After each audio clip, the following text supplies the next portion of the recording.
Let's go.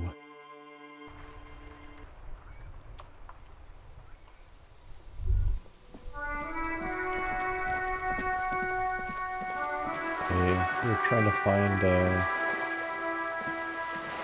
mixtape near Rue Assange's lane. It said it was in a tree. There's trees over here.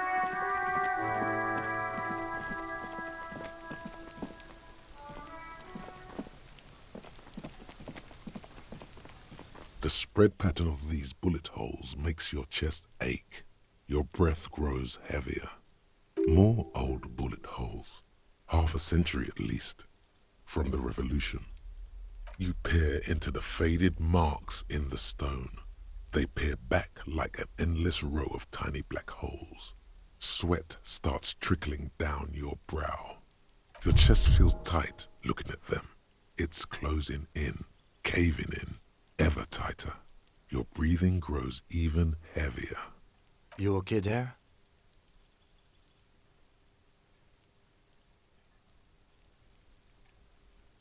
You were looking pale there for a second. What are you looking at? Remnants from the revolution. These are over half a century old. Perhaps a crime of a sort ages ago, but no, these do not warrant an investigation. Not much. I don't have a fresh perspective on it. Should we go? Lame.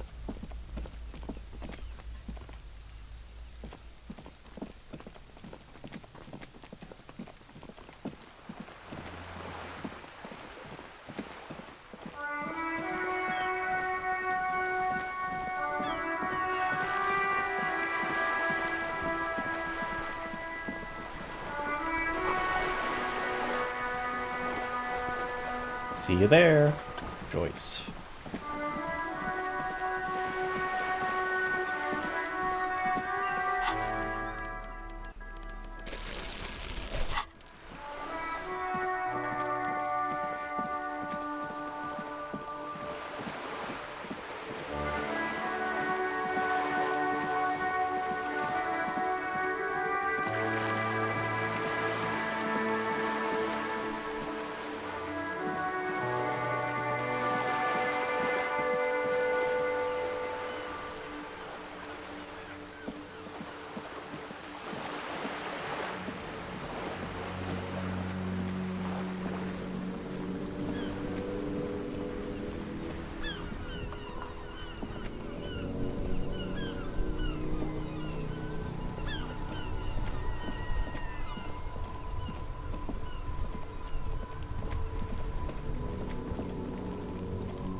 Tape here.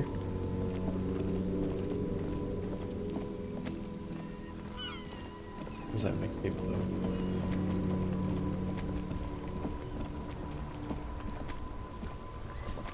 Over by his lorry? I guess it's not his lorry, it's his Amina.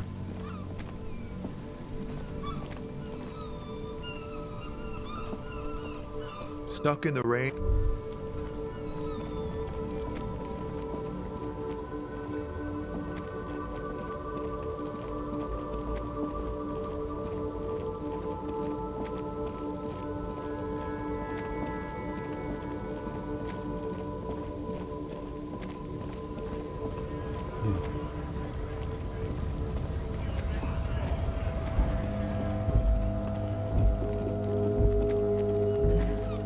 That hint was totally bullshit. I'm gonna go talk to what's his nuts.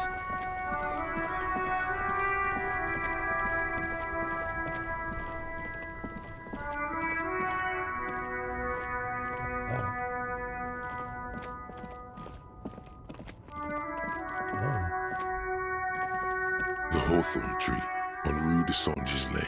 Bronze-colored ribbons of magnetic tape are caught in its branches, fluttering in the breeze.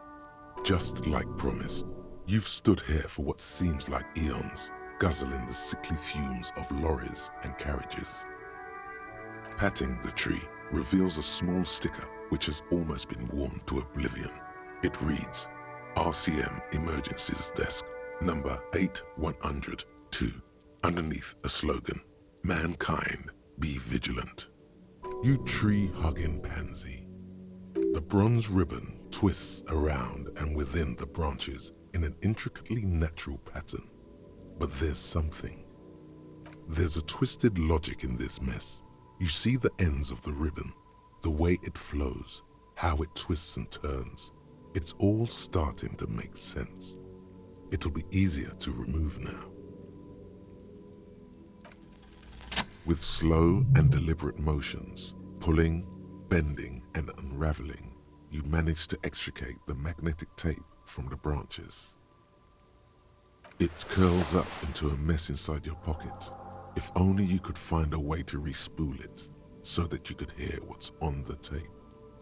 Maybe Roy from the pawn shop can help you with this. What's the tape for? It's for Egghead. I promised to make his Van Eyck gym a bit harder. Maybe this tape can help. How? It's broken and unspooled.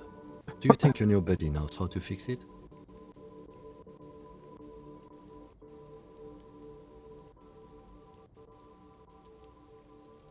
You could also get it fixed at the pawn shop across the street. We shouldn't waste our time. Good idea. He might have the tools. The tape projector in the pawn shop uses similar tape.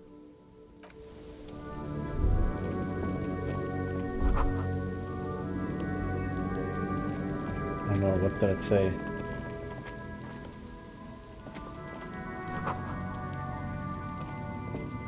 The Phasmid. Won't let me zoom out here. Wait, what? Oh, no, no,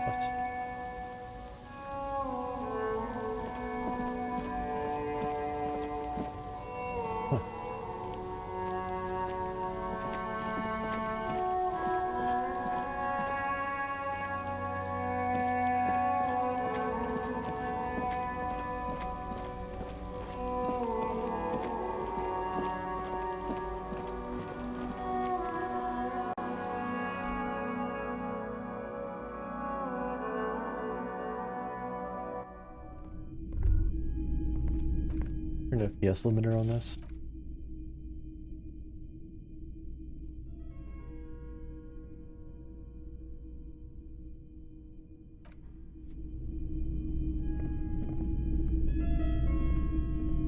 Hello, hello. Let me know if I can help you with anything. You mean re-spool it? Yeah, I do, but I'm not some Mr. Fix-It. I'm a pawnbroker. If you want to pawn the tape, sure. Although it looks pretty worthless. Just explain why you need this so much. He's bound to understand.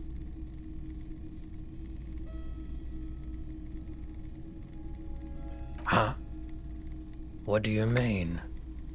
Yes, what about it? I met some young ravers near the place. They want to turn their church into a nightclub and play some weird neo-disco beats there.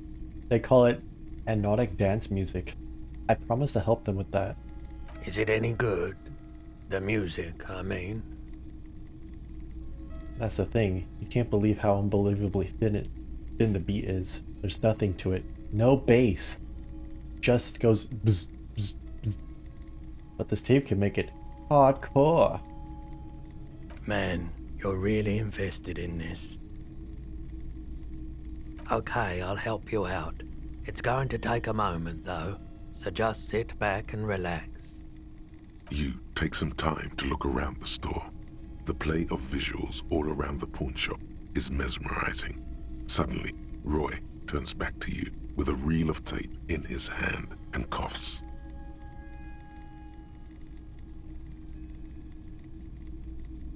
Yeah, my pleasure. I do what I can for true passion projects. Just try not to use this tape for negative photon emissions. Take...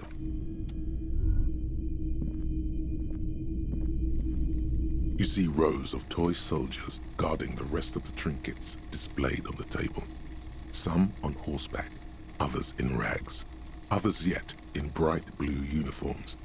All are stern and unyielding in their duty. Interfacing.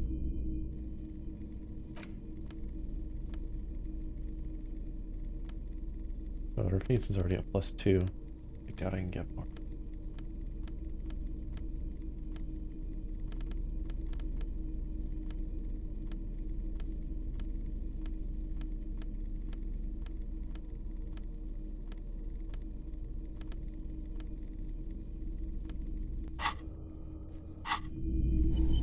You see rows of toy soldiers. Why? What's this? A headless man riding a horse? A headless man wearing futuristic tracksuit trousers that say found. Indeed. I think I even have his cap somewhere down here. A tiny miniature phone cap to go with it. Yours for 50 cents. I must have it. He doesn't elaborate on what that means. It's unlikely that he will. The lieutenant studies the figurine with amusement. Cool rider, right? I knew we'd find something worthwhile here. Buy it. Did I mention that this figurine is supposed to be lucky? Always carry it with you. That was a very smooth salesman's grin that almost comes off as earnest. You should learn from him.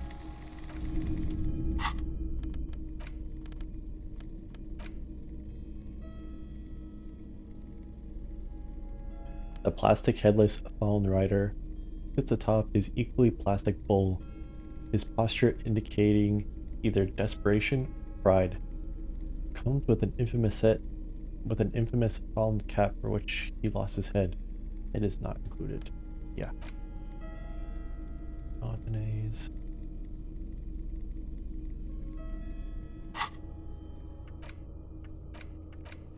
Harder core.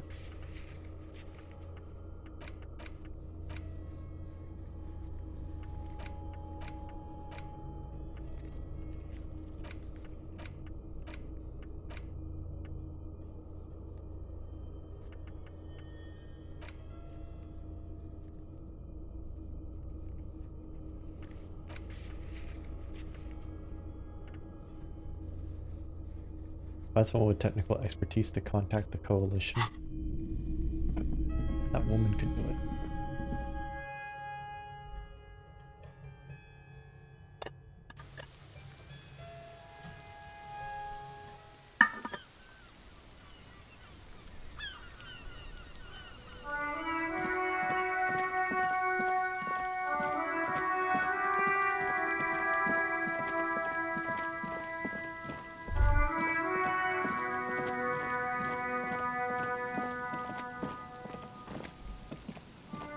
The trap is full of locusts, but they seem weak and unhealthy. A few lie on their backs with their legs twitching. Still, no phasmid. Poor things.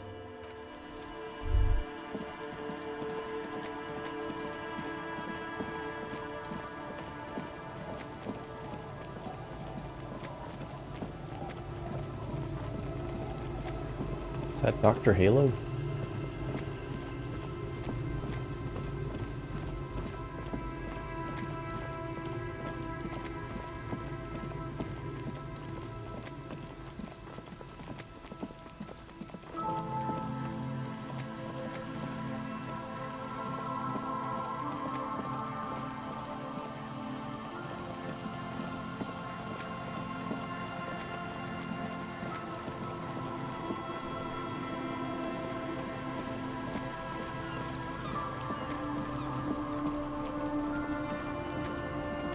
Gotta check in on the traps. A few locusts trudge along the wall of the trap. The rest are piled in a heap in the corner, dead. No phasmid anywhere. Poor things.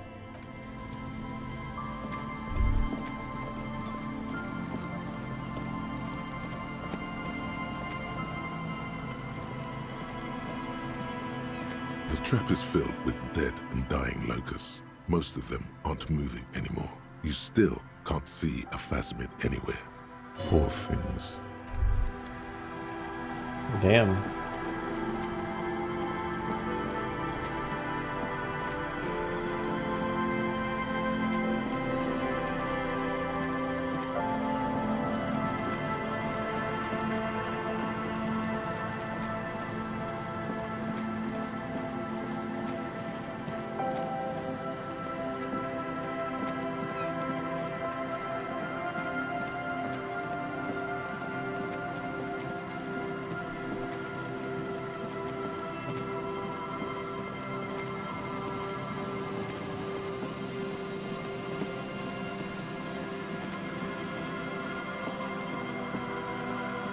Well, this is it. Just dead and dying locusts and the slow swaying of surrounding reeds. Poor things. What a waste.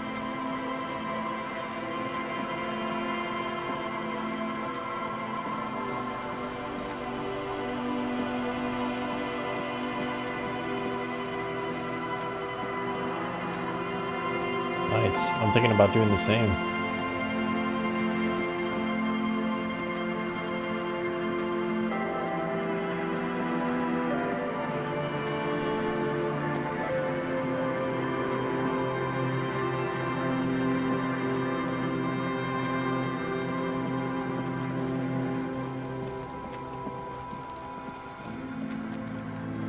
Yeah, I think you have to wait 2 weeks before it, before it's like you're fully immune.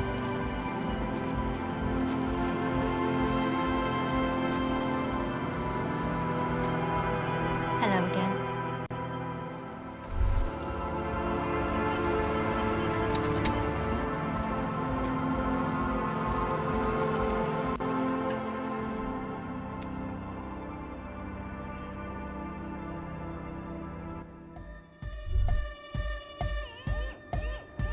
The large-headed youth has closed his eyes, lost in the music. Sensing you, he opens them. Good morning, comrade. Yeah! Yeah! Remix time! Tape goes here, into deck B.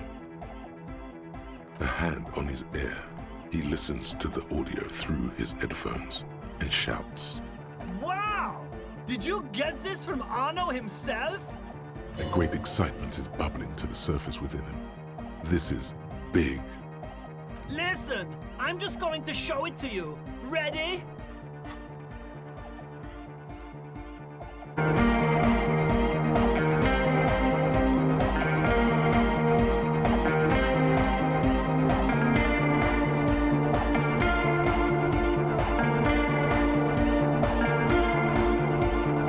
Wow!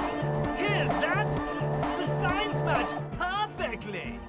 Now if only we had the beat for the full assault, it would be unbelievably hyper!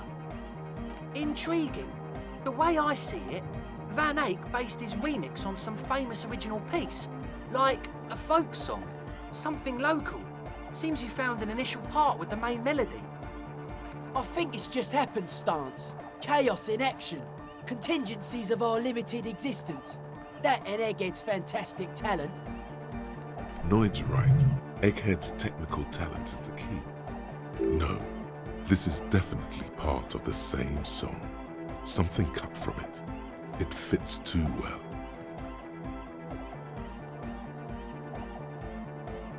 I saw Raleigh told me. 4K? Does it do it at 60 FPS too?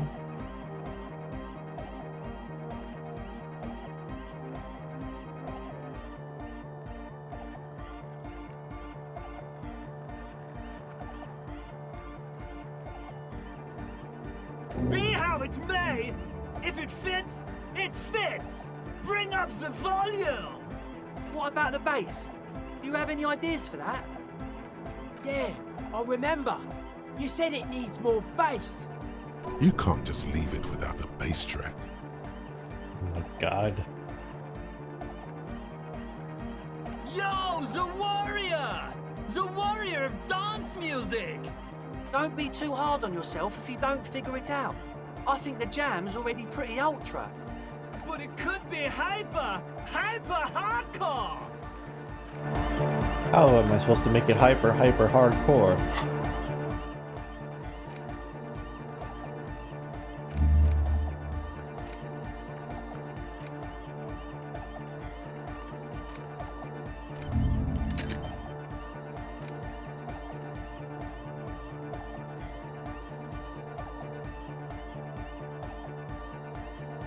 $50 minutes.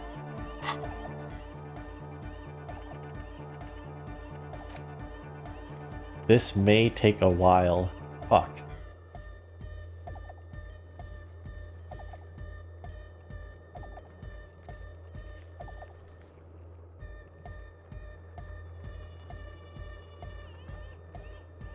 Christmas? Oh, I see.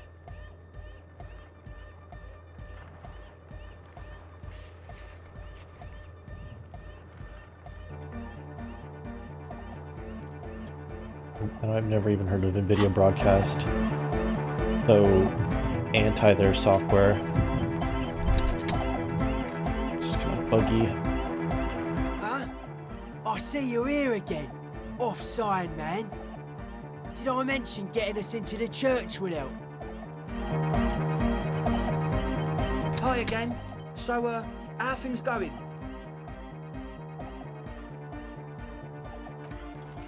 Nothing jumps out to you. Nothing out of the ordinary. How about you get out and breathe? The air in the tent is too thick for you to think clearly. I'm gonna redo that with like a better logic. Just gonna equip some new clothes.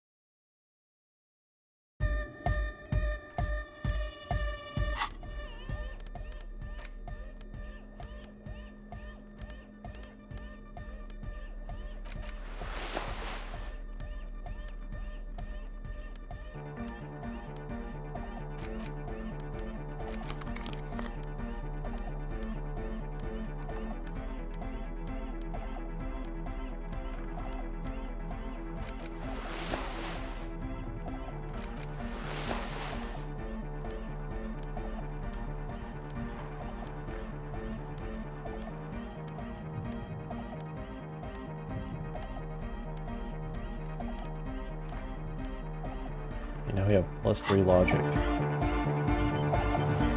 The large-headed you. Good morning.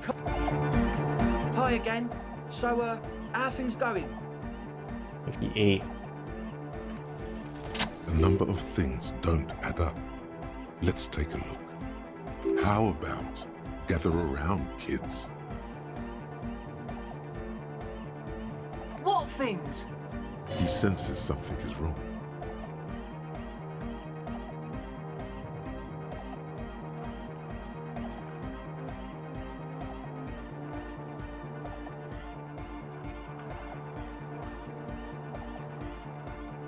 Hey man, who knows what she's on about? I get it. She doesn't want us in the church. She's got something against us. Who doesn't like to dance? She doesn't like to dance. I have no idea how you arrived at that conclusion, but it's wrong. Look, we even have speakers. One speaker. They have one speaker. What do you mean, friend? It's a one-speaker system. It's monodynamic. You wouldn't know the first thing about sound reproduction in anodic music. Other speaker. This may be the brain damage talking, but you've definitely never heard of monodynamic or one-speaker systems. What do you know about spinning tape? Nothing.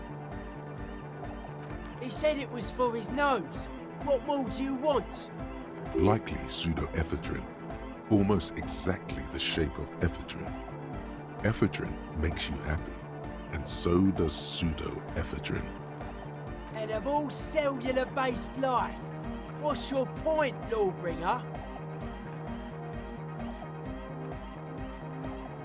No shit. That's... Come on, that's... Punishable by summary execution against the law? I meant to say, not true. What do you mean, do? There's resignation in his voice. He's almost ready to drop the act.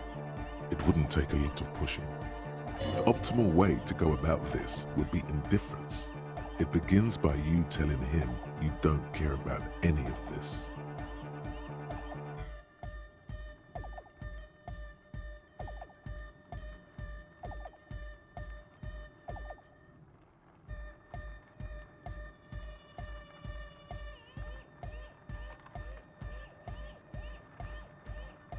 What do you mean by lenient?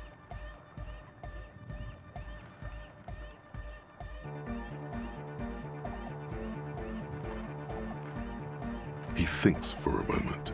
then opens his mouth, but closes it again, then finally raises his hands. Things are just way too hard for an entrepreneur in this city. It's not like we're not going to turn the church into the wickedest club in East Revershole. Because we are! We totally are! We just got to turn it into a speed lab first. You know, to get our foot in the door. Like I told you, spooky arseholes moved in while I was getting all this stuff together. A month ago, the place was empty, and now it's all spooked up. No, man, they're spooky all right. It's just that they would also probably call the police if we started cooking speed in there. But the sign was way off too. I couldn't feel the love at all. Sir, you promised you'd be lenient. This is it. Judgment time. Pack up and report to Precinct 41. Arrest them, evict them with the club.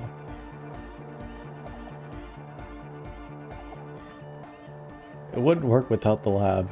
Do what you have to keep the club alive. Oh my god.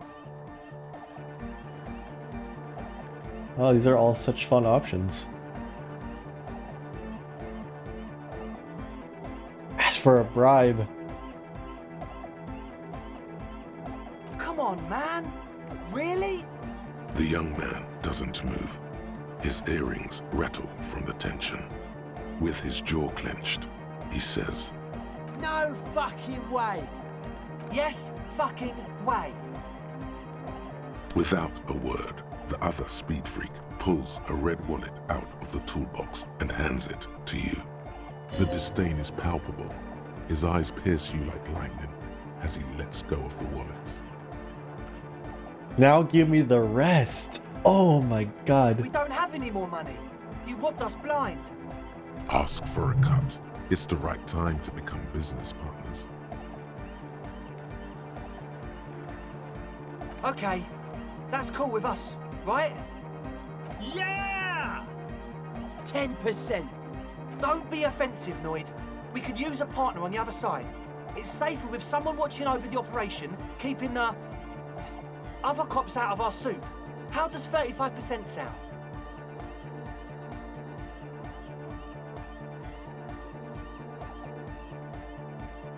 $55%.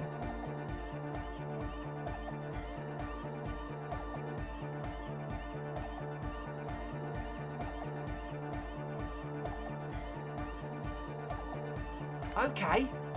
I want you to know there's no bad blood here. You deliver us the church and keep the law away from it, and we'll give you your share, all right? Be sure to return every couple of months for your pay.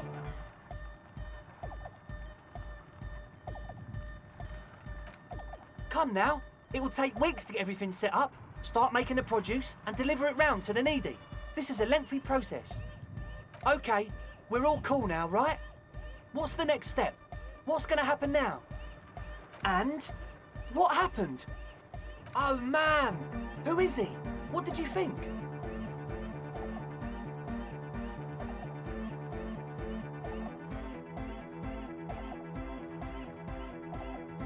Really? Huh. Interesting. What's he doing in the church? Guy climbs like a freak. Something sinister going on around the building's roof. I think he's getting high or something.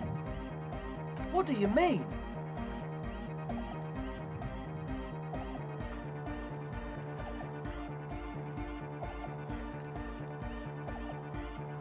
No matter. Is he gonna be a problem? Yeah, Noid is right. Let's get back to the point. What are we gonna do about him? These guys will never catch him. You will never catch him. There's nothing to do.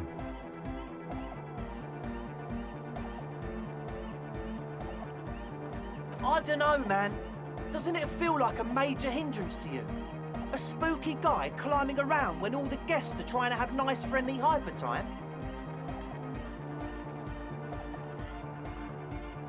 I guess it's not a massive problem, now that I think of it.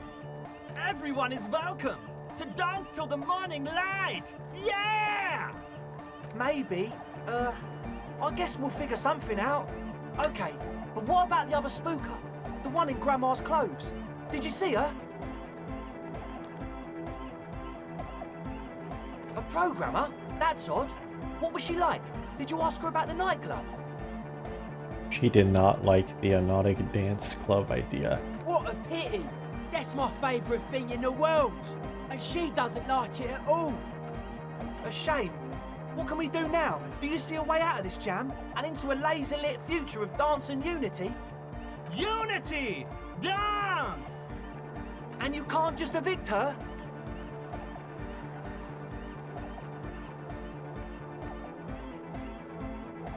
Look at you, Honour Man!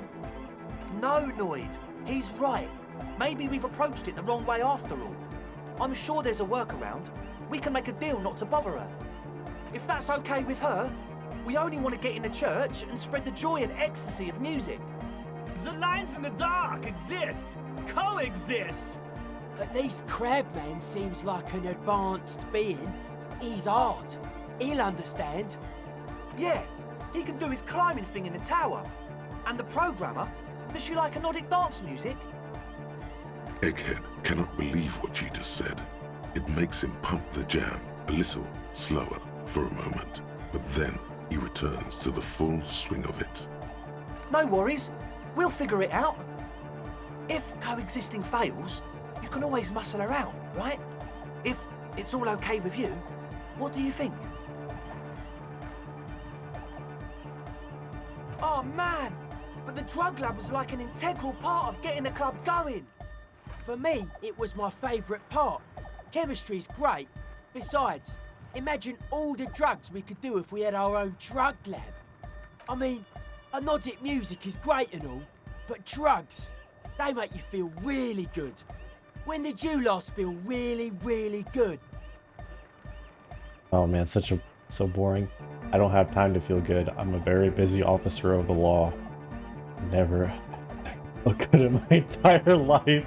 Holy fuck. But that's exactly what drugs are for. Exactly. Time to expand your mind.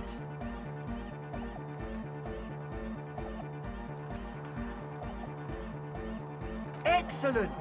Good luck, my friend. Goodbye, officer.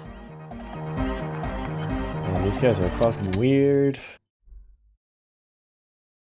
Video broadcast is actually super great. Nah. What about OBS?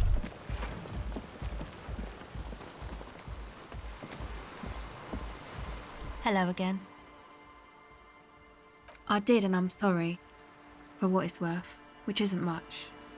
This is why I didn't go into the tent. Typical delinquency. You don't get to choose your posse, they choose you. Mine are idiots, but they're mine. I tried to talk Andre out of it.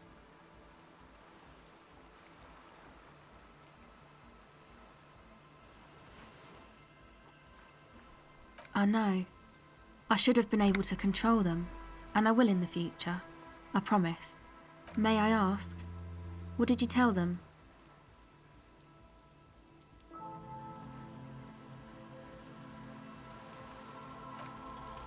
Your words flow sincere.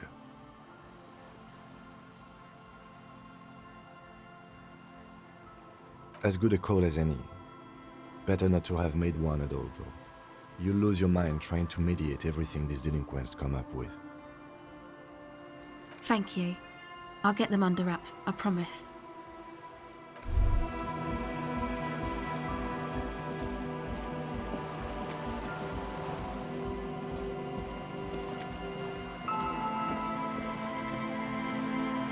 Why can't I fucking run?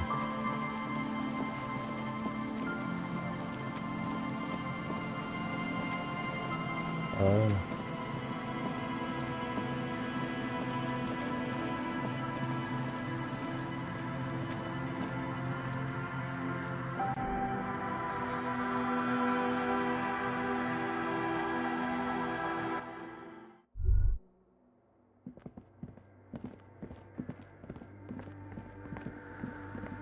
Hey, her Innocence Dolores Day liked little figurines, right? Liked holding little men between her fingers, remember? You have the Headless Falcon Rider figurine. You should give it to her. Win her back.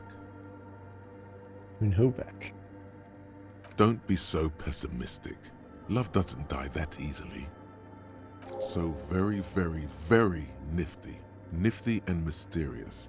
This is surely what the figurines are for. Offer the figure to Dolores Day? Okay. The mother of humanism stands above you, a precious and complex wax painting on a single pane of glass. A crack runs across the length of her body, her face oval and sad. Why?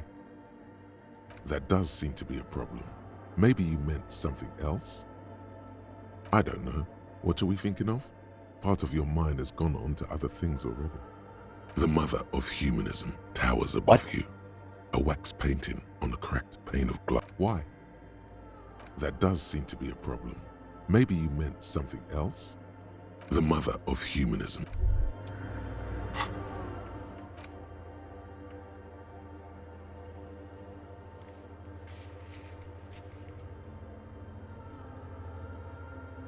You meet her in person?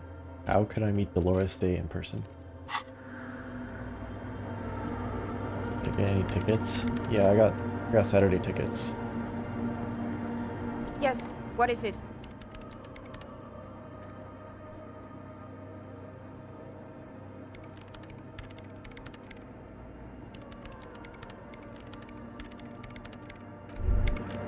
Why didn't you get Sunday? Or why'd you get Yes, Sunday? what is it? They're selling tickets tomorrow morning as well.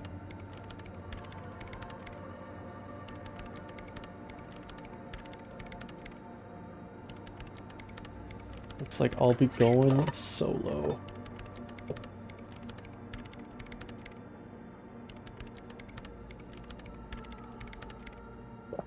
No, but really, they're selling additional tickets tomorrow. At 10 a.m. Look at Porter's Twitter.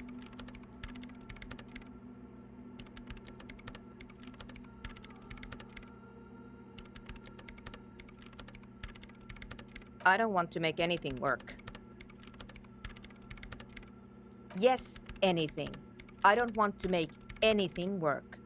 It's not the anodic dance music that's made her bitter. It's the failure of Fortress Accident. That's right. If we couldn't get our Welkins to happen, I don't want anything to happen. Ever again. There's not a trace of irony in her voice. She means it.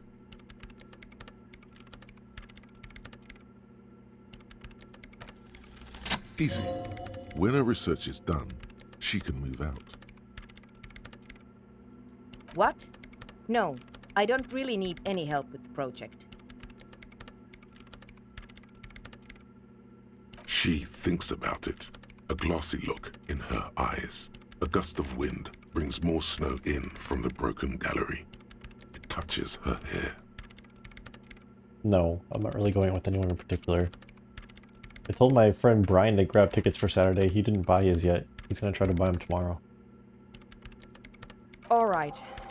Bring me the game's off-site copy from my old workspace, if you really want to help. It's stored on a filament memory, and I'm unable to go and fetch it myself. It's a backup of my former employer's project, the radio game we were working on. It's stored on a filament memory, just like the one inside this radio computer. She's making it extra simple for you. The backup itself is destroyed now, but I'm hoping to use what's left of it to pinpoint the exact location of the anomaly. You just have to go to my old workspace and get the filament. What I could do is that it's very easy to trade a Saturday ticket for a Sunday ticket, so if worst comes to worst, then I can just go on Sunday.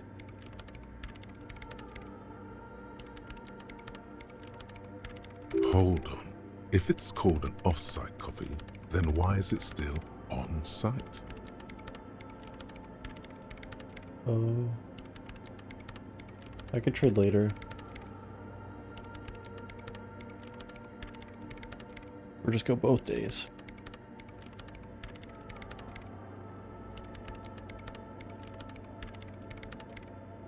Oh god, not this again.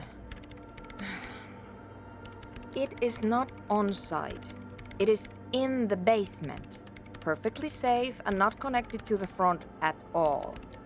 Basement? Sounds like it's technically still on site. And no, taking it outside the building wouldn't have protected it from the data loss.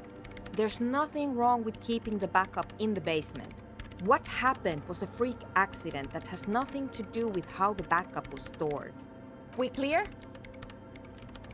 This is clearly a painful topic for her. She must have had to explain herself numerous times. Yeah, that's the one. You can get in through the bookshop. You just have to do some explaining to the bookstore lady. Good. Then you might know the giant ice bear fridge in the building's cellar. The filament is inside the fridge. Just go and get it. In the giant ice bear fridge. I just told you. It has red glowing eyes. It's impossible to miss. You just need to get the offside copy from the ice bear. But you've been to the fridge and it wasn't there. There was a note saying... No, that's the production schedule you stole and accessed without authorization. I don't need it. In his defense, it was simply lying in the desk drawer of an abandoned cubicle. Okay, but still. Wait, a note from whom? Did it specify where they took the filament memory? Zawiza. Of course! Our project lead, Suliswov Zawiza. God, he was always so hell-bent on keeping the copy somewhere safe. And feature creep, and the Valley of the Heads. Like it would have made a difference. The offside copy was perfectly safe when the data loss happened. That data loss was anomalous. And the heads... I won't even get into the heads. Millions of them. Go find that copy from that ice cream maker, will you? Thanks. Valley of 1,000 Heads. You like the sound of that. This is getting ridiculous. Can't you just defrost it? Or, I don't know. I don't know about the ice cream maker. Just figure something out. There's a solution, but she doesn't want to hand it over to you yet. By the way, It's we a put a dead thing. body in that fridge. Something she holds dear.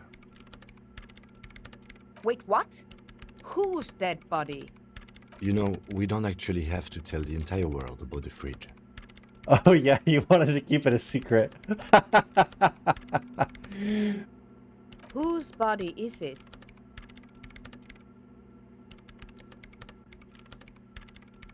And what is it doing in the fridge? It's almost as if she feels some sort of ownership of the fridge. You put it there? You put a dead body inside the ice bear fridge. Yeah, that's what I said at the first place. Okay. Very cool. Thanks for keeping me in the loop. We would appreciate it if you kept this knowledge to yourself, miss. Who would I tell? My mother? I don't have anyone to tell. And if I did, I wouldn't. I don't care. Yeah, he doesn't care, so... whatever. The bookstore lady hates me. Says I'm part of the curse. Whatever that means. Are you part of the curse? Of course not. Anyway, I don't have my keys anymore and she won't let me in. Because she's from Martinez, and people from Martinez have never ever seen a radio computer. She thinks it emits elemental evil. It's a bit biased, don't you think? Yeah, people at Martinez don't really like to get with the times. What if it does? It doesn't emit. It receives. You sound just like her. She started praying when she first saw my rain. Turned to higher powers. The lieutenant coughs like he's amused. Once I came in one morning, only to find that my terminal was full of those strange trinkets and amulets. Wards. It looked like some Semenine magic. Thanks. And here's my Qualsund multitool. Oh my You god. might need it to hack loose some ice. It opens everything. If you get me the offside copy, then you can keep the Qualsund. It hurts a bit for her to say this. She's not too happy to be parting with the Kvalsund. Anna van Eyck. Okay, so Egghead is clearly not Van Eyck in disguise. Van Eyck is an Oranese disc jockey, but those people get around, especially in Revachol, in the clubs on Boogie Street. Perhaps he stayed here for a short stint and discarded part of the song he was working on, just threw it away. And then it ended up in the Hawthorn tree. But why? Did he think it was retrograde? It wasn't. Perhaps he caught a glimpse of the future and did not want for it to arrive just yet. Perhaps the city whispered the top line to him, and he was frightened by it.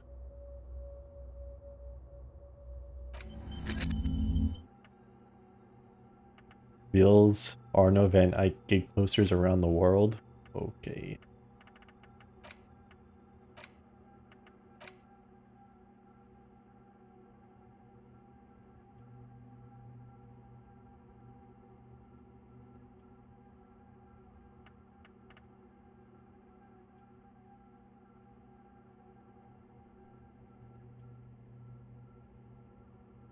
That will be lost forever. Oh. Wow.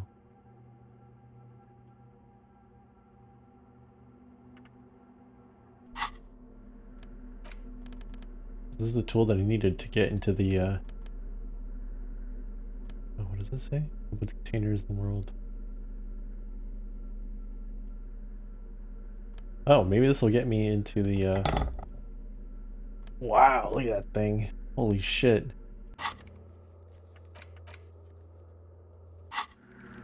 Yeah, I need this to get into the ice chest. I was thinking about that today. I was like, I need to get the tape and give it to Egghead. And then I need to figure out, I need to check on that freezer again because I never opened that freezer.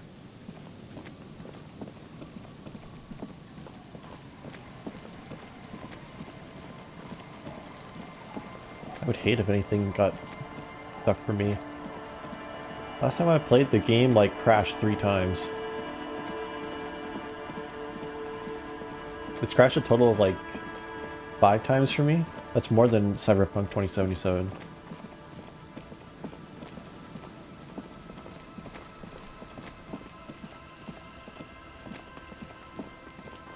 It's not fun when the game crashes.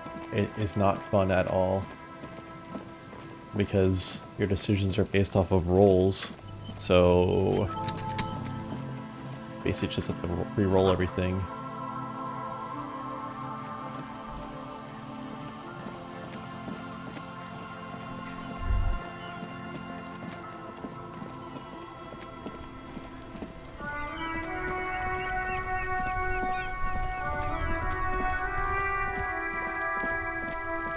Oh, you know what? I want to go in here. I want to see if it opens the thing in the Whirling and Rags. That would be cool.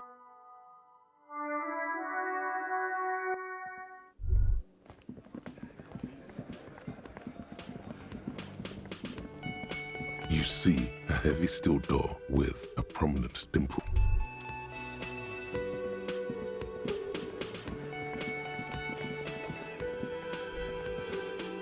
Hey, was there something you needed? Well, well, bringing in that new bird sure made a difference in his attitude. Another thing. Great. I love those. Why? No, fuck it. I don't want to know. I don't want to know why these degenerates do what they do. I thought we had one good guest in the building. He really doesn't like it being classier.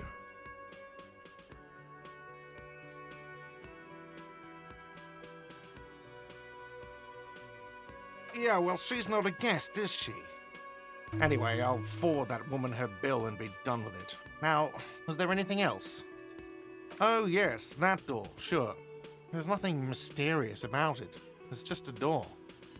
No, I don't have a key. I don't know how to get there.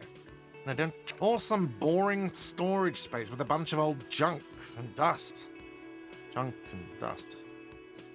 He looks at the dust on his finger and wipes it off. Yes?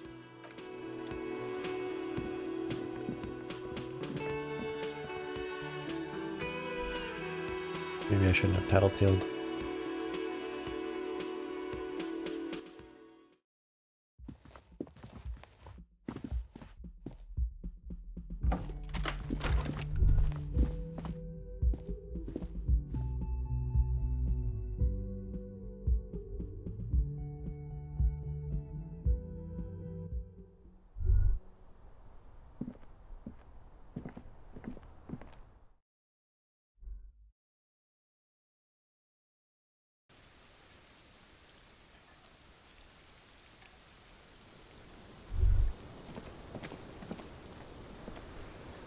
The same small, heavy door.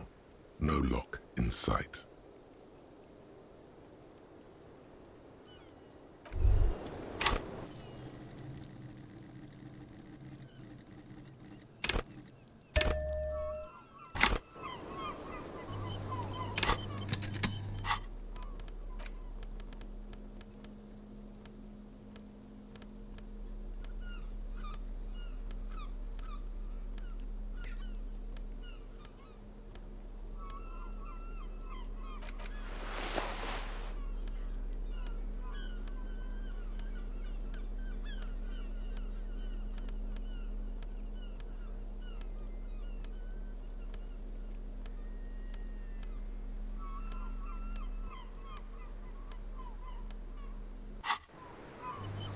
The same small, heavy door. No lock in sight. God damn it.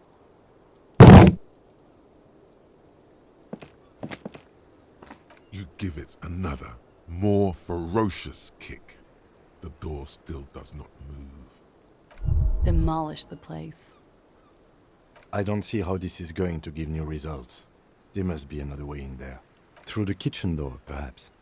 Let's explore rather than destroy. I'm doing that again.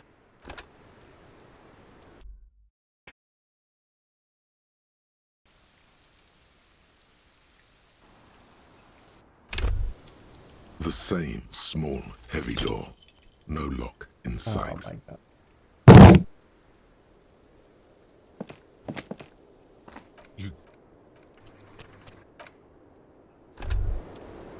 It's a 42% chance.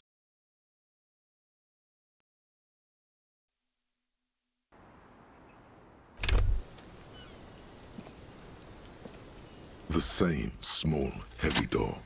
No lock in sight.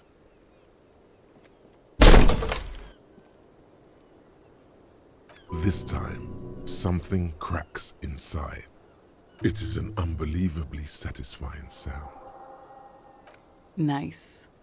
filling you with a belief in your own body. Well, sounds like this time the property damage was at least resolutive. Would it hurt to look in?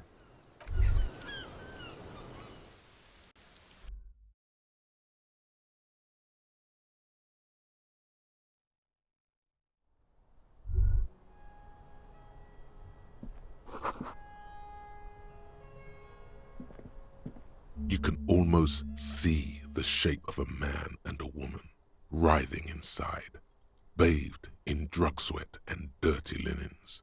Bottles lie around everywhere. You lean closer to the peephole instinctively. I bet they're doing something quite unnatural there. Sensationally unnatural. You can barely see through. Better not to jump to sensationalist conclusions here. The footprints on the floor, however, definitely suspicious.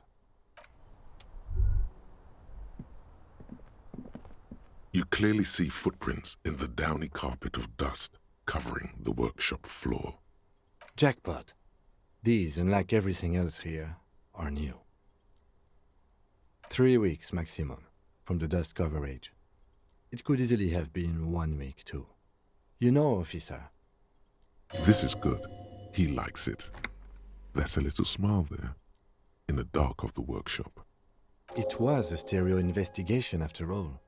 It has now converged with our main investigation, adding a new fact to consider. It means someone snuck through what seems like a secret route, leading to the roof, from where you can shoot our victim. This is significant. This prints, officer, could be the prints of our killer. Large prints, most likely made by boots. The size is hard to determine. Sole could be bigger than vamp. The soles have left the pattern, uniform, horizontal lines. One person has been here. They've gone back and forth. The tips point both ways. Between that and that.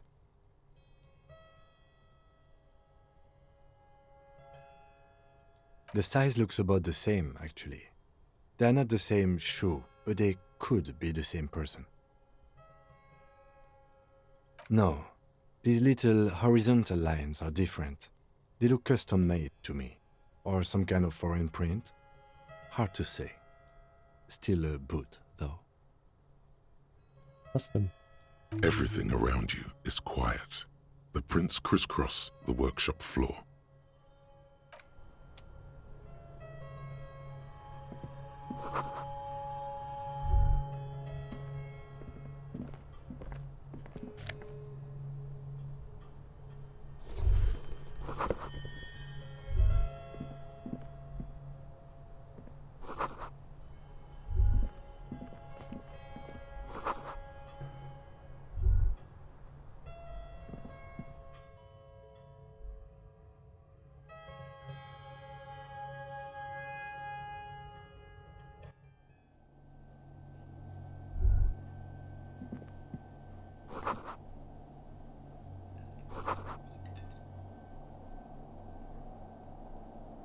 Spare key is tied to the bush outside.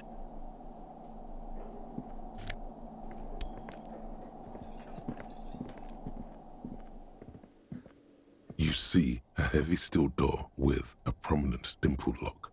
It's painted blue. There must be a key somewhere. Probably somewhere in the Whirling. It's not too important. We can get in and out using the roof door.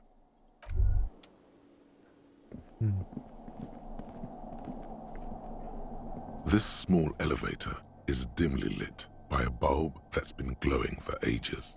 The latticed cage is open, inviting you to step inside. Smells of nougat and sweat. Your head brushes up against the ceiling. There is a control panel to your right, and just enough room for 2 people to fit in. The maintenance card under the control panel reads, Last maintenance, 10th July, 88. That's like 7 years ago. This elevator must have been used to transport pinball machines to and from the upstairs workshop. That it does. I say, let's brave it. No, it was maintained in 88 of the previous century. No, I think the bureaucrats just forgot about this backroom elevator after the revolution. Seems so, although it's pretty quaint for a freight elevator. There are large rectangular buttons, monter, descend, and an international call for emergency assistance. That third one appears to be broken. Want to descend. The small steel plaque reads Halter 800. Halter is a Koningsteiner lift company who went out of business a long time ago. Koningsteiner.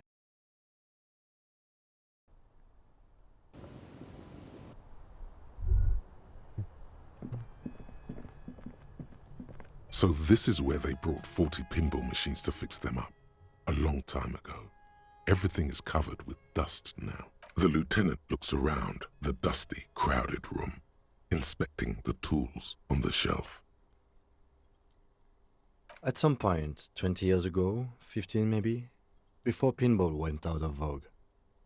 Looks like it. I'm guessing Martinez North 22 used to be a pinball arcade before it became a hostel. There are machines left over. A creak. Some dust falls off a shelf. Downstairs in the hall, next to the main door. One of them even works. I've seen one of the Hearties bang away at it. Remember the dice maker? Then that means... Ah, yes, as the novelty dice maker said. This has absolutely nothing to do with the case, I'm sure. But I do like a nice little connection. But then it went bankrupt. Your skin crawls from making the connection. If that's true, then our cafeteria manager is not going to like it. We should tell him what we found up here, omitting that suspicion. He does not appear to be the kind of man who likes his establishment to be part of a neighborhood ghost story about bankruptcy. Stupid superstition. But still, it would be interesting to see what the cafeteria manager thinks of this.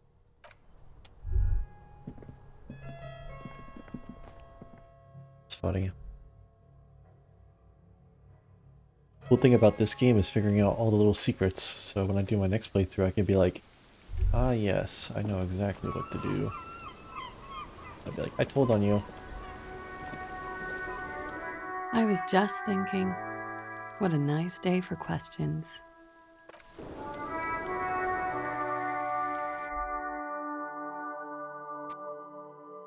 Didn't I level up?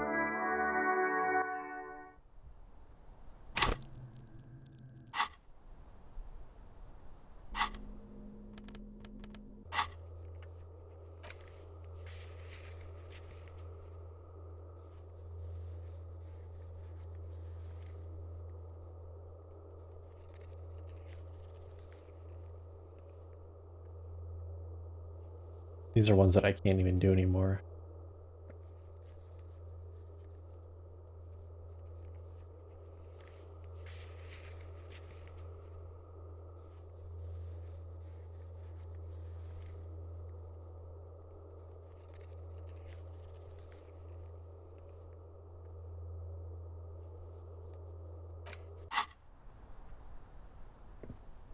Two neon-lit shapes.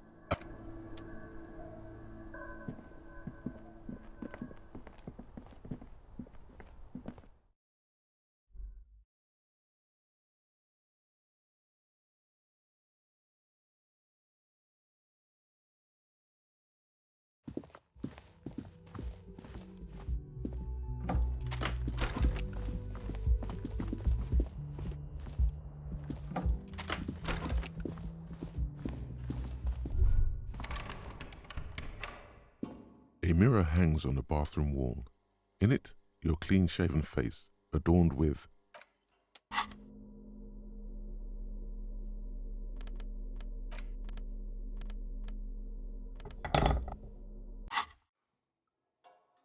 a mirror hangs on the bathroom wall.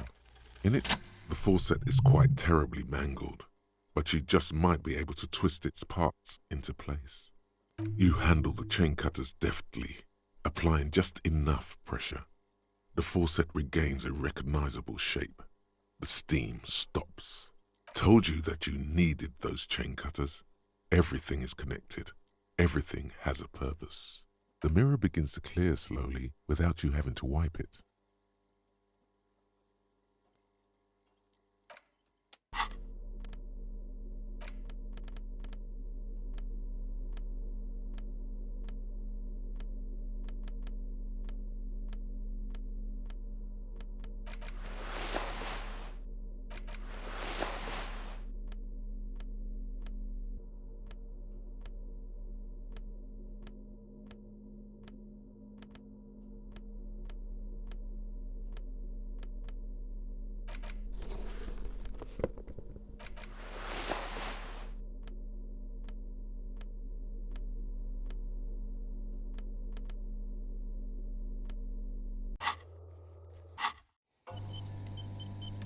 A mirror hangs on the bathroom wall.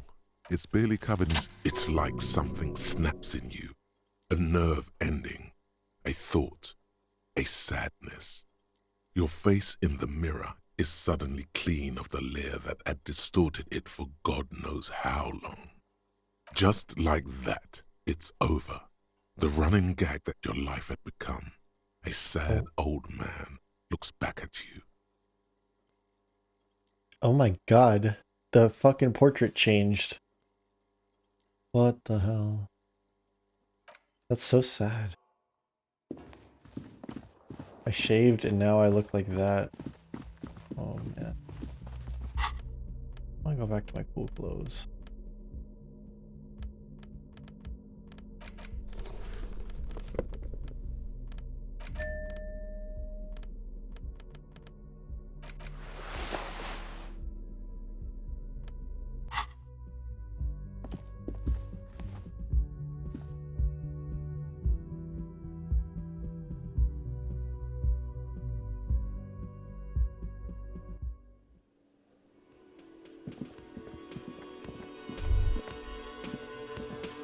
Again?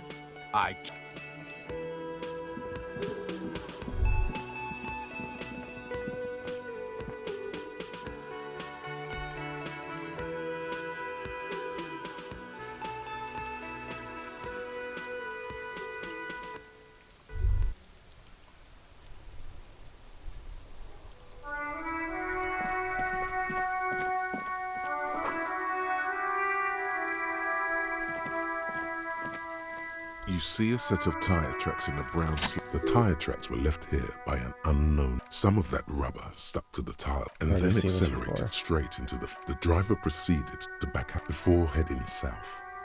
Must have been in a hurry. No wonder. Well, you did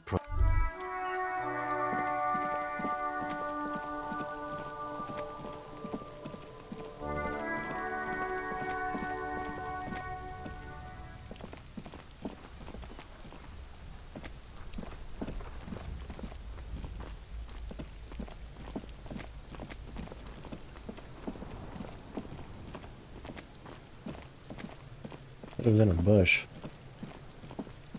Where? Bush behind the whirling? Is this technically behind the whirling? This guy had uneven boots. Were you the killer? Looking for something, Hunt? Yeah.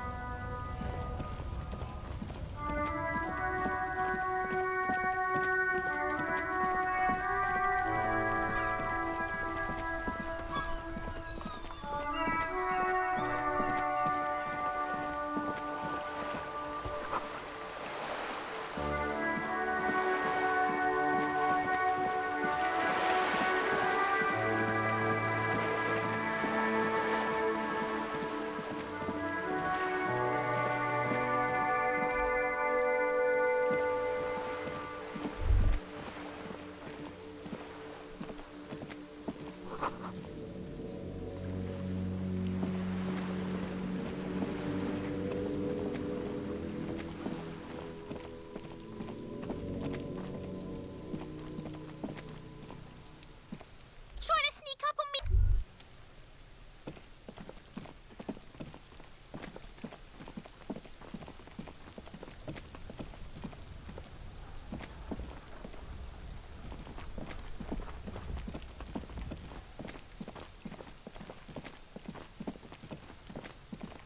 So I don't really need that key.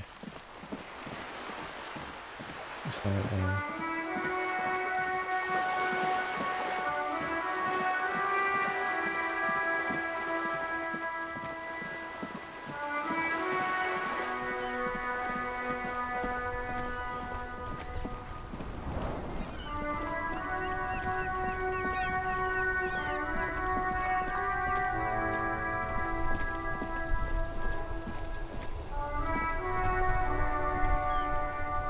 Oh, sorry, officer.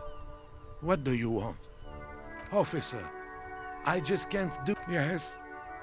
What about... Yes. We all got to go sometime, officer. Everyone I love is already there. Probably waiting for me. I'm not afraid to die. It's been a good run, and I really miss my friends. We are both very sorry for your loss. Death of a friend is a terrible thing. It is what it is. Part of life. But do not... I just don't...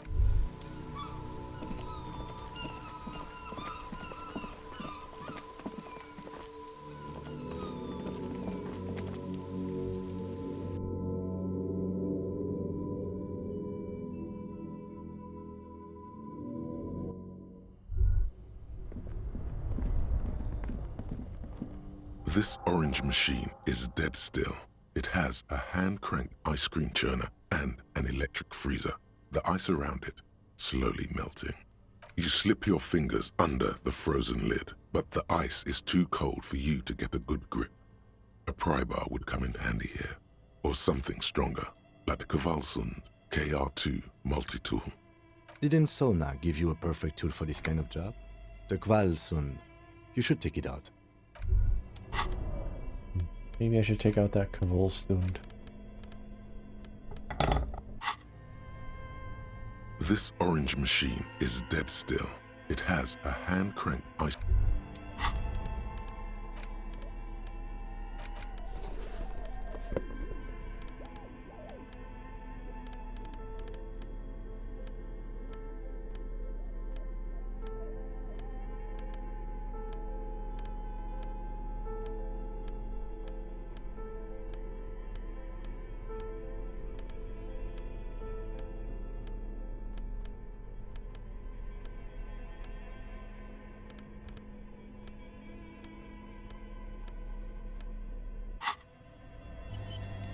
This orange machine is dead still.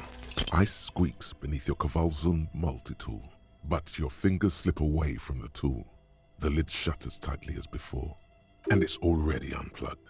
There's not much else to do other than wait for it to defrost or bulk up and get stronger. I'm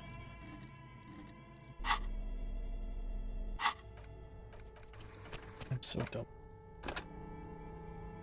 Just give me it.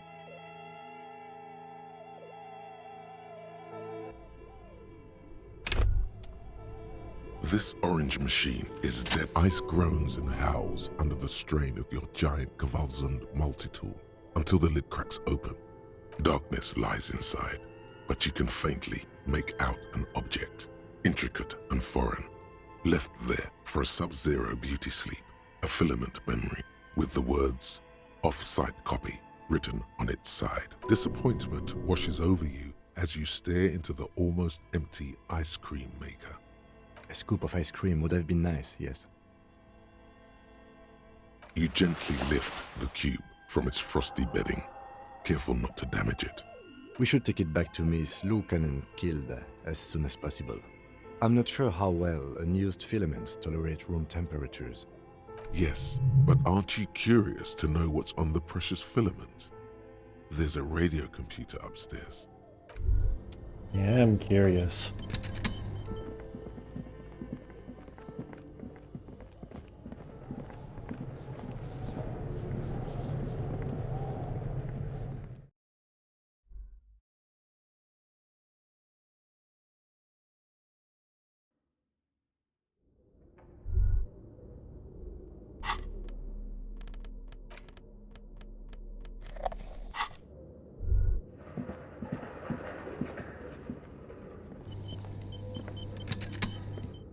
Tiles on the cube are still smoldering, casting the framework in a soft, like a smooth draw.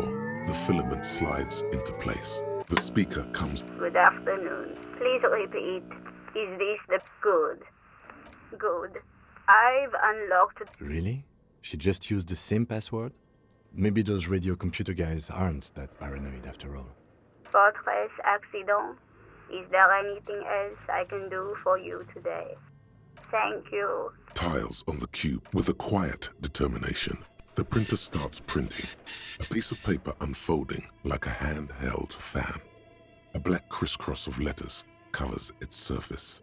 It's a project report written by the lead producer, Andrew "Andy" Schott, about Whirling Untethered, a radio game developed by Studio Fortress Accident. The first few pages give an overview of the capital and workforce, while the rest of it seems to be a production schedule. In its short time of existence, Fortress Accident SCA managed to burn through truly insane amounts of money. The first tranche of seed financing brought in 150,000 Ria, but then came the delays. Eventually, the damage reached 400,000 Ria, with only half of the game finished. 400,000 Ria? Yo. These guys knew how to party. Let's just say it was a real adventure for their Igaunian investor. Fortress Accident employed 18 people, the bulk of the team composed of writers and concept artists. There were also radio programmers, sound engineers, a CEO, 2 marketing experts, and a single overburdened producer who developed a habit of popping Pyrrolidon in the basement to escape his obligations.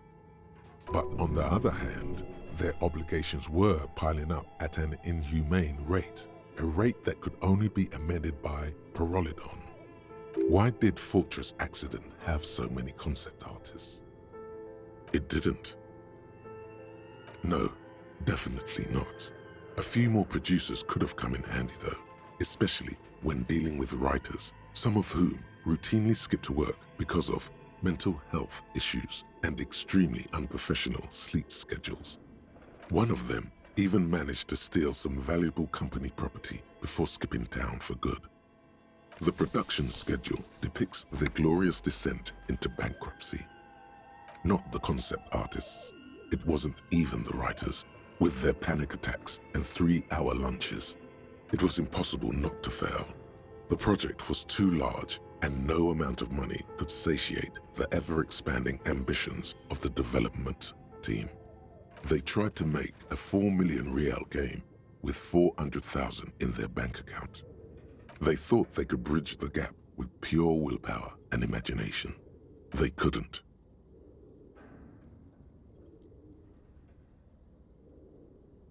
No, you couldn't have. Definitely not. Oh my god, you have to have 18 volition. 18 conceptualization. Not a chance. Even then, success remained within an ever-narrowing margin of possibility that, despite everything, never entirely disappeared. That is, until they discovered the Valley of the Heads. At the 11th hour, the lead designer, Jimsk-born Sulisław Jalisa, decided that what Whirling Untethered needed was a secret mystical location at the extreme edge of the map. This place was to be the Valley of the Heads, where the heads of all the headless constructs could be found. The player would have been able to choose a head for their headless party member, and each head would have been voiced on air by a professional actor. The world had never seen their kind before, and might never again. So many. The last count, there were approximately 10,000 heads for 10,000 headless men, all of which could be endlessly recombined. Do you really want to know? There seems to be a calculation here, but it may take a while.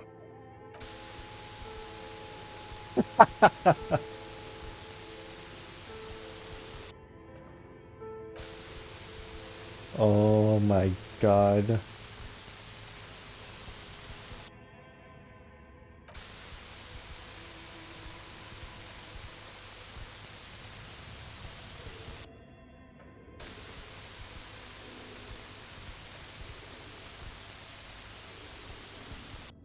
The lieutenant taps his foot impatiently, his arms folded tight against his chest. He's dying for a cigarette. Come to think of it, you are too.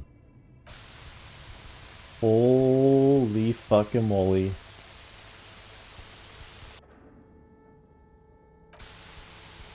What have I done?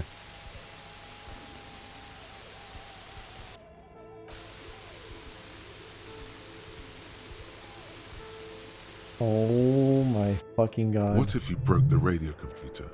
What if it's never going to stop?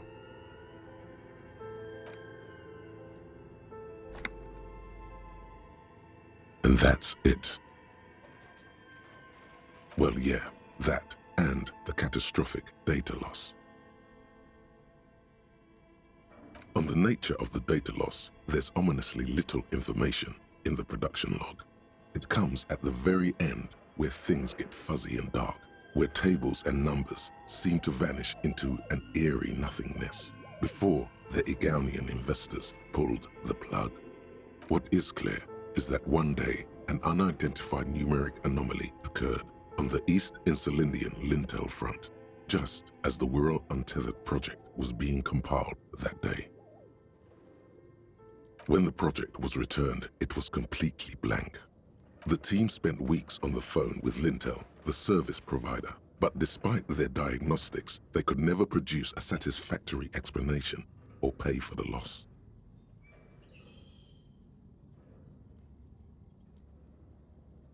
Mysteriously enough, it seems that the off-site copy happened to be on-site when the catastrophic data loss occurred. It was the lead programmer's responsibility to oversee weekly maintenance of the off-site copy and, well, keep it off-site. An explanatory note from the lead programmer has been attached. S. Luukinen Kilda, the lead programmer of Fortress Accident. The off-site copy was on-site because there was no off-site anymore. Not for me, not after 8 months of crunch. I didn't have a home anymore, so I started keeping it in the basement in the ice bear refrigerator near where I went to sleep. It was perfectly safe there. The temperature conditions were optimal. Her former colleagues would agree with you. The production schedule ends with a few random notes that seem to be added sometime later. 4 months later, by an unknown author. I am the only one left, and it's gotten rather damp here. A few other businesses have gone under too. Slipstream switched to making skis, and the hairdressers just left, cursing Martinez. They're right though. Something's seriously wrong with this place. Martinez, all of it. Still haven't got an answer from Lintel about what happened. All I could get were the physical coordinates of the error on the East Insulindian front on that day. Since the computation happened on air, I reckoned it had to coincide with an actually existing location. I have compared the coordinates to a map of Revachol West. Turns out it's only 800 meters from here. The address is Saint-Brun 1147. I am going there to look this thing in the eye. Saint-Brun 1147? That's what the street sign next to the church said. Tiles on the cube are still smoldering, casting the framework in a soft glow. Fluorescent play and print keys shine on the keyboard. The filament slides out of its like a smooth draw.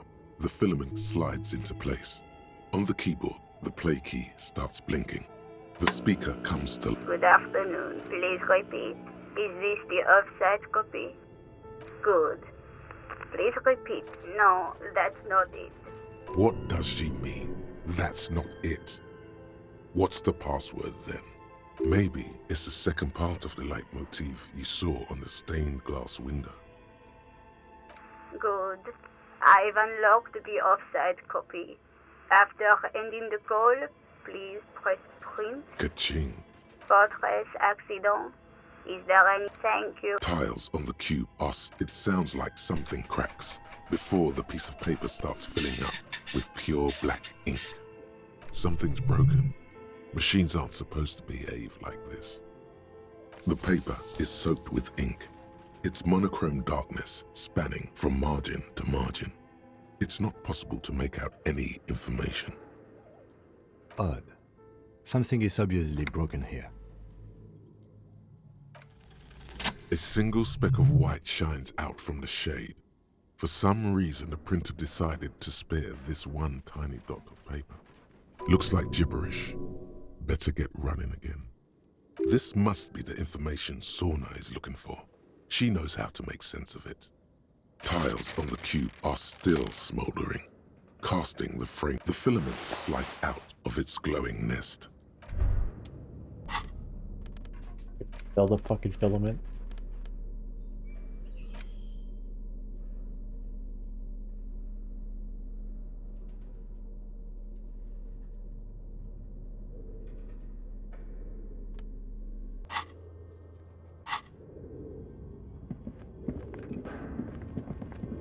Okay. What do you think is going on with that computer, chalkboard, and fireplace?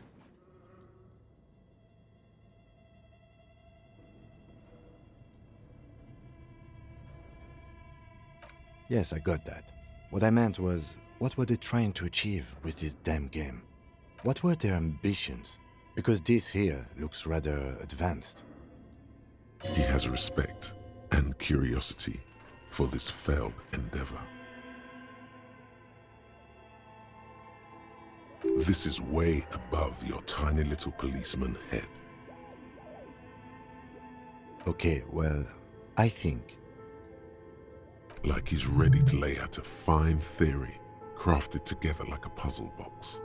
It looks like one of those popular pen and paper role-playing games. Only these people were trying to automate it, make it work on radio computers. My god, exactly what this game is. Utter madness, he thinks, as a compliment. Not to my knowledge. They make automated games in Graz, Messina, Königstein. You know, places with industry. Not in Revachol West, among the ruins. But I don't think anyone has attempted to create an inter-isolary game before. We just don't have the technology. Through call-in stations, none of the players have to be physically present. Anyone in the world can participate in the game, as long as they have a two-way radio. Then there's the game master frequency that listens in on the smaller call-in stations.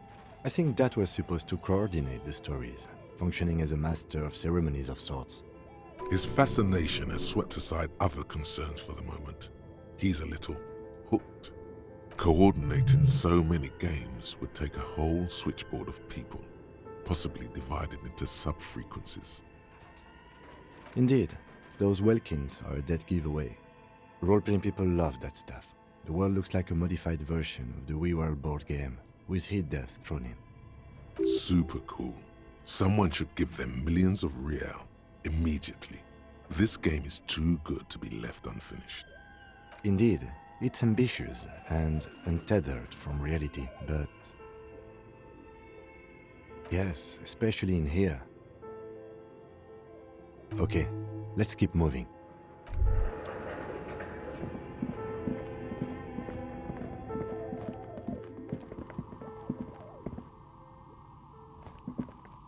Oh, it's you again. Are you looking for a die?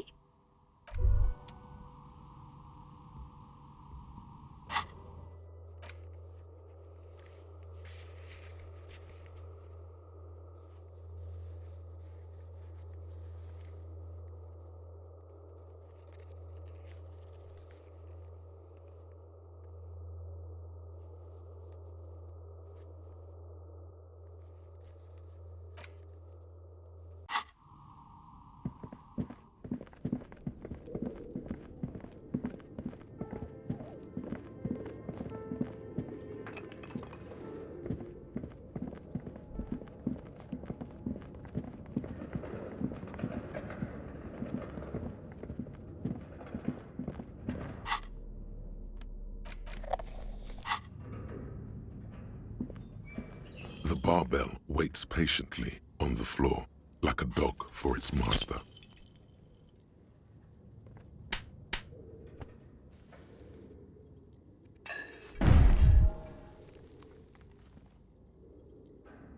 You manage to hoist it off the ground, but the barbell feels wobbly and dangerous. Your hands slick with sweat. Turns out you're no beast, just an old man with bad form. Even your body has failed you. It's a miracle you didn't injure yourself. It was never my favorite either. At the station gym, I mean. I prefer running. It clears your head.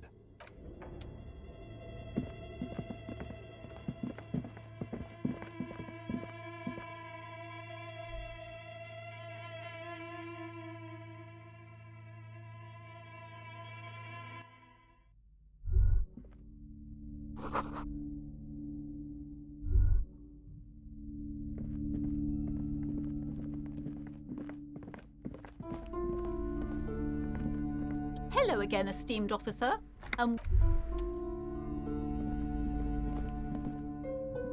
Hi, Ace Detective.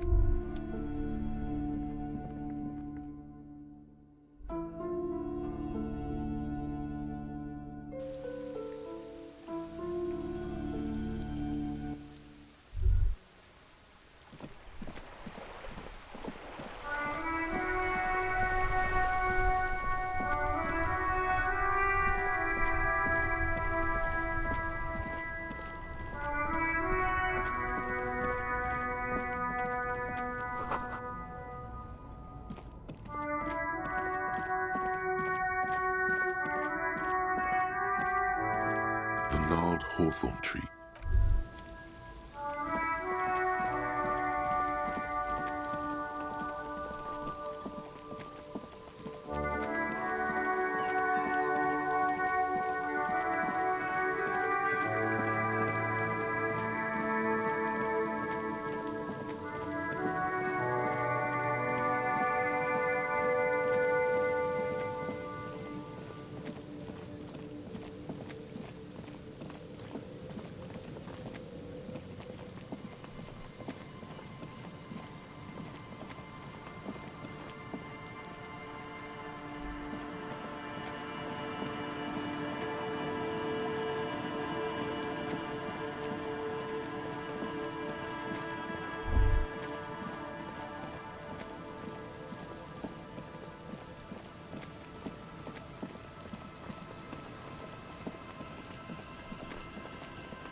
Yes, what is it? Yes? Thanks. Looks like it's the one. Now I'm going to print it out to see what's left of it. A speck of white? That's exactly what I'm hoping to find. Lintel was able to divine the location of the anomaly from this broken copy. I want to repeat their calculation, only this time with better equipment. Watch. What an intricate display of failure.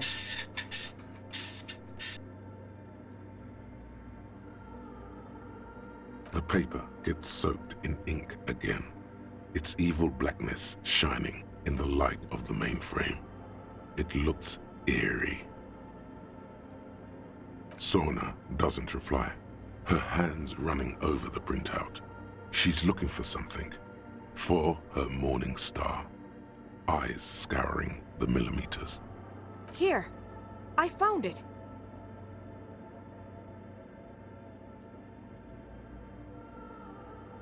Hold on.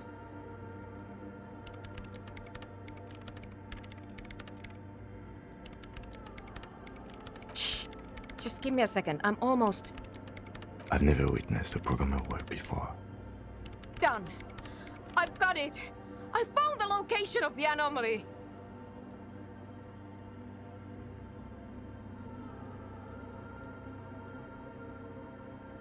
Thank you. There, in the swallow. Think you can help me again? I need you to go move those water bolts for me. I need to double-check my calculations. What an interesting proposition. Truly a task for the intellectuals, solving the puzzle of water bowls. Figure it out? No. I don't need you to figure anything out. I've got a computer for that. Just walk over to the circle and follow my instructions. Move the third bowl 2 centimeters to the left, and the fourth bowl 5 centimeters to the right. This should do the trick. Third, 2 left, fourth, 5 right. What? She only wants you to follow instructions. Nothing intellectually stimulating. In this task, a child could do it.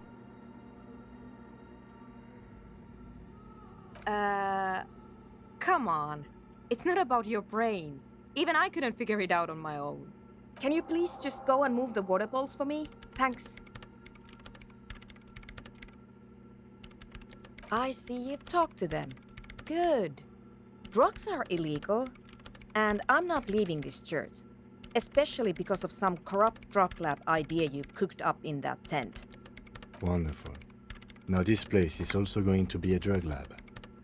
His way to deal with this is, at this point, not to care. Do what you want. Wait. No. You can't say things like that when the lieutenant is present. Say it's a joke.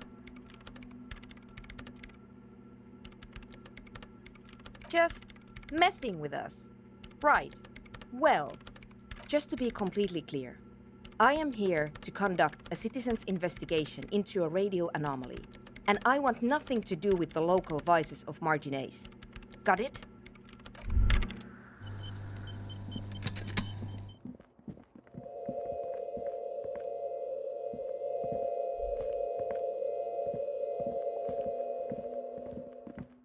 It's awfully silent again, as if someone turned off the entire world outside those walls.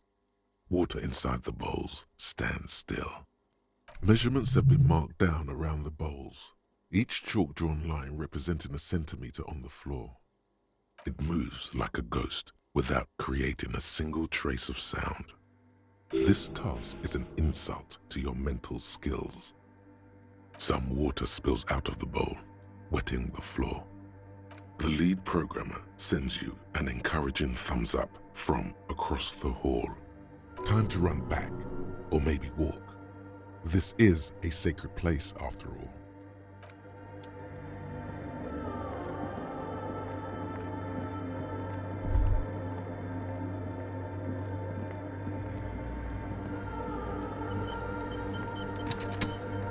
Yes, what is it? Great. Everything should be aligned now. Miss Know-It-All is hesitating. Yeah, nothing.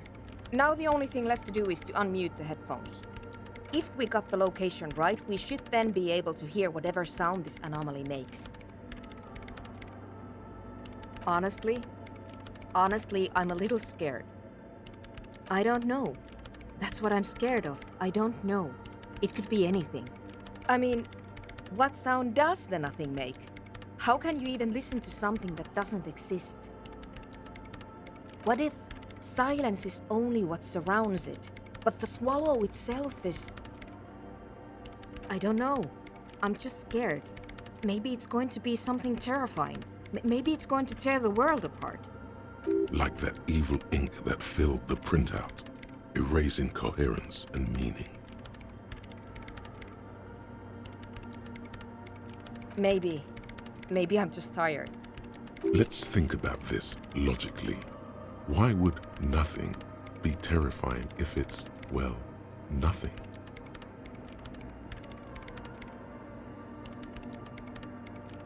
Because it reminds us of death.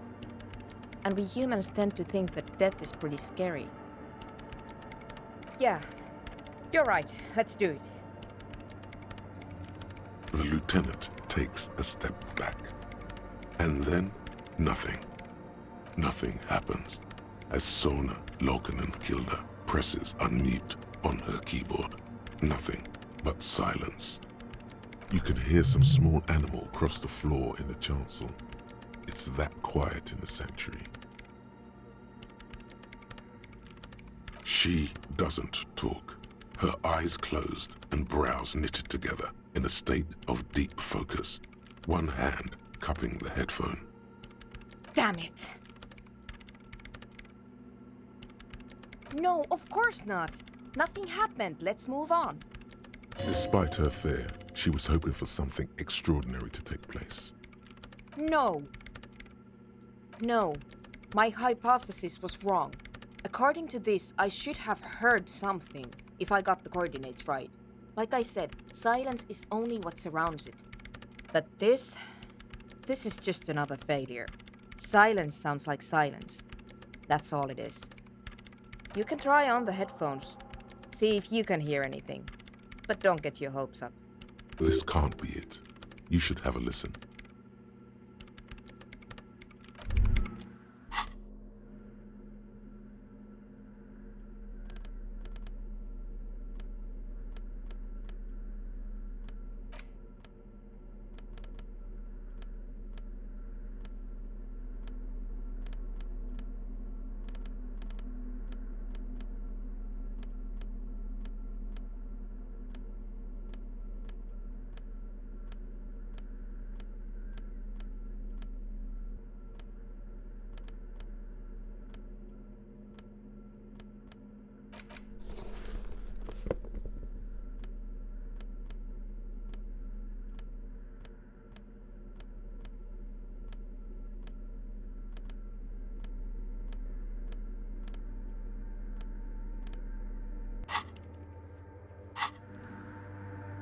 Yes, what is it?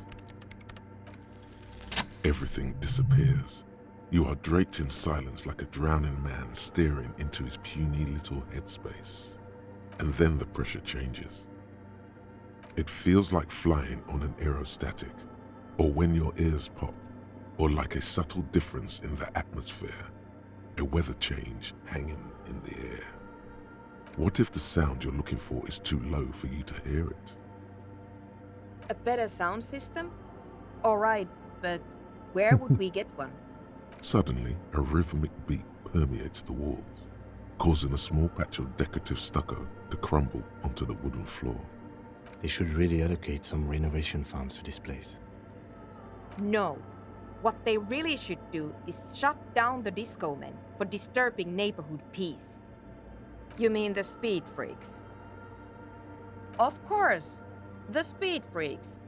They have a fantastic sound system. And you think they would help me? I guess I could live through a week or two of peaceful coexistence. Brilliant negotiating there, detective, as always. Sure. Let me know how it goes. Thanks, officer.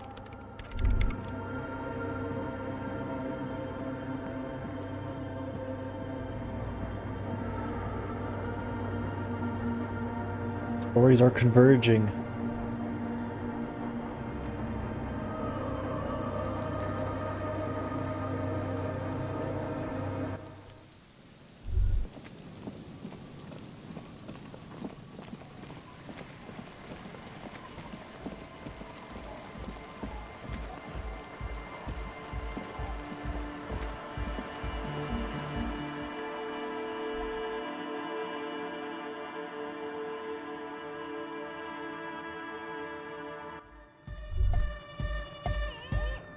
The large-headed... Good morning, comrade. Yeah!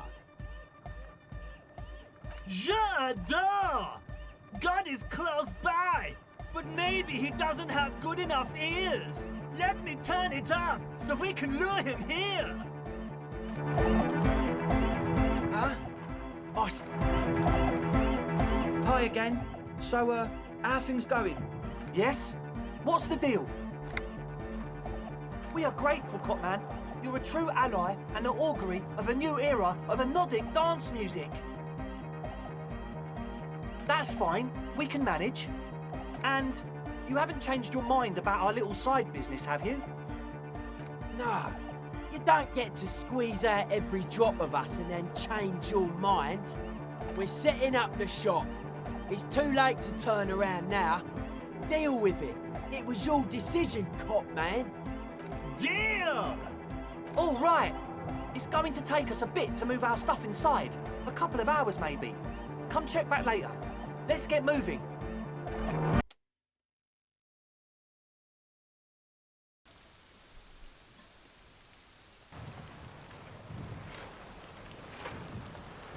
Uh-oh.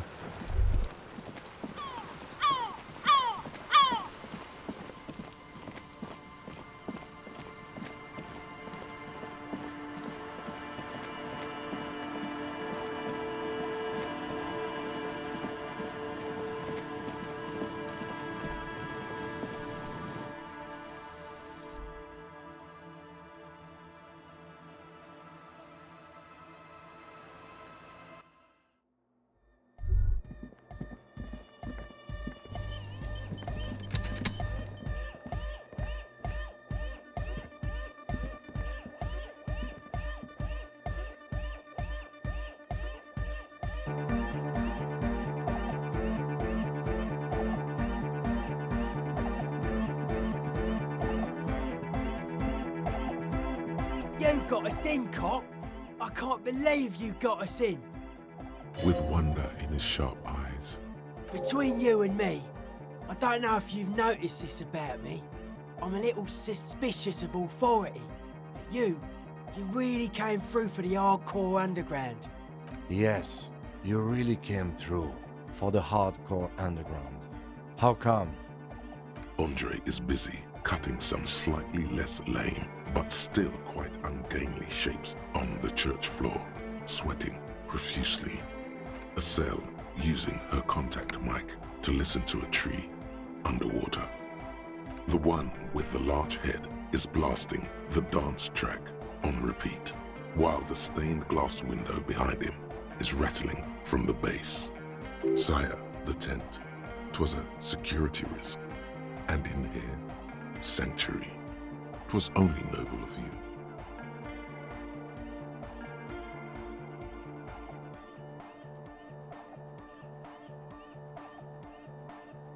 Okay.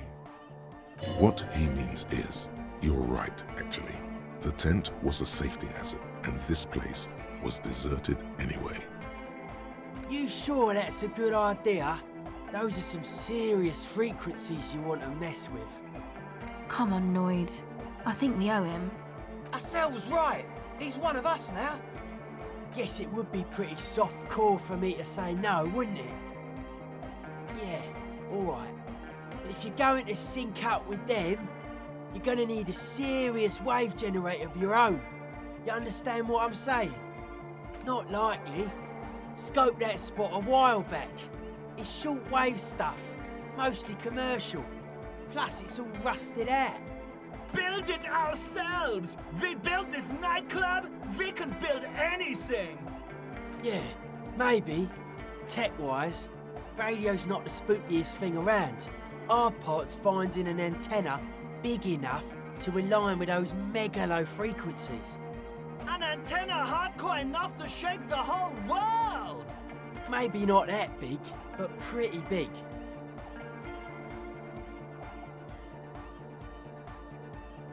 It's a miracle of carpentry. Dead bodies carved into total shapes. Now it can be something more. That's right. The first settlers built it, plus 6 more like it, on the coast here. Was one of the first things they did. Must have been really scared of something, but I understand. Alone on an uninhabited archipelago, forced to face themselves and nature. Pre-industrial quantities of solitude. The sea, perhaps something more fundamental. I would want to build a safe place for myself and my own as well. A cop who's into building critique. Okay then, this is folk DeLoreanism, lawmongerer. It's a subset of early DeLorean architecture. Art of core. Total. Everything between an ancient concrete cathedral and a glass cube is DeLoreanism. This is just an homespun version of it. Folksy stuff. Early mass production. They made thousands like this. Does that help you out? Like that woman there. Vertical, thin, white. A false image of grandeur. The source of the system is up there. You're at the bottom. They really dug that power vertical. Like to show off large and intricate structures. Arches, spires. Put you down with them. They were really into painting everything white too. Virginal shit, you know. Married shit. Virtue and tyranny. Stands to reason it used to be white on the outside, before the sea wind took all the paint off. Year after year, flake after flake, whitewashed clean, then covered in green moss. Slowly peeled by the wind, your skin crawls from the sensation as you look around. Dead bodies of perennial plants. Sigma functions have left this place. It's a good thing we came along. The spiritual collapse has been total. I saw some piglets suckling their dead mother. Have you heard this one, cop man? After a short while, they shuddered and went away. They had sensed that she could no longer see them, and that she wasn't like them anymore. What they loved in their mother weren't her body, but whatever it was that made her body live. End of quote. This is an high-quality carcass. The power of anodic beats and hard bass is needed to reanimate it. A Sarais man who lived a long time ago, an ancient hardcore brother.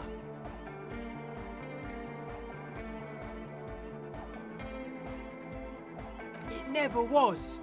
A 3,000-year-old regime of history, built by hundreds of generations of self-appointed intellectuals. It's false to the core. The way he says it, the force in false core, is invested with 20 kilotons of disgust.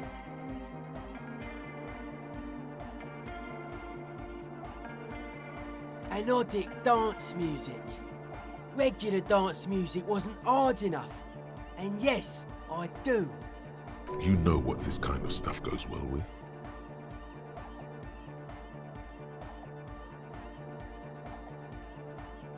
Only a little. It's a necessity.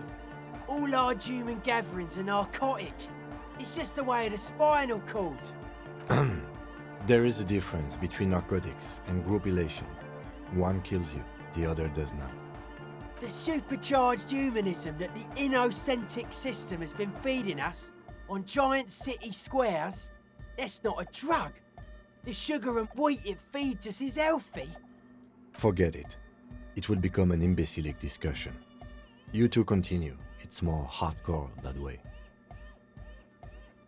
I don't. Fuck her giving me the evil eye. You defend her, law minion. She was a mass murderer. What's up with that? Mellow, man, mellow. No one's a mass murderer. This is a house of love. Mass murder on the floor! Humanism leads to eating sugar and pigs. Humanism was invented to mass-produce billions of humans. Billions of humans can mass-produce hundreds of billions of pigs. And many, many more tons of sugar. She liked games. Her legacy, the thing we live in, isn't real life. It's a strategy for some kind of victory against a long-dead opponent. But, yo, I'm only annoyed. What do I know? She invented the beauty you're feeling. She and her glass cutters and iconographers. You set the standard, all right. Then you meet it. It's effective like that, but it is also very soft of core. That so-called beauty of hers.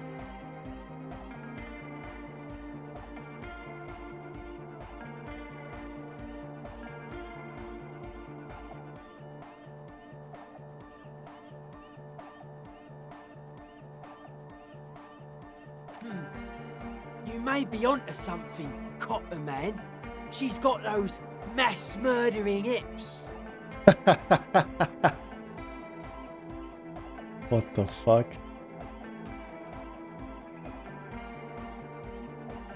Mass murdering hips.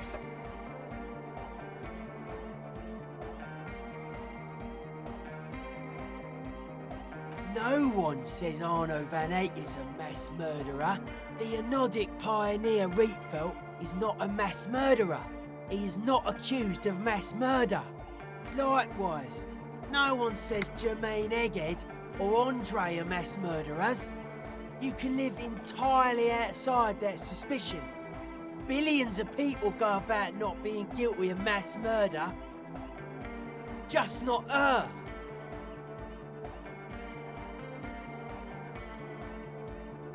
There is. She is a party repellent and must be taken down before we can begin partying in here. No, that's not it. It's something more. Something closer to your skin.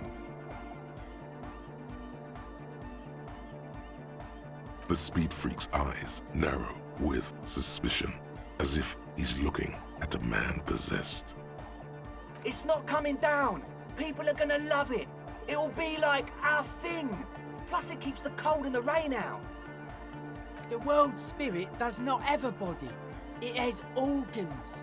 Hardcore is an organ of the world spirit. This Arno van Eyck track is an organ. The carpentry and glass cutting that built this house are also organs. She's a thief, if you ask me. An organ thief.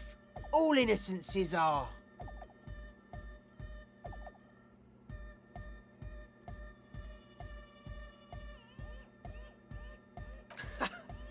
I like this question, Cop Man. She did not live the life of a human. She lived like someone who's playing a game. The life of an operator. That's not the life that humans live. She was adored. Humans aren't. I don't know about you, but they hate me. And they do not think I'm innocent or some shit like that.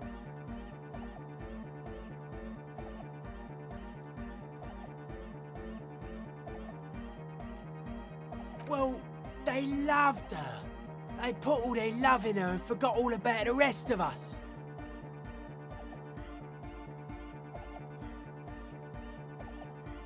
Are you a commie cop?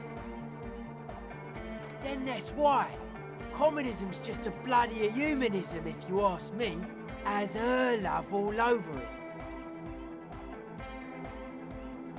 What a strange choice of words. Oh my god. Caustic. Overflowing with negativity. That can't be healthy. What's happening here? Why do you keep coming back to this window? Well, you shouldn't. You shouldn't come back to this anymore. Stop talking about it, please. The mass murderer? Why? Okay. Odd to say, Cop Man. Signs in here are distinctly wild. Gonna take a while before everything's properly synced. I did get to talk to the crabman, though. Anyway, he's been giving me kind of a psychic rundown of this place. Dude's seen some crazy shit, but he's actually a lot like us.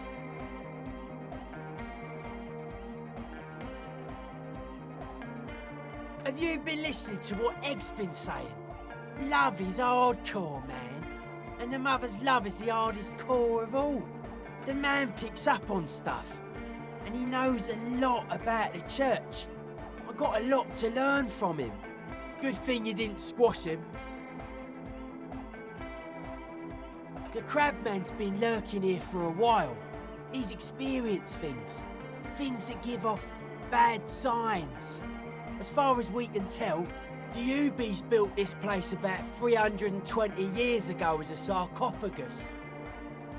Not like a literal sarcophagus. I'm just being metaphorical. Encasement, confinement of something they were afraid of. Something new and unheard of on the Isla. I think that's what the crabman is experiencing when he climbs around upstairs. Like, this is some old world shit the Ubies had heard about. I thought the best way to deal with it was to build a church surrounding it to contain it. I don't know, and it's not something they properly understood either, what it does, but it's what this Sona person is looking for and trying to measure. It'll be fruitless though. She won't be able to measure it. People like that always want to measure everything. All those things they really can't. The wood creaks as a gale blows by. Outside, dust particles fall through the darkness, settling down on the age-bleached floorboards. The structure does not feel particularly durable. No, it's pretty fucking unsound if you ask me. They should have built a club for Anodic music around it instead. Anodic music will definitely contain whatever we're dealing with. And if it can't, well, seems to be the trend around here, doesn't it? You can't measure shit like this. It's not like substance. Like a concentric ring spreading out, the struggling villages. And that is what caused the communards to fail in defending the beachhead. Yeah, a lot of failure has gone down around here. I don't know. Maybe, maybe not. It's not even a thing we can answer, Cop Man. Even I have limits. I'm a limited sire person.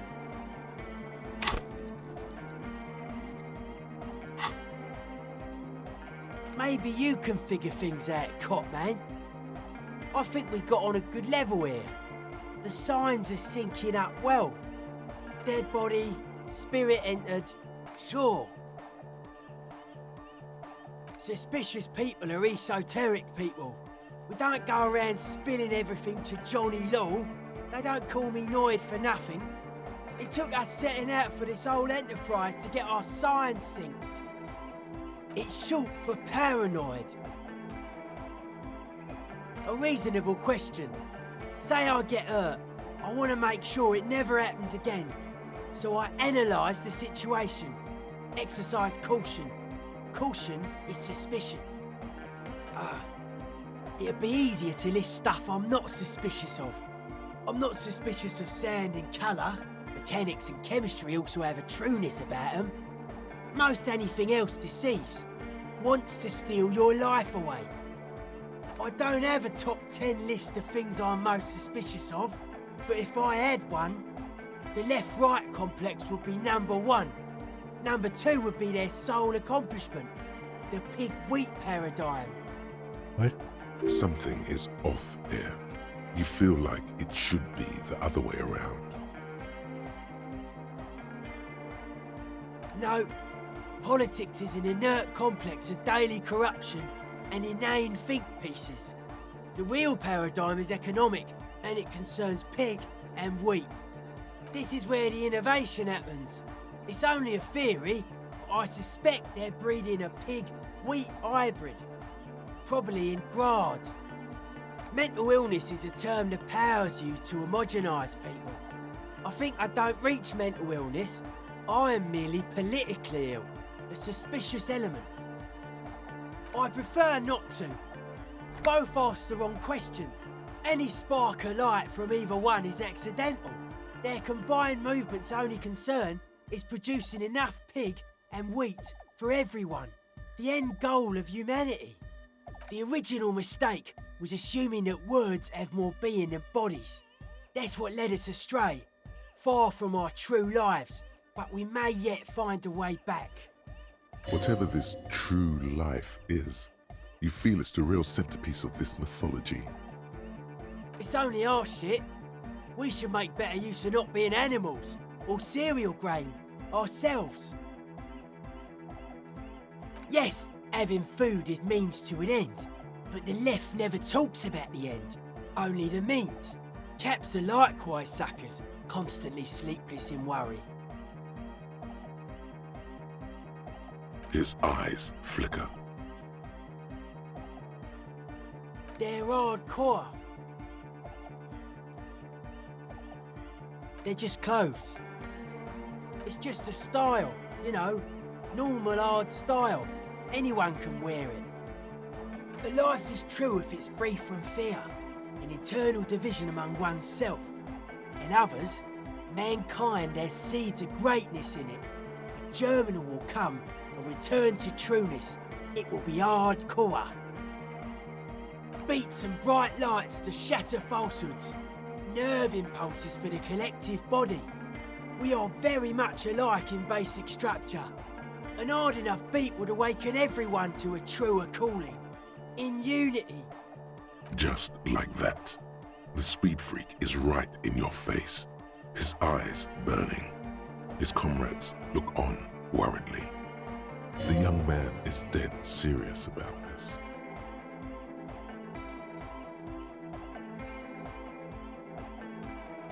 Rejection of the right-left axis. Emphasis on unity. Appreciation of some primordial mode of being. What does that remind you of? Nationalism, militarism, racism, and emphasis on a leader character are totally absent in hardcore.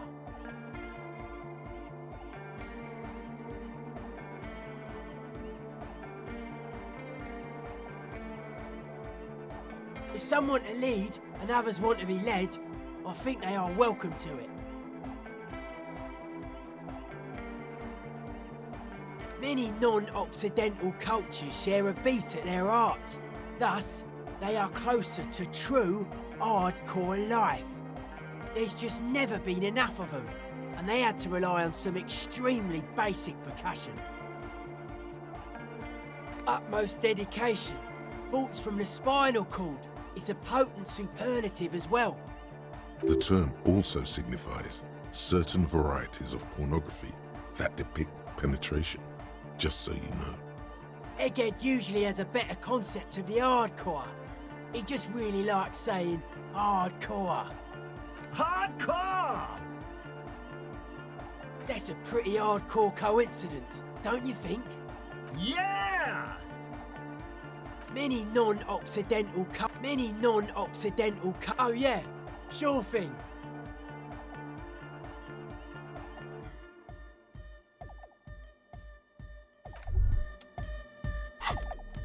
Actualization.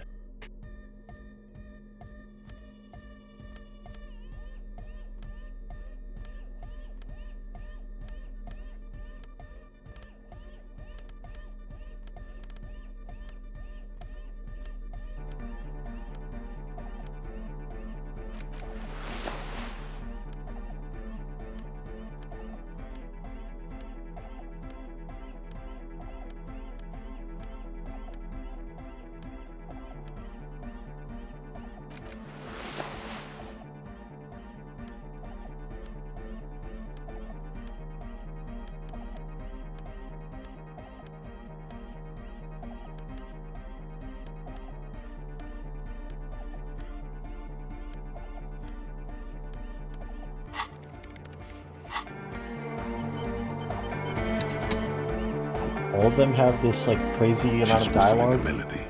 Her trusty contact mic attached to a wooden pulpit. At the sound of your footsteps, she stops what she was doing and turns to you. Hey there. I've been recording some new audio from all these beams and rafters. The sounds travelling through the wood are pretty cool. Creaks and stuff. Like you're underwater, you know? But like, underwater inside a tree. And yes, I'm being more like Contact Michael, right? Don't even bring it up.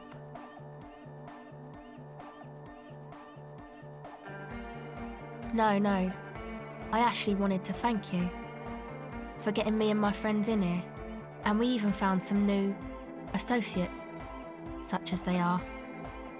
Good, I think. Noid is getting a read on the place. I think he finds the carpentry very impressive. Andre's been setting up the compressor and dancing. Egghead's been keeping the party up. He's got the stage under control. Sauna, the programmer, she's doing whatever she does behind that radio computer of hers. She doesn't talk to us much, and the crab man hasn't shown himself, thank God. Sure, you helped us out. I can repay the favour. What do you want to know? Ah, she's a bit odd, I have to say. Doesn't talk much. I'm not really sure how to vibe with her, you know? Seems like she's not in a very good mood most of the time. But earlier today she told me about Welkins, and she seemed oddly happy, like she had some idea with those little creatures. Some artistic idea. I didn't really listen, I was busy with my mic. Oh, the crab man. Still gives me the creeps the way he moves. But he doesn't actually come down that much, just climbs around the rafters. I just tried to stay away from the crab man. But he talks to Noid. They seem to have some thing going on. Beats me. Noid said they get along somehow. They're both crazy enough, I guess. Who knows? He doesn't really answer our questions, see? Not that it's easy to ask them. What are we supposed to do, yell up at the tower? Who do you want to know about? Andre? He's a cool guy. Doesn't really come off as one, but he is. To me, at least. He takes care of shit. Sorry. I mean, he's got a vision. For what life should be, you know? He tries to push things until everything falls into place. He's an organiser. Nothing. But then again, there's nothing to organise around here either. He really wants this church thing to work. Must have taken it as a sign when he found it abandoned like that. Said it was an augury. I don't know where he got that from. Andre's not super intelligent. I've never seen him so psyched about anything though. And he's often psyched. Looks sort of desperate, like it's his last chance or something. Or maybe he was just high. I mean, not that he does drugs, just high, you know?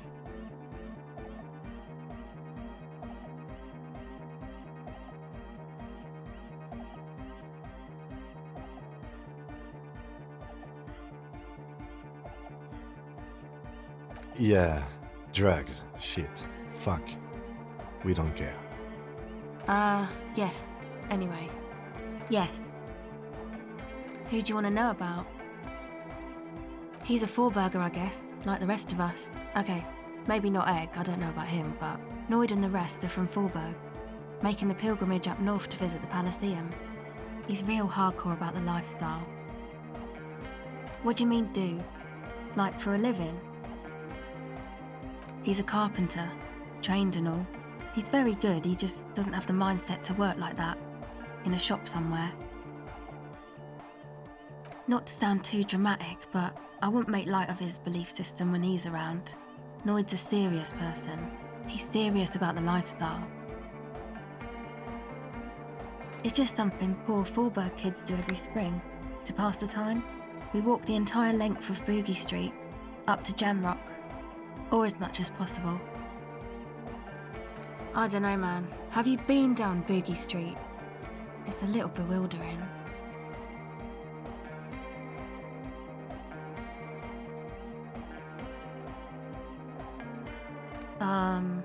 Kind of. I'm gonna say yes. Okay, then you should go and take a look, I guess. Boogie Street is cool. It's got a lot of immigrants and all kinds of different people.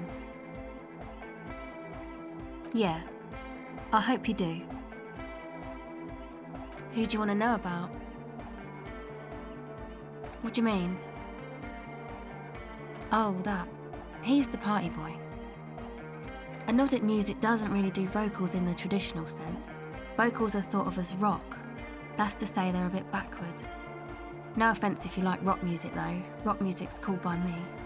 Pachoo, pachoo, swish. Your credentials as the resident future man of Revachol are being questioned.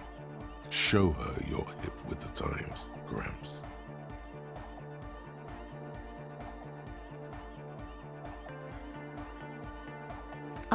Okay.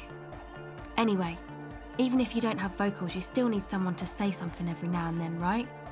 To urge things on. That's where the party boy comes in. He basically just stands on the stage and dances and yells how awesome everything is. It's very catchy. I understand. People are usually afraid to do things if others aren't already doing them. Dancing makes you dance, like sneezing makes you sneeze, or yawning makes you... Anyway.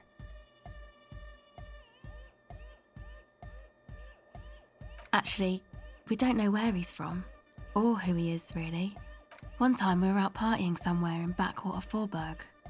Or maybe even Coal City. I can't remember. Maybe it was Coal City. The worst of the banlieues. A wretched heap of closed-down mines, even west of Jamro, on the dusty slope of Montmartin, the remotest possible area of Revachol. No one even wants to exploit those people anymore. Egg was yelling along to some jam someone was spinning, all night long. Just kept yelling until he didn't have a shred of voice left. When the sun came up over the mines. There were mines? Yeah, it was in Coal City. Egg came with us. He made this wheezing puppy dog sound all the way back. Couldn't even speak. It was definitely Coal City, because it took us 2 days to walk back to the fort. He just wheezed the whole way. We never really asked why he came with us, or who he was. I think his name is Jermaine. People are sweet. You can see it must have been a great night. The memory causes her to go silent for a moment or two. Who do you want to know about? Me? Again? I told you, I'm a silver bird. There's that phrase again. Really reminds you of something. It means I don't answer questions about myself. Is there a law that would stop me from lying, though? That would depend on the circumstances. Thank you. Sure. Catch the silver bird. Very low.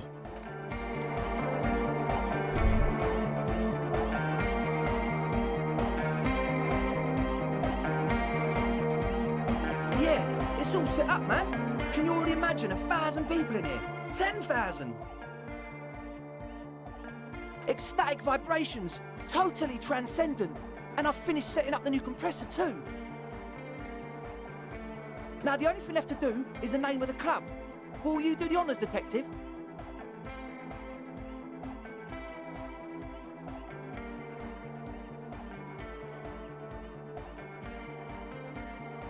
I wouldn't. I wouldn't build a club, and I wouldn't name it either. An underground place with no name? Sounds like something the Crabman would say. We're not going with anything the Crabman would say. Why not? The Crabman has ideas, Estelle. Ideas from another level of consciousness. I don't care. I don't like the Crabman, and I don't like his ideas. His ideas are spooky. Next, please. I don't. Good. We have too many opinions anyway. The amnesia. Like the... I can't remember the name of the club, Amnesia. Amnesia! It's not amnesia, guys. Hardcore. Yakukata! Yakukata! The place to be! Yakokota. Yeko Qatar, the zone of ecological catastrophe. That's too morbid, Egg. Got anything else? Hardcore! Hardcore to the mega!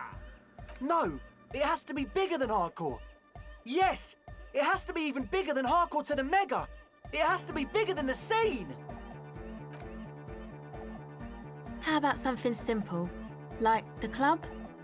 Too modern and too ironic. We don't want ironic. We want real. Real and true and beautiful. Like a morning after the rave. The name. Everything I managed to come up with sounds just wrong. Andre's overthinking it. Yes, you should do it, detective. It would be good for the signs. Noid's right. You've helped us so much. It's the right thing to do. You have? Well, what's the name? Disco Elysium. Like that DeLorean word for the world, you mean? Elysium.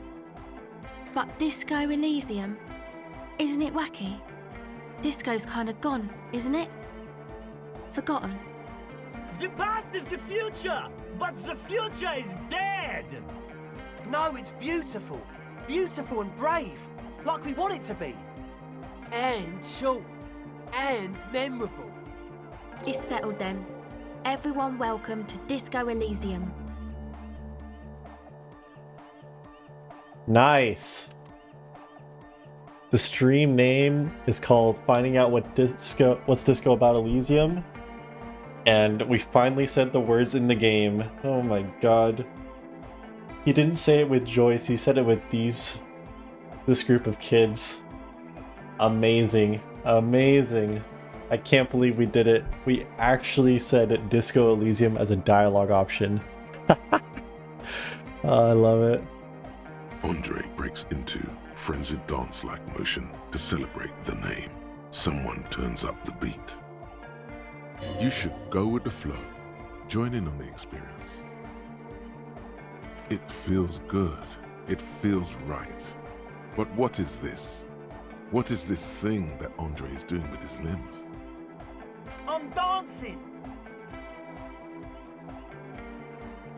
That soft core gyrating is supposed to be dancing? Yes, my man. Talk? What is there to talk about if you can express yourself with moves?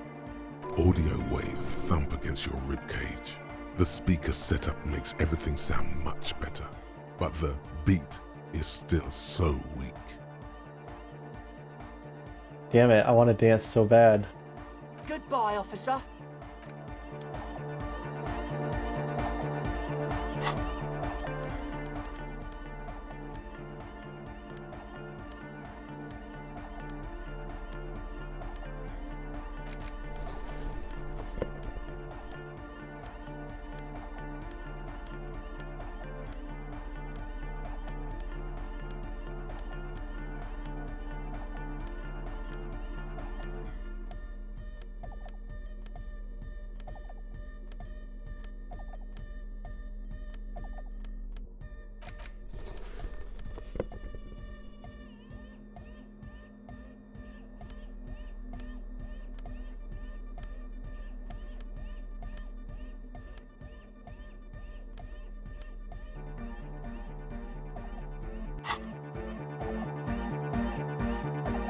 Oh, hey, man. It's good to see you.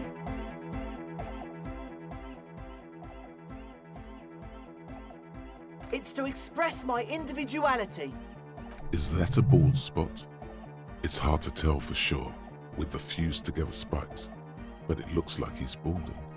Or because I'm balding, yes. I want to fuse the remains of my hair together before it leaves me. I want to show my hair. I don't give a fuck how old you think I am. I'm 20. Not 20.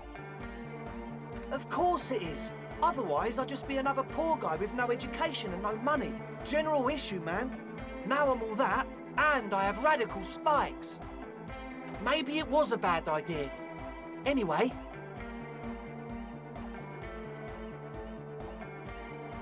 Goodbye, officer.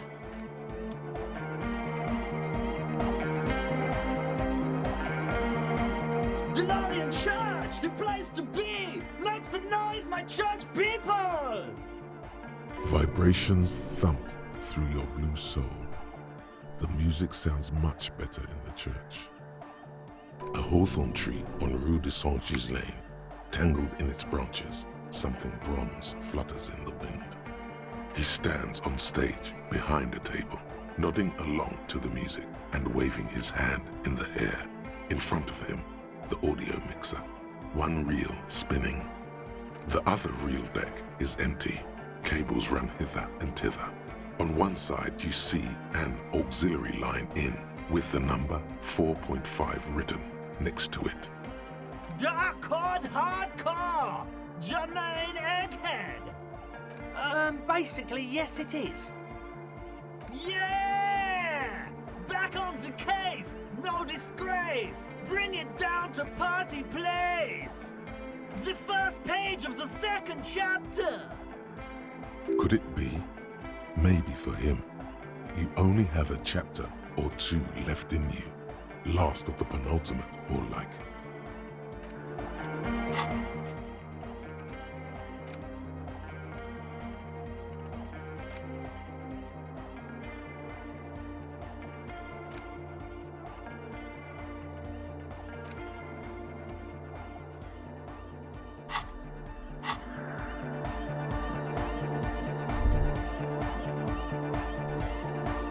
Yo, man, what's on your mind?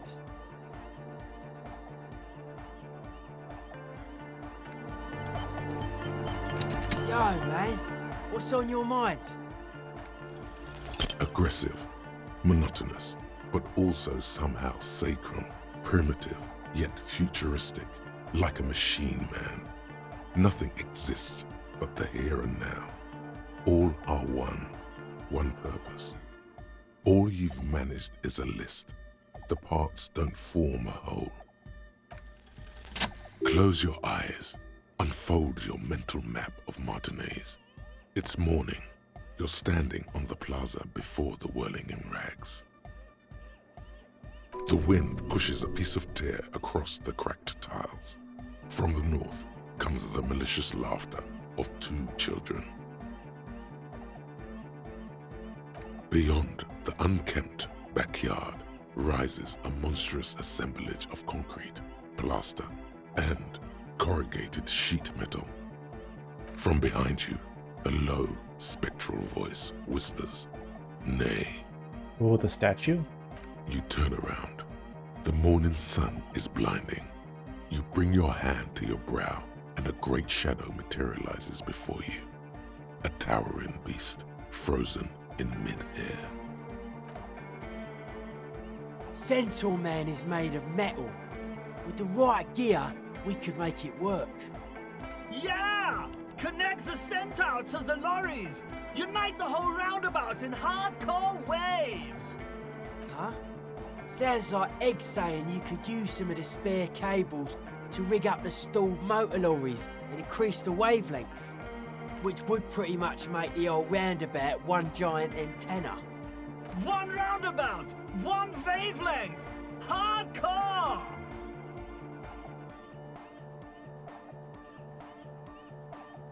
It's gonna be the most hardcore antenna in Martinez, and probably all of Revachol West. We have the amps! We have the cables! We're almost ready! Yeah! He's right.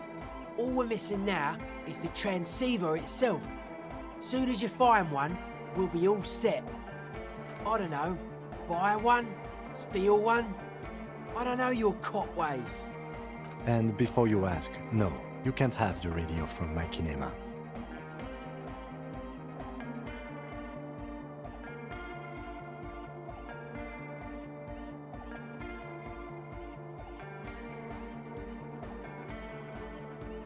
Yeah, probably. Thing is, you'd have to be an engineer to get it out. I'd stick with regular radios if I were you. Can't do it. We just got this place set up. Can't go risking Egg's most important equipment. I highly doubt that.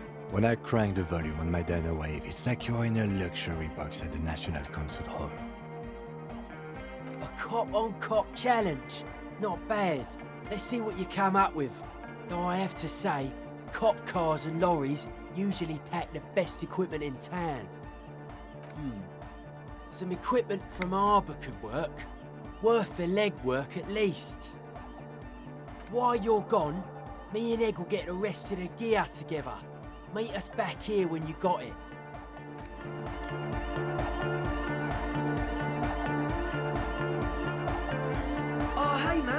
good to see you. You close your Whoa. eyes and vacate your skull, leaving your brain to wonder, where did that little fluttering light go? Total darkness. You sink down the darkest fathoms of your own personal deep, vertebrae by vertebrae, through the unformed skulls of your mind. Here it will begin. Who fucking cares? Good. You should be. Oh, don't worry. The music's still there. It's you who is gone. This is a pivotal moment. Try not to piss yourself. Nothing. Just the immaculate silence of your spinal fluid. Electrified. I'm gonna let you in on a little secret. Every vertebrae in your spine is an unformed skull ready to pop up and replace the old one. Like shark teeth. The one you're currently in has a little brain forming in it, waiting for its turn to rule the world. In the spinal cord! From what I can see, it's about to bust a move. Foolhardy! Do you even know what's happening on the surface? Maybe 1,000 years have passed. Or maybe you started spazzing out like 2 seconds ago. With your eyes still closed, the first thing you feel, all the way back in the pivoting darkness of your own torso, is warmth. You have become a triumph of rhythmoplastics, somewhere in a smelly wooden church on the coast of Revachol. The wounds from the war you waged on your body are healing, twist by twist, turn by turn.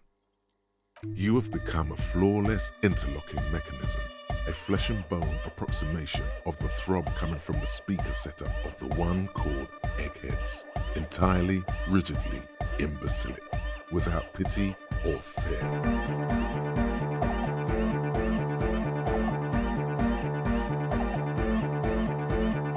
Free from self-awareness, no deliberation, only, and I mean only, execution. Oh my god! No way!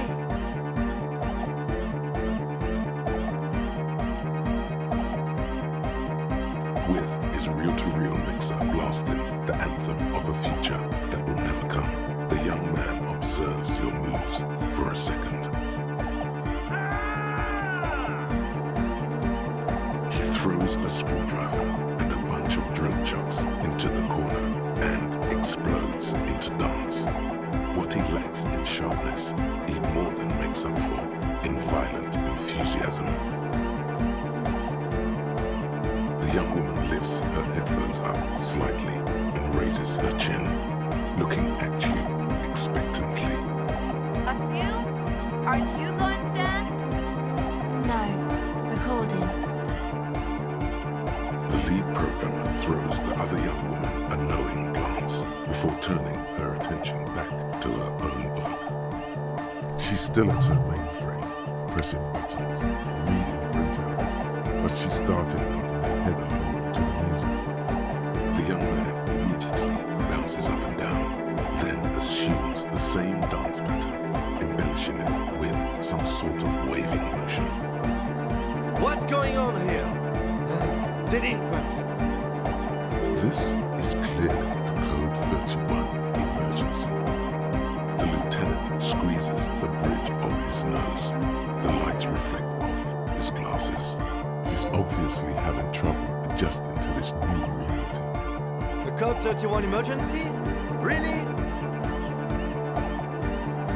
The lieutenant crosses his arms with a bemused look. What's happening? The destroyer of worlds. Help, Kim, I'm turning into some kind of hyperstar.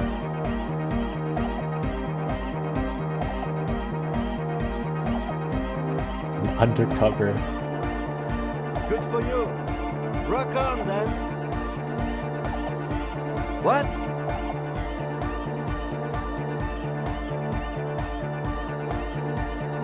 Ah, come on, Harry.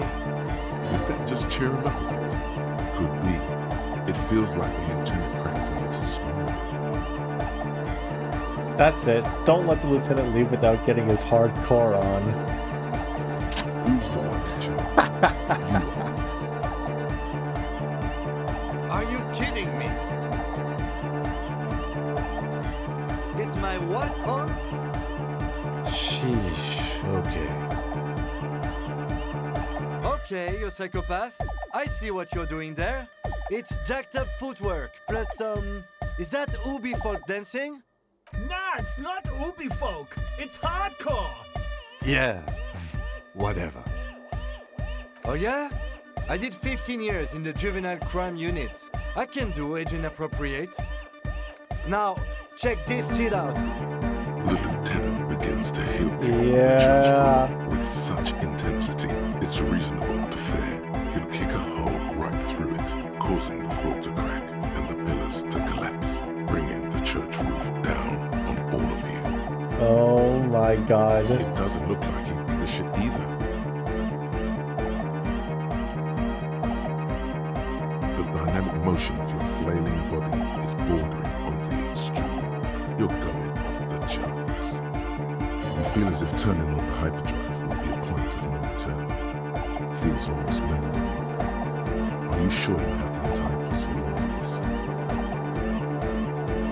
Here we go again. Hardcore fills the air. The sound above my head. What now? The sound above your what? Above my hair, man. Okay, this is too imbecile. Excuse me. On the coast of the Martinez Inlet, in a small weather-beaten stave church built 380 years ago by settlers from the Occident, most likely to guard against an anomaly at its center, an officer of the RCM is contorting his body into idiotically rigid shapes as he invents the future of dance music. It's the hardest anyone has ever danced. I am la Revacholière. I am the city. I am a fragment of the world spirit, the genius Loki of Revachol. My heart is the wind corridor.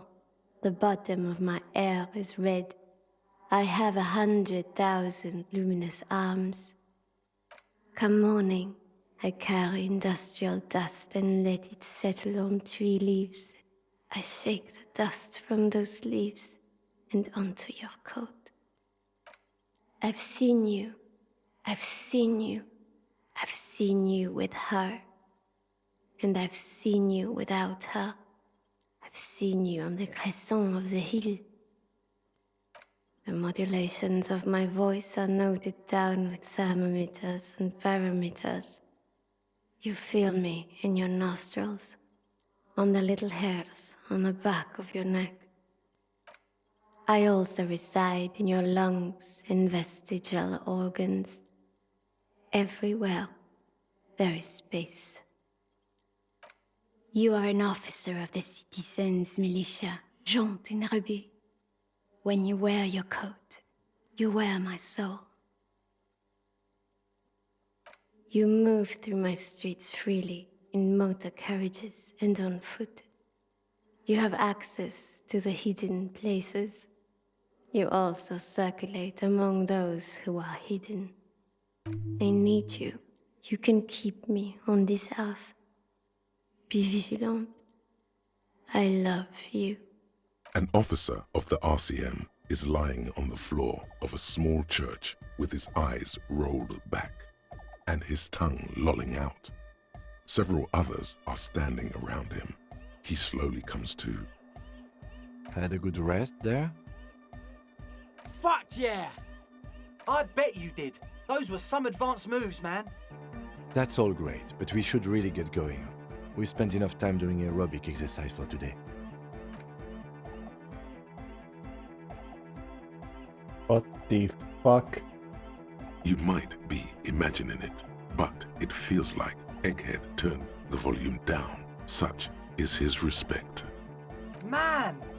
Now, man! Now imagine if we could do that, right? But with like 1,000 people. End of human development. Mission complete. All right. You're absolutely beat. Muscles relaxed and feet like noodles underneath. Goodbye, officer. That was cool. Oh, the god of dance is back! I'm dancing with the god of dance! Goodbye, officer.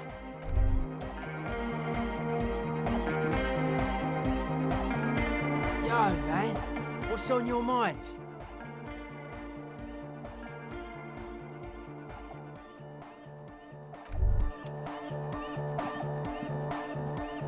Hardcore.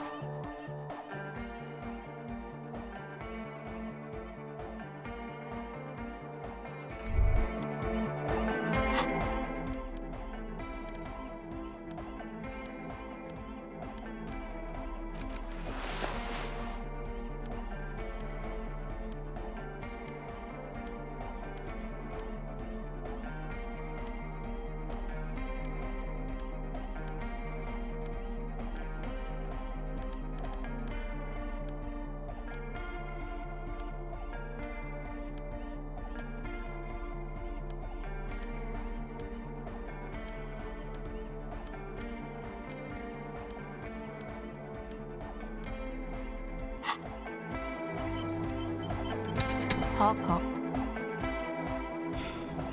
The silver bird has already flown away. I will catch it later.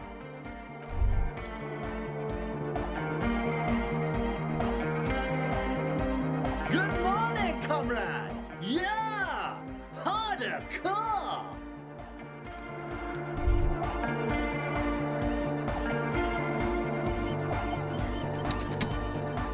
Yes, what is it? What? What did you say? I can't hear you! The music is too loud! Oh, the project! It's not going well! There's that guy!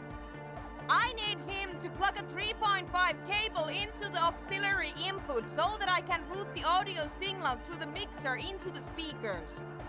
He doesn't listen to me! He only ever seems to care about hardcore and Yekokata! A place to be, apparently! Thanks!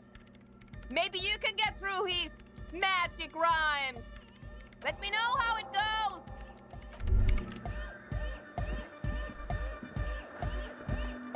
Good morning, comrade! To the mega! Yeah! I can route it through auxiliary! What kind of a cable does she use? 3.5 or 4.5? Oh, she uses 3.5. Yeah. The auxiliary lining is 4.5 millimeter. These two don't mix.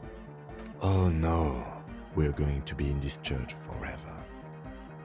Don't worry, I have an adapter for it right here. Hang on, this is a 4.5. We're all good, people! Whoa, thank God. Adapters noticeably degrade the sound quality. Great! Someone got through to him! Okay, let's get it all set up. Can we turn the music off, please? Everybody! Everybody! Don't panic! I'm going to turn off the Arno for just a sec. For a special scheduled event. The Arno will be back, but we're doing something else for one moment. Alright, go tell her that Egghead is ready to rave to her tunes. And then I'll turn off the music.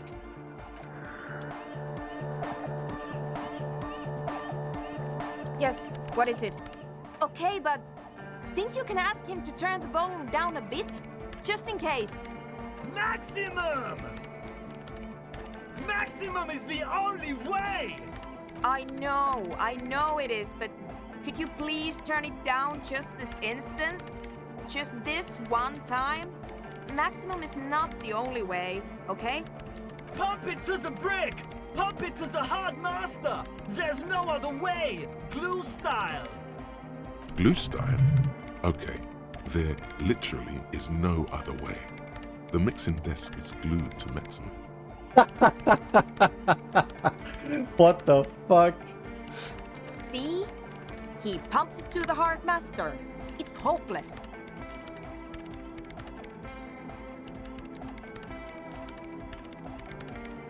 Because I'm afraid that something might happen. It's an unknown phenomenon. We can always turn it back up if there's a need. Can't turn down the hardcore! Of course it is. Yeah! Permanent enlightenment! Ray of sound! Never mind then. Let's get on with our project. I'm going to unmute the speakers on a count of 5. Everyone ready?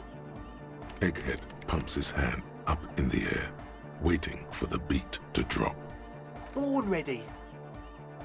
Ready. I'm ready if you two are detectives. The lieutenant nods stoically. There's tightness in your chest. Anxiety. What? No, we should definitely do this. I am going to do this. Ready? 5, 4, 3, 2, 1. Mute disengaged. No wind outside, no waves, no floorboards creaking. Total, continuous silence. This is unnatural. The woman looks around. In the silence, you see dust move on the floorboards. The driver of the speaker vibrates in the air and then stops. Plasterwork begins to crumble down the walls.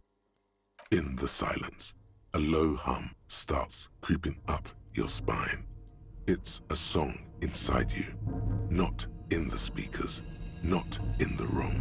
A great bass sigh in the basement of your mind. Slowly, it builds until the air around you starts to vibrate. It's out there now, in the world, made manifest. It will devour everything. The floorboards, the glass, the streets and the people. Nothing will remain. Guys, what's going on? It's getting louder. In the basins, the water looks like it's boiling. Hosiana! Mother of Mega! In his mind, a tidal wave approaching from afar, swallowing entire coastlines on its way. Salvation. He's peaking, the worst high he's ever been on.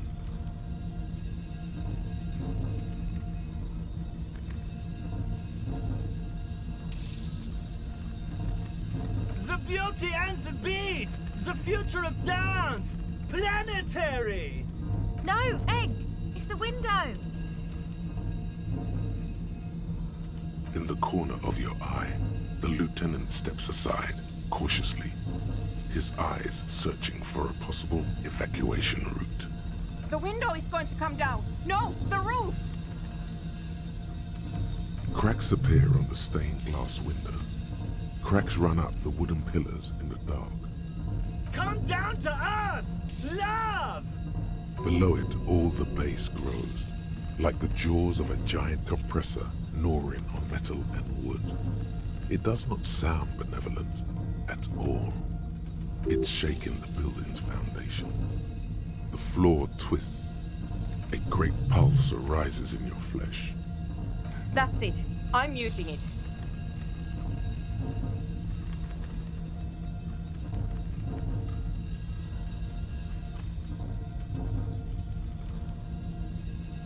Oh! I want to feel the heat for somebody! Shit! It doesn't stop. A seal? Have you? Yes, I've turned it off. Andre, pull the compressor. The place is gonna come down. Fuck! I can't shut it up. The signal's passed. It's not in here.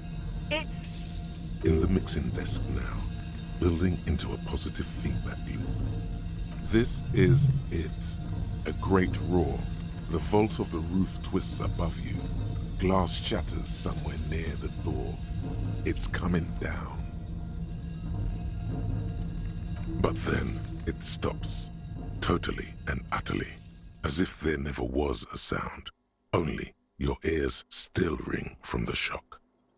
Everybody is staring at Egghead, holding a dangling cable in his hand. A black 3-pin connector. Egg. I pulled the plug. It was getting too hardcore. You did good, Egg. Most of the place seems to be intact. Fucking hell. Programmer lady, tell me you were recording that. 4 years. 22 people.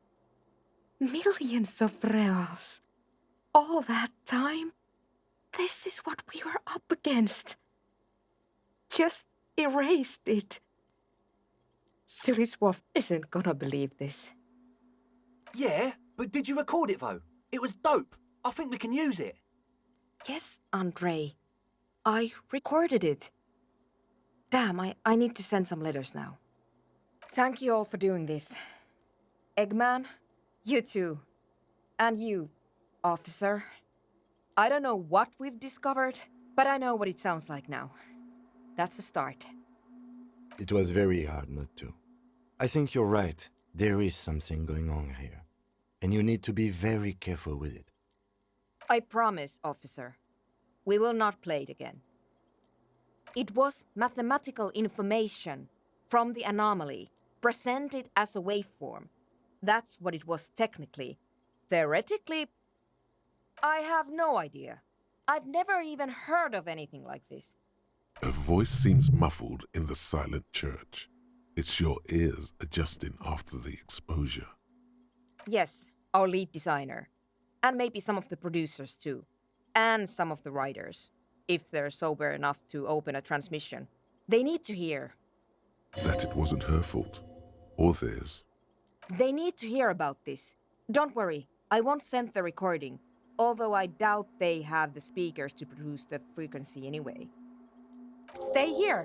I'm going to stay here with these lunatics. Send letters, maybe meet Suliswolf. Also devise further measurements. I want you to know that's totally chill with us. I don't care, but thank you anyway. That's the best she can manage for Andre. It's quite a lot in truth. For her, at least. Now, I have a theory to come up with. Some kind of preliminary explanation to all this. Or the letter will sound like I've lost my mind. Yes, and we have to get back to stabilizing Martinez. Instead of demolishing it with loud bass noise of unknown origins. Some tiny hard thing lets go in your stomach. You're still alive. Yes, what is it? You don't have to. You already have. A long time ago. These thoughts formed in you somewhere, in a long-forgotten discussion, behind a kitchen table, in the evening light. And a woman, she was there too. Her hair smelled of shampoo and she was smoking. What? But Pale isn't here. We're thousands of kilometers from the edge. That comforts her. She looks up into the darkness under the nave, then back at you. Then what is that? It's nothing. No, it's less than nothing. No. It's less than nothing. The final rest state for reality. Imagine if all this never was. Then the Pale is...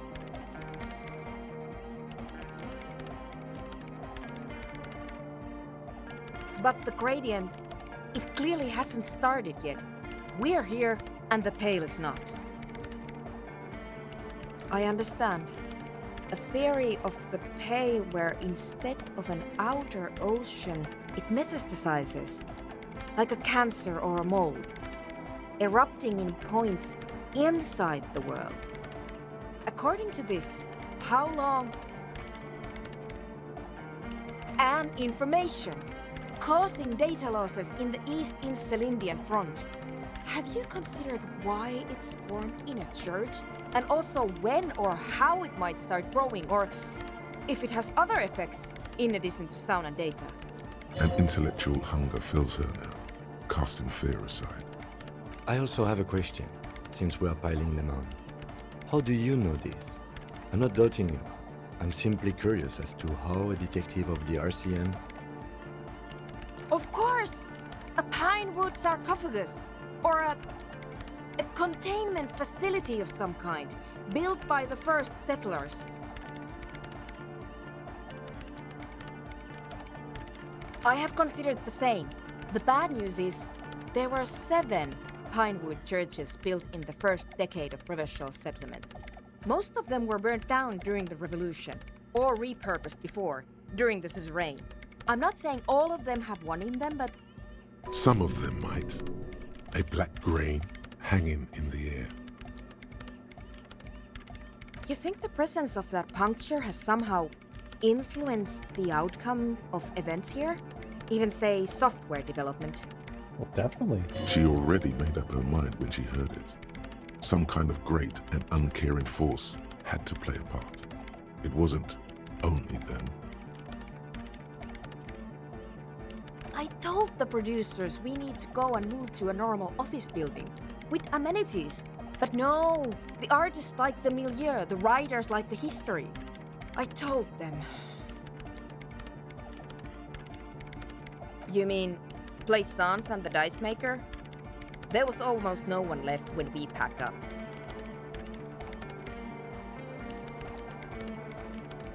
Then go tell them.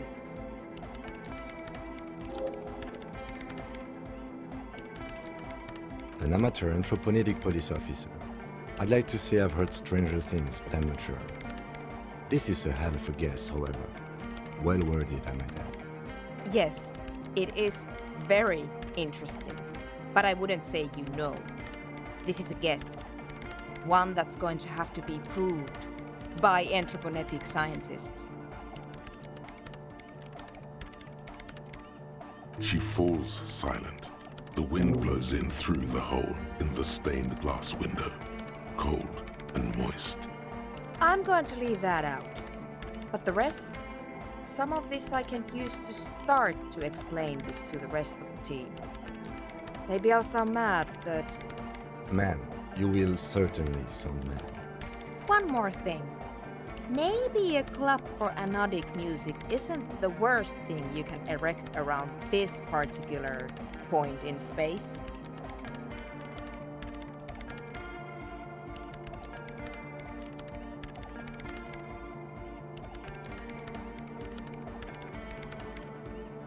Yeah! Once the light is on in the universe, it will never go out! Thank you, Egghead. Let's leave it at that, shall we? We have an anthroponetic detection to perform in this district. The creepy woman! We were wondering about that when we worked there, but I had completely forgotten about it ever since. It must be anthroponetic crosstalk, the one you get in radios and long-distance calls. Now it makes sense, with the Pale right on the doorstep. Incredible. This would also explain why we get it on the police radio all the time. It's quite common, actually. When the signal gets routed through Pale, all kinds of irregularities take place. You may hear snippets of someone else's conversation, or the voice of your former lover, or an echo of an event that took place 100 years ago. Pale is a shroud of memories, and it doesn't really distinguish to whom those memories belong to. You could hear anything. Anytime.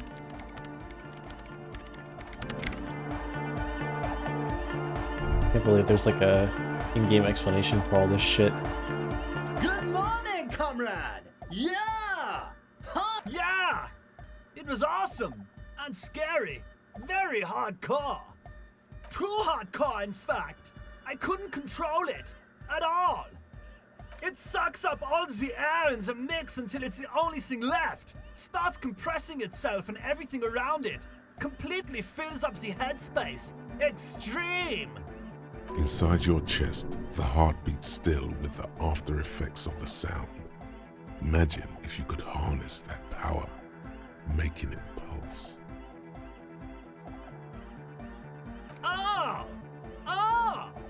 But how? What about the compressor? The one with the spiky hair was setting up to achieve some sort of parallel processing.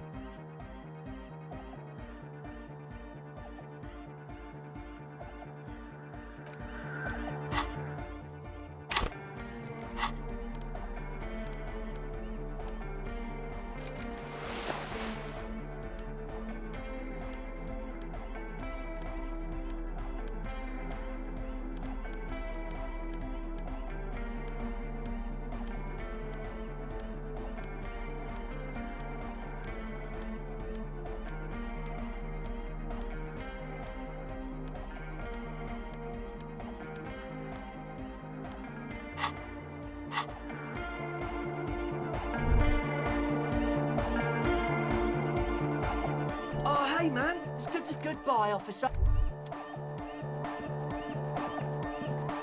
Yo, man. Hardcore. Yo, man.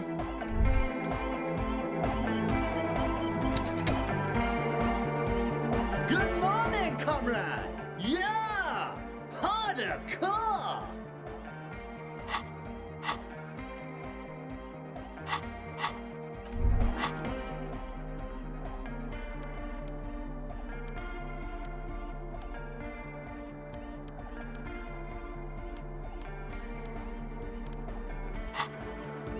Good morning, comrade!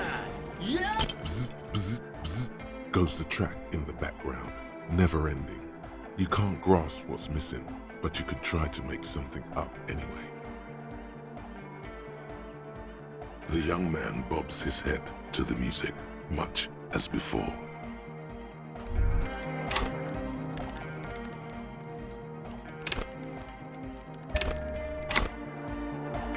Good morning, comrade! Yeah! Here's an idea. Say what you said before. Yeah! It's hard to say for sure, but the digital throbbing seems...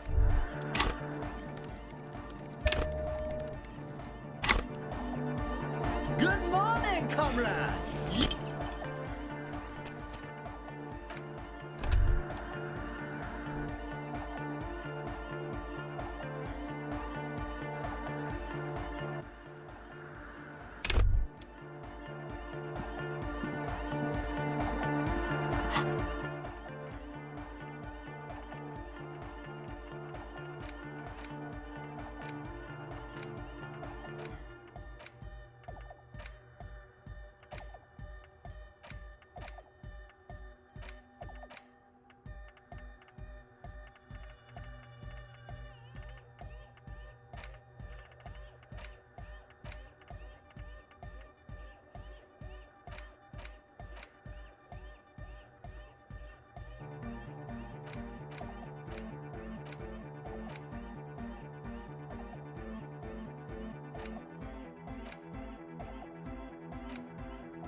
comrade! Yeah! Bzz, bzz, the young man.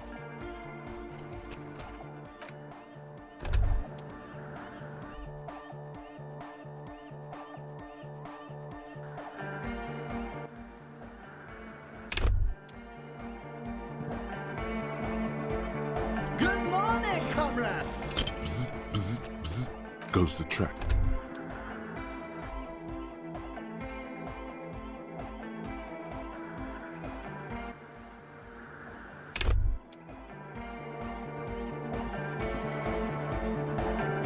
Good morning, comrade!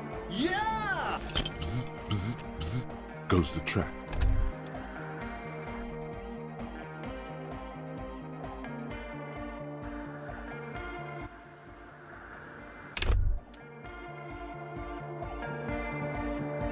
Good morning, comrade! Bzz, bzz, bzz, goes the track in the background. The young man bobs his head to the music, much as before. Good morning, comrade! Here's an idea. Say what you...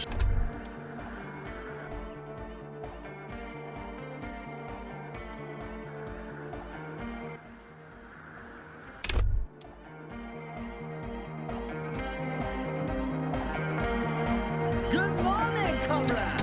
Yeah!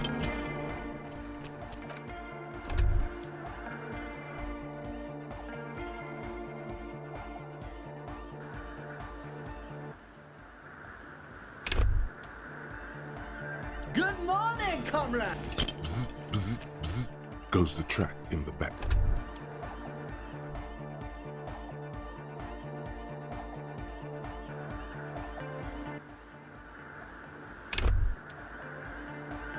Good morning, comrade! Bzz, bzz, the young man bobs his head. Good morning, comrade! Here's an idea. Yeah! It's hard to say for sure.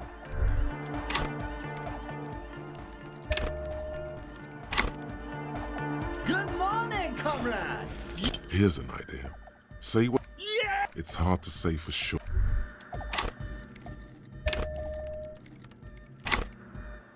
Good morning, comrade! Yeah! Hot! 42%.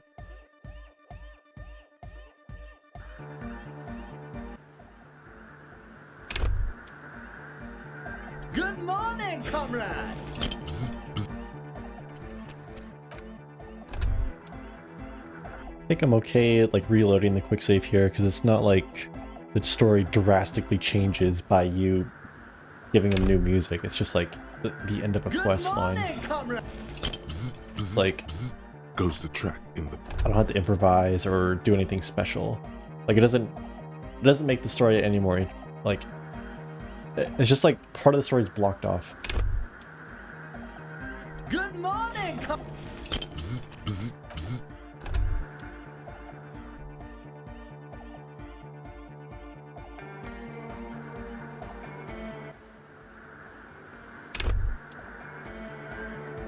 Good morning, comrade! Bzz.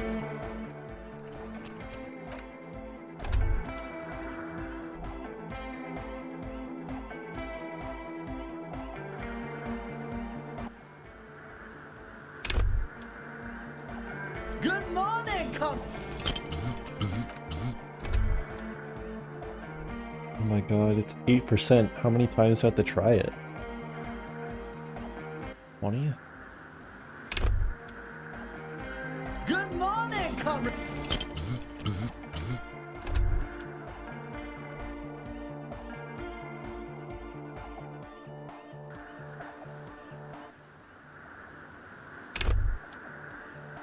Good morning, comrade! Bzz, the young man bob.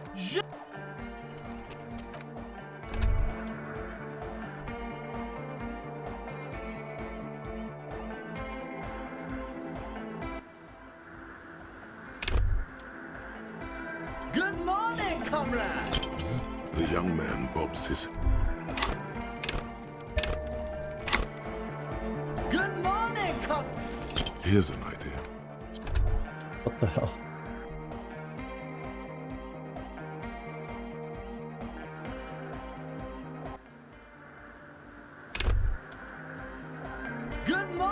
come...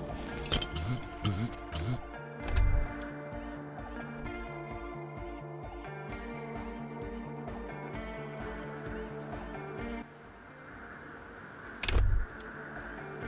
Good morning, comrade! Bzz.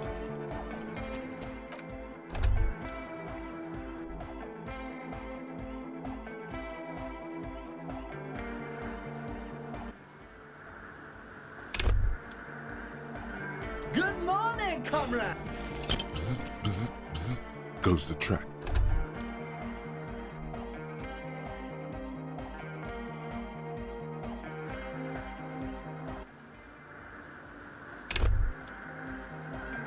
Good morning, Bzz, bzz, bzz. Goes the... This is annoying.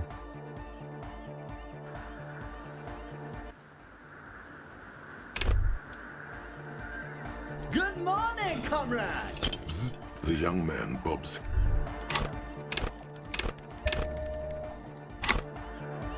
Good morning! Lungs are for love!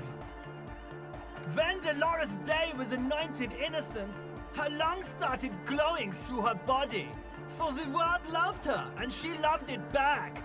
Yeah! Why wouldn't they be?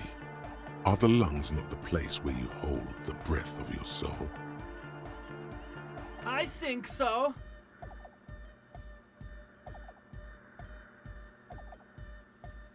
But that's what everybody saw. Explain it as you please. But it doesn't really do to just deny it ever happened. Here's an idea. Say what you said before. Oscillator Matrix? Where is that?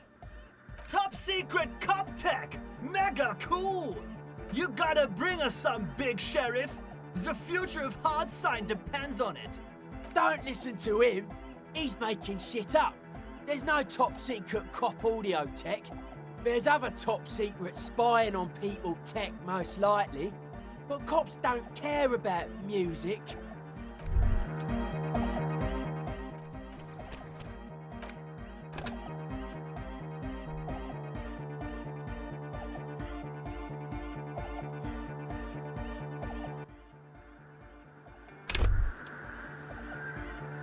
Good morning, comrade! Bzz, bzz. The young man bobs his...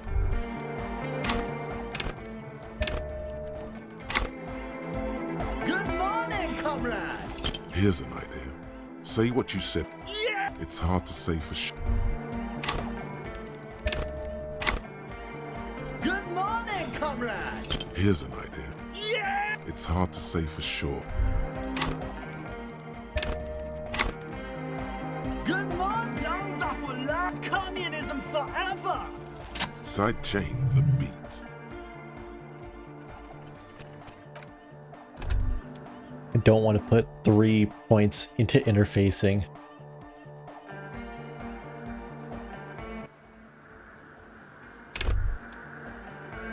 Good morning, comrade!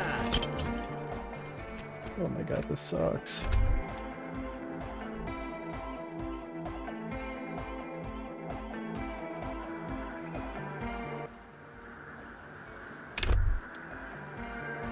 Good morning!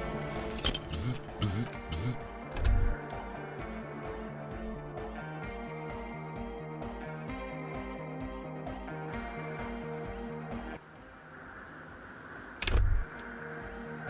Good morning, comrade! Sidechain the beat. Listen, you can use the compressor to select between which track it's compressing, either the auxiliary signal or the main input from the tape. Make it alternate between the signals. The compressor controls the gain based on the level of the signal on the aux sidechain input. It will allow maintaining a loud sound without peaks that fill up all the headspace. Sidechaining it, you said! Then he puts on his headphones and his eyes go wide, wider than they've ever gone on drugs. He starts jumping up and down with bliss in total silence, still listening to his headphones. Hey, what did you do to Egghead, Cop Man? Did you break him? Are you ready, pussy? Noid, straightens his back, ready for the beat. I was born ready, Egg.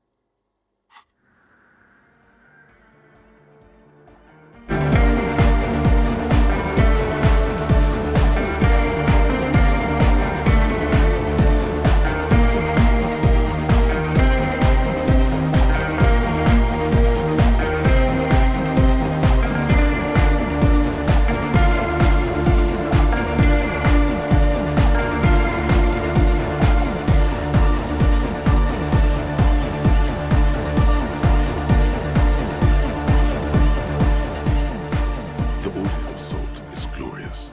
The speed freak dances on the stage, intensely waving his hand in the air.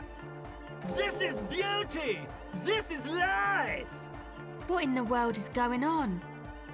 The way melody and bass flow together, it's unnatural. Your body is taking a beating from the low frequencies crashing over you. It's making you feel alive again. Introducing the ultimate sound! God damn it! This dance club idea might just work out. DeLorean Church! The place to be! Pump it! Pump it! This is it. This is a new era. The fabric of the world has been irrevocably altered.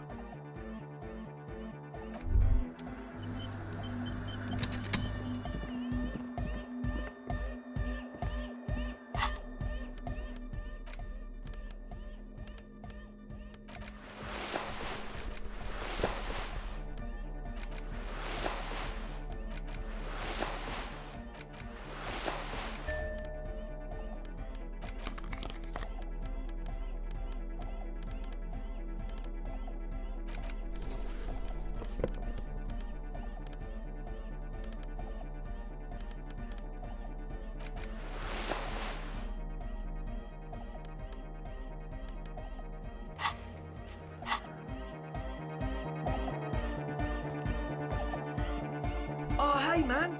Goodbye, officer.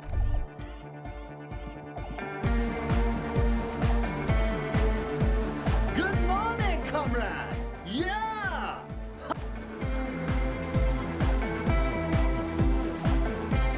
Yes, what is it?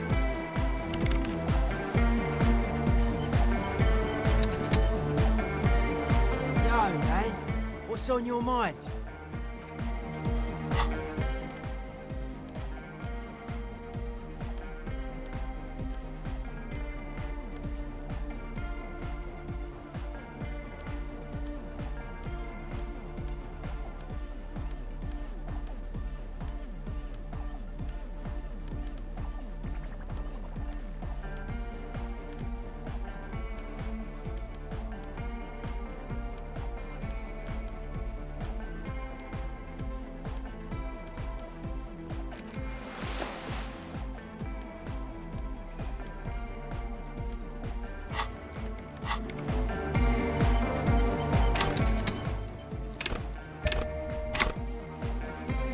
Yo, man. What's on your mind? Aggressive, monotonous, but also somehow sacred, primitive, yet futuristic, like a machine man. Nothing exists but the here and now. All are one purpose. All you've managed is a list. The parts don't form a whole.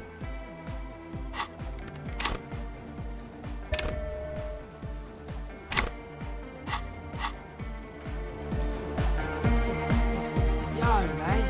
What's on your mind?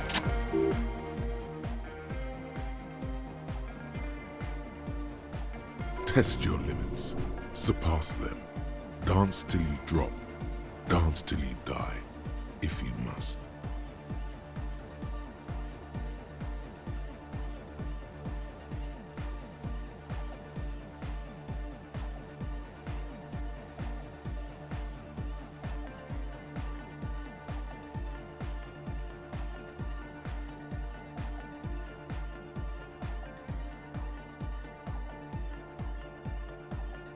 Predictable, but solid.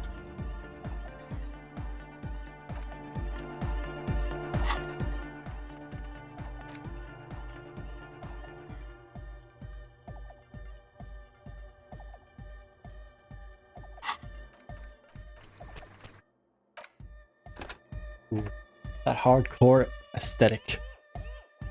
I only want to invest 1 point into it. I feel like that's fair.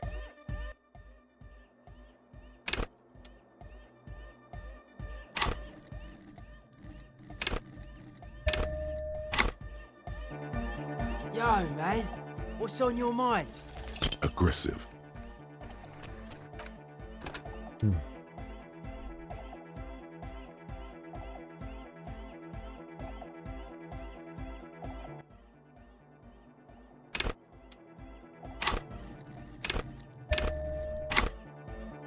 Yo, man, what's on...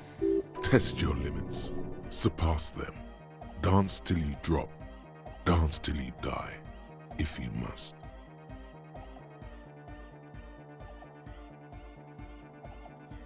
That's a good way to go.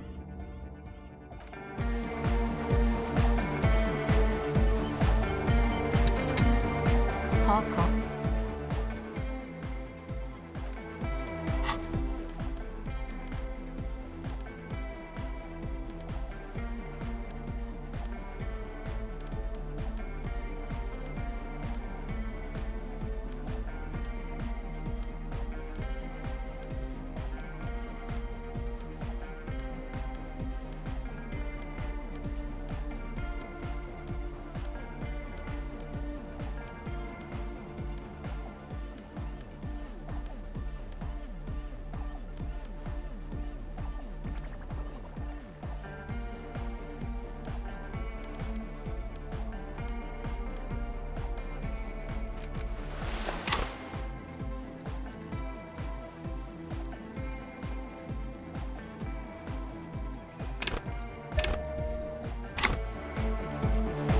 Hardcore. The silver bird has already flown away. I will catch it later.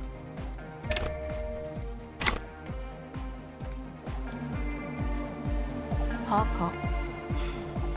The silver bird has...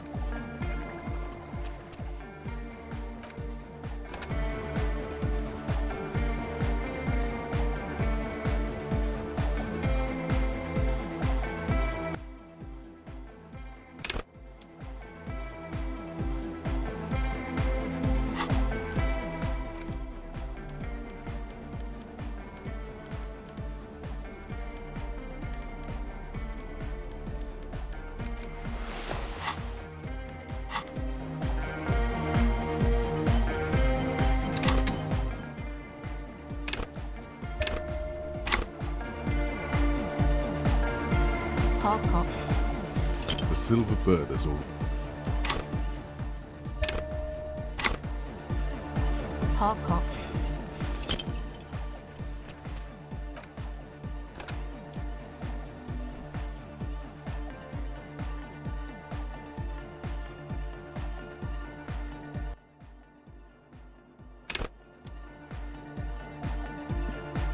Hardcore.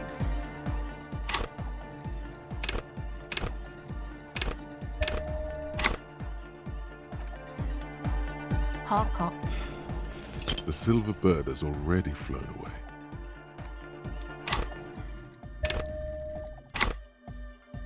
Hardcore.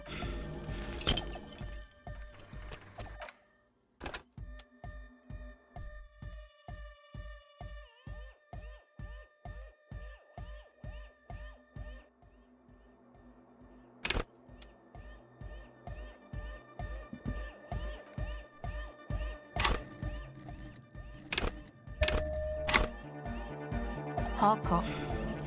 The silver bird... Hardcore. O pasaro de hint. It flutters by your ear. It's what the Zemoyaki, the Gradian community in Revachol, call a person who never breaks under interrogation. It's an organized crime term. Excuse me? She's attempting to remain calm, but the phrase made her flinch. What do you mean? All right. My father was a Zemyaki. He died years ago. He was a bad man. Not a lot of good things to say about him and what he did. He bought the family a huge house, so we got to live, at least temporarily, in a giant castle in Jamrock. and then he died. What do you think?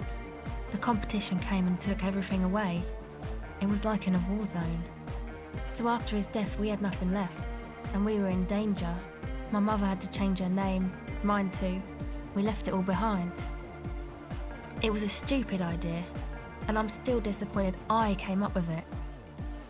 Aren't there any local authorities who might look down on such activities? I took that into account, of course. Coordinated the operation with the débardeurs, else they might get unhappy. Not in person, but I let them know. You can't do anything without the fat ones getting wind.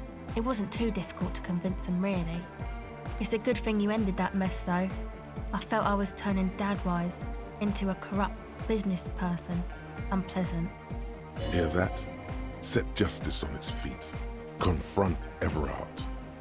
With a fluid gesture, you seize her wrist, her hand just centimeters from your nose. No, I don't think it would lead anywhere with Everard. He's just going to deny it. Yeah. Have you seen Everard?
Okay, I think I'm fine with using all those skill points there.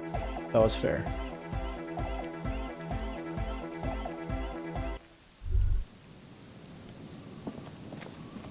Wow, it took a long time, huh? A metal payphone under a yellow plastic dome. There's a life is gone.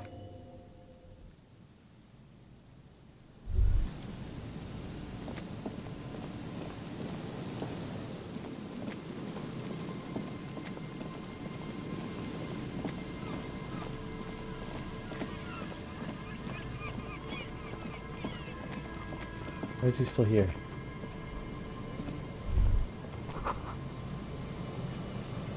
A man lies on the boardwalk. There's some tear.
Our tenant.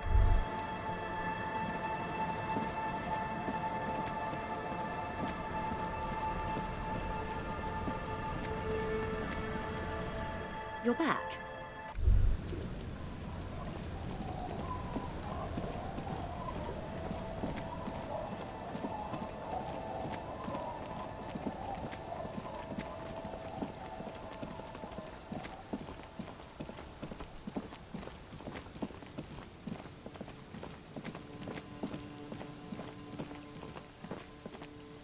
Wouldn't there be some fuel oil, like,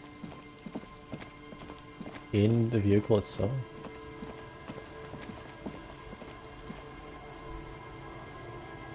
Guess not.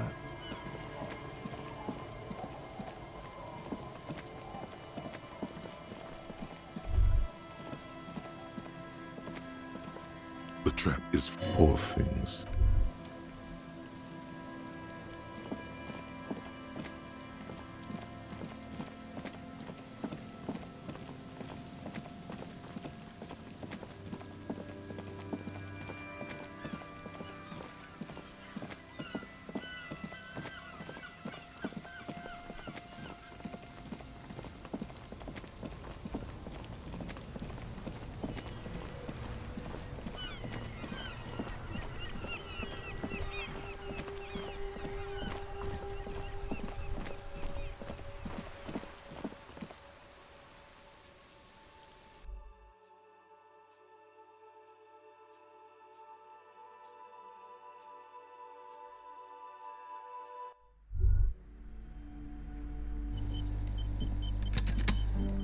Hello again, esteemed officer, and welcome to Crime, Romance, and Biographies of Famous People.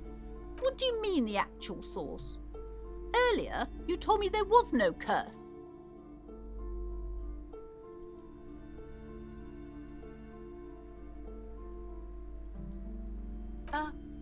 What?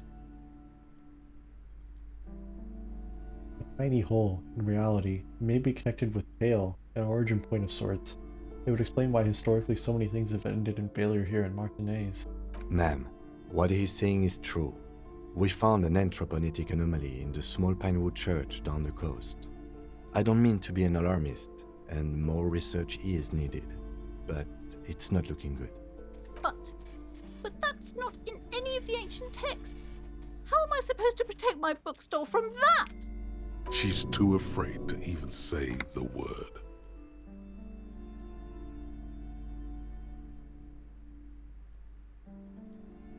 You're right, officer. I mustn't lose faith, especially now that Annette is finally settling in at school and making friends. No, we can't just leave. Besides, didn't I have some Sailite hope catchers round here somewhere? I must find them. Everything will be all right if I can just find them. Thank you for your help in any case. You're welcome back here anytime. Okay, but please, only a few questions. You wouldn't want to disturb the spirits. Yes, the Simonese are very crafty, and their wards are extremely powerful. Lesser wards simply won't do here. The woman looks aloof, her feet.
Oh, it's you again. Are you looking for a dye?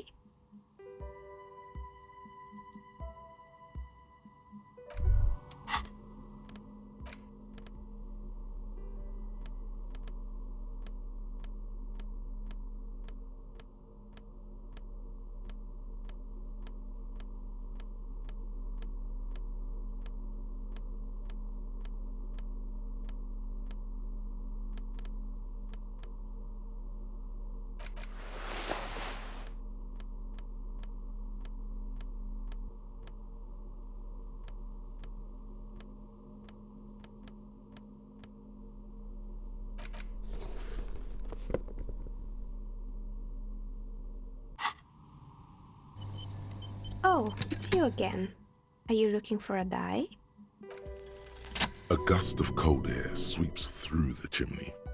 The stones and minerals on the shelves rattle as though agitated. For a moment, it almost feels as though you're outside the building, exposed to the atmosphere. Didn't we already talk about this?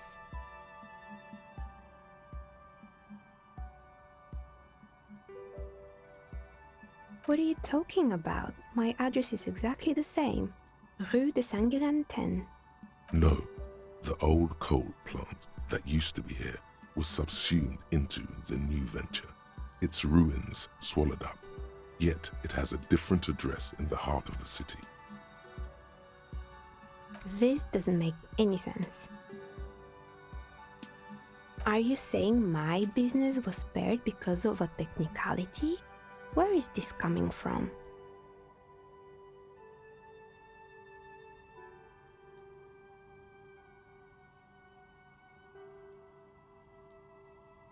And what? Does it mean that I'm safe from failure? Don't let her become complacent. She still needs to ward her soul against the evil forces.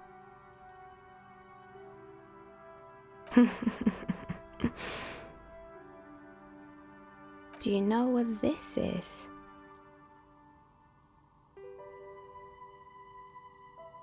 It's a mourning ring. I made this when my first company failed. It was a small jewelry shop right here in the East Delta Commerce Center, built with the little I inherited from my parents. I drove it into the ground within a year. I didn't have what you would call a viable business plan.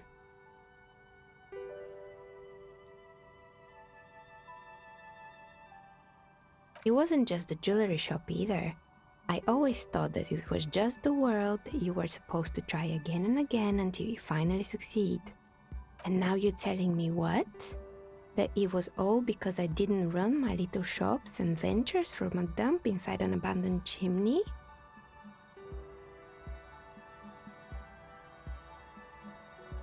Yeah. Or maybe it's the entire world that's cursed. It's such a precarious place. Nothing ever works out the way you want it. That's why people like role-playing games. You can be whoever you want to be, you can try again. Still, there is something inherently violent even about dice rolls. It's like every time you cast a die, something disappears. Some alternative ending or an entirely different world. But anyway, thanks for sharing your theories, officer. You mean the curse that I'm spared of because I live outside its immediate reach? I'm listening. Excuse me? A 2mm hole in reality? This can't be true. I'm afraid it is, ma'am. Sona Lukanen-Kilde, the former lead programmer of Fortress Accident, made the discovery. Sona is involved in this? So it's even worse than I thought. It's not just the commercial area that's cursed, it's the entire world. She looks outside the window where the night has fallen on the yard. A curse is something superstitious, but a 2mm hole in reality? We all know what it means. It's pale. In any case, thank you for stopping by. It's good to have an answer, even if I can't claim to understand it fully.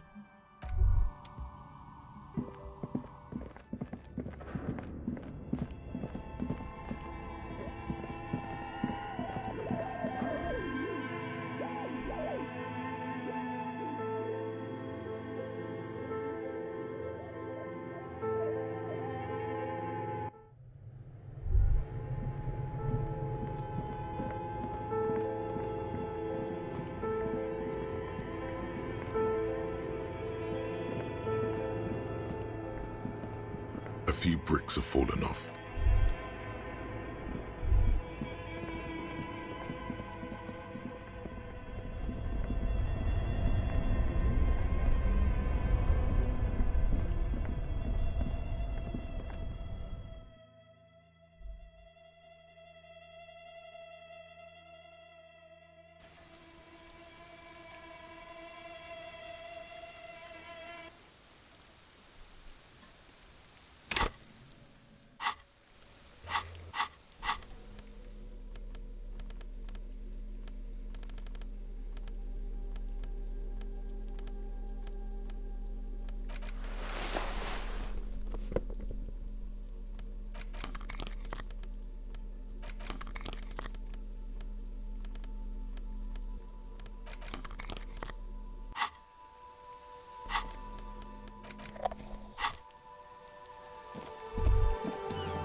The stage is all set up for your performance. You feel a little dizzy, a little unsteady suddenly. So, are you ready for your thing now? Let me know when I should turn on the karaoke carousel.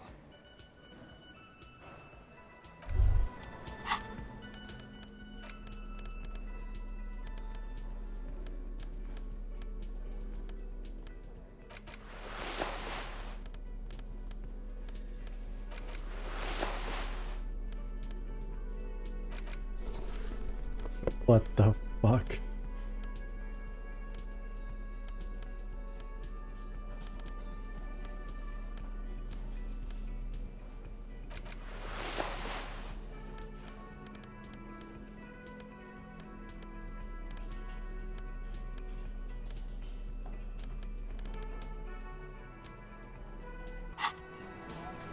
You finally made it, haven't you?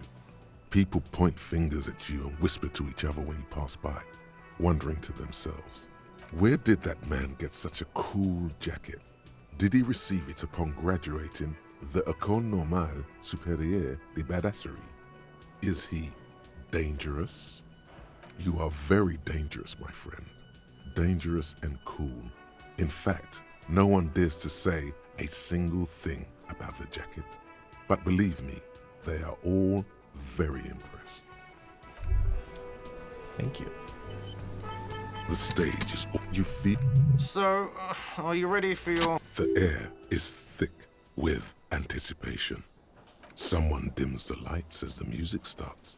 Okay, here we go.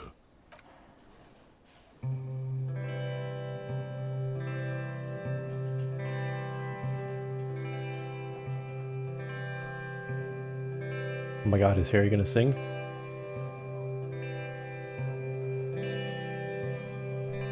I would often go there, to the tiny church there, the smallest church in Saint-Saëns, though it once was larger. How the realm may rest there, down through the mist there, toward the Seven Sisters, toward those pale cliffs there. I would often stay there, in that tiny yard there. I have been so glad here, looking forward to the past here. But now, you are all alone. None of this matters. No, none of this matters at all. Wow, good job, Harry. Ancient reptilian brain. Oh my god. A lazy applause fills the room. You feel your hands shake as awareness of your body returns to you.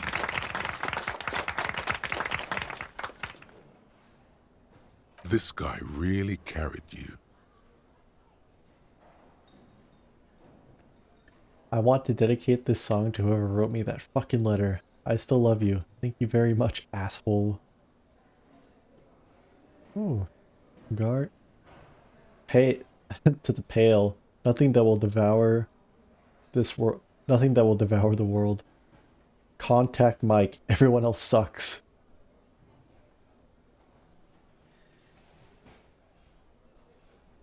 The lieutenant doesn't say anything, but gives you a quick smile before turning away. Good, good. Are we ready? I want to unplug the microphone now. Last words?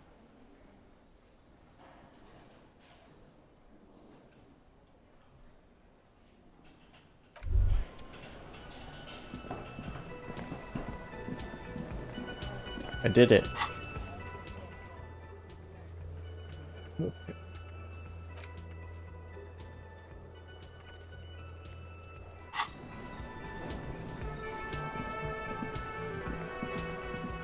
Ah, smallest church in Saint-Saëns, right?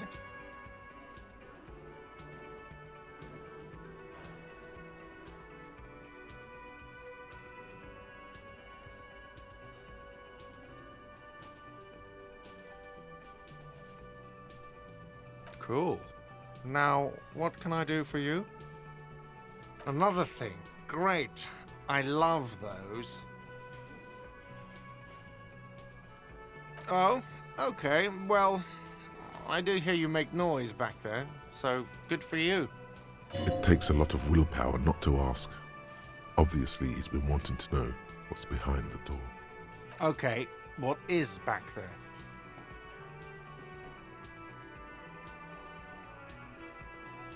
Ha! I knew it. I've always wondered where those machines by the door came from.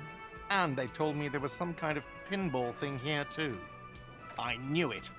Were there any back there? In working order, I mean. No, I was just wondering if you found pinball machines there. He was wondering about something business related, about how much money he could make of one.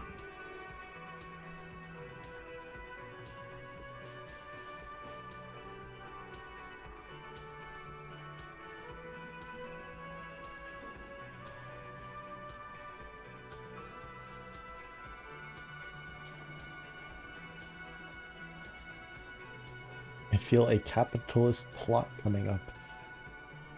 Capitalist plot. The pinball we have in the corner now is broken. I want to diversify the entertainment options. It wouldn't hurt to get a little life in here. Other than the hellish karaoke machine. That one's always causing trouble. Yeah, those numbers he's adding up must be making good sense to him right now. Sounds like he cares about the place. He's not going to be overjoyed to hear that it's part of the doomed commercial area. He should still know. You have to be forewarned about these things. What wall? I'll have it fixed at once. Thank you for letting me know. I assure you, the Whirling does not abide spying on its guests. What a shame to fix such a good peephole. Absolutely not. That would be idiotic. I have no idea why you're even saying this right now. In your defense, neither do I. Thank you. I'll patch it up personally. Was there something else about the establishment? I hope not. What? Why would you say that? We're at a completely different address from that whole thing. So he knows of the doomed commercial area and its address. He's thought about this. Everyone knows of it. I've been working here for a long time, and that intercom has never been used by the Whirling.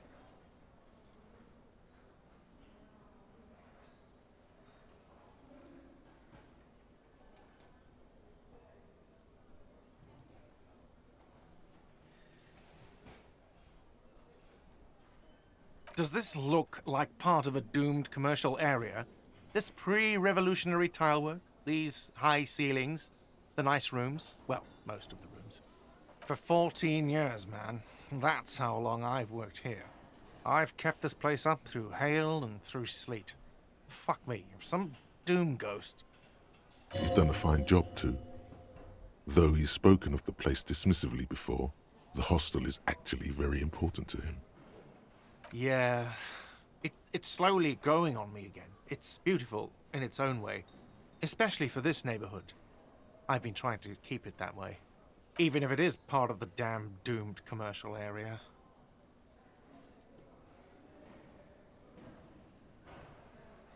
Yes, your police skills have delivered. I'm sure you'll get a commendation, maybe even a promotion. Some real estate management company. They never come around here, just collect money from afar. Honestly, I think some money laundering might be involved. Well, it sure as hell wasn't the real estate company. It was you? You look surprised. What? It's a great name, I know. Cafeteria managers come up with great names too. It's from a song. Hail, Holy Queen, by the Ateneers. Hail, Holy Queen of the Sea. You're whirling in rags, you're vast and you're sad. Good pick. What about them? One is a basement dive frequented by chain-smoking communists. I can't tell you how sick I am of Kraz Mazov and Ignis Nielsen and all those old ghosts. He's hesitating, not sure if he should share this information with you. Encourage him. The other is a kebab cart. It's very successful in its way, but it's nothing like the Whirling. Luck has got nothing to do with it. I need to think about where I'm going to place those pinballs. I have a feeling they're going to help. So, if you didn't have anything else to tell me about my establishment, can we, wrap it up? Yes?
What should I do now?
The window stands bright.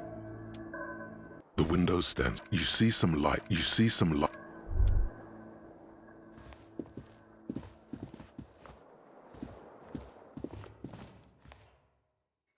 A mirror hangs on the bathroom wall.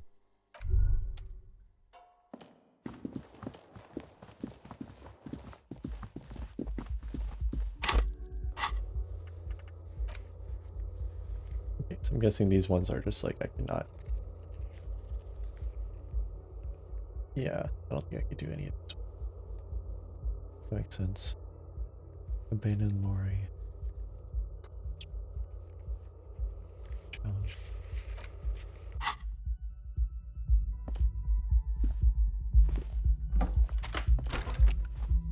Talk to her last.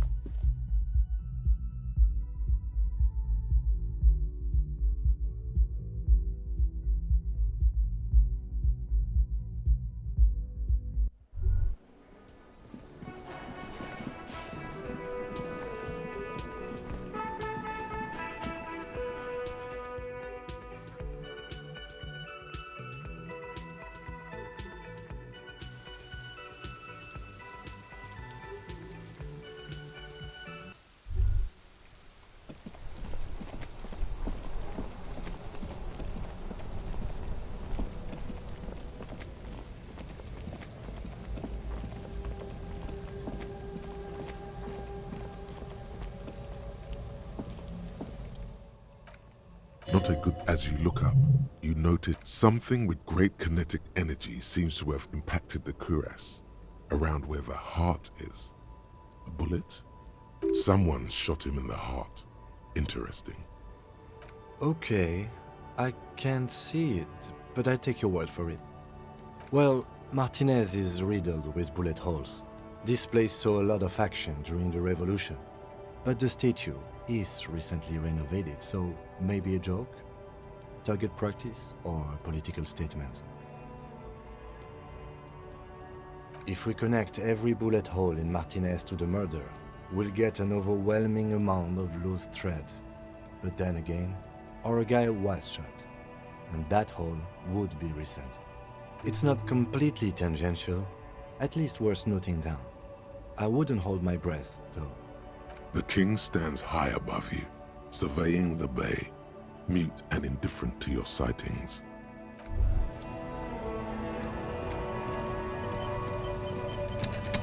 A lorry about the smell of cigarettes and perfume welcomes you. The cabin inside is plastered. There's something odd about the passenger seat. It takes a few moments, but eventually the transceiver slides from its greased socket mount with an eminently satisfying ching. Funny, isn't it? The lady driver used this same radio to evade coalition authorities, and now you are using it to contact them directly. It's just ironic, that's all. Where the transceiver used to be, there's just a rectangular shadow now. It's about the size of a small paving stone and nearly as heavy. Now that you're looking at it more closely, you realize the various dials and meters make it look vaguely like a face. A distinctive triangular logo forms the nose. That's the mark of Esteaz Electronica, one of the major manufacturers of advanced radio equipment. You've surprised me more than once during the course of our investigation, but I have to say it still seems like a remote scenario. And Esteraz is certainly nothing to sniff at, but if you compare the feature sets, I would say they are more or less equivalent.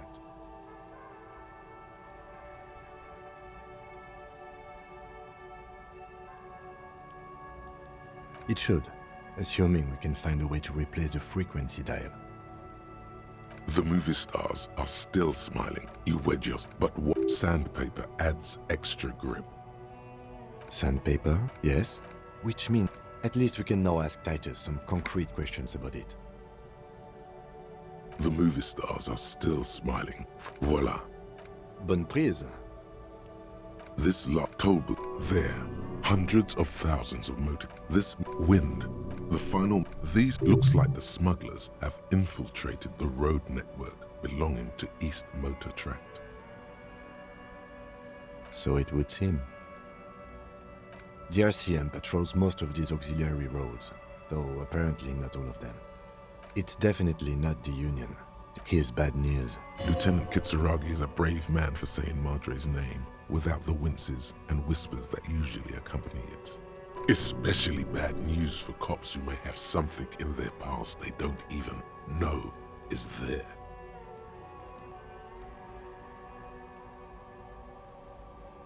Hard to say.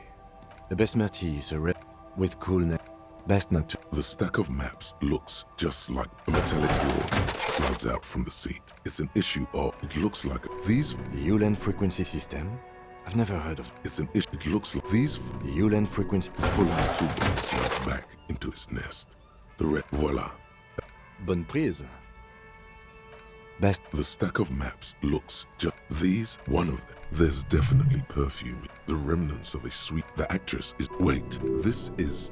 She wasted away. The actresses. You chose the right. What is the map?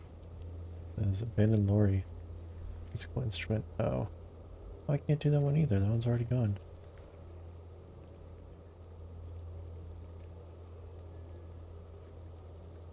Mostly map wall.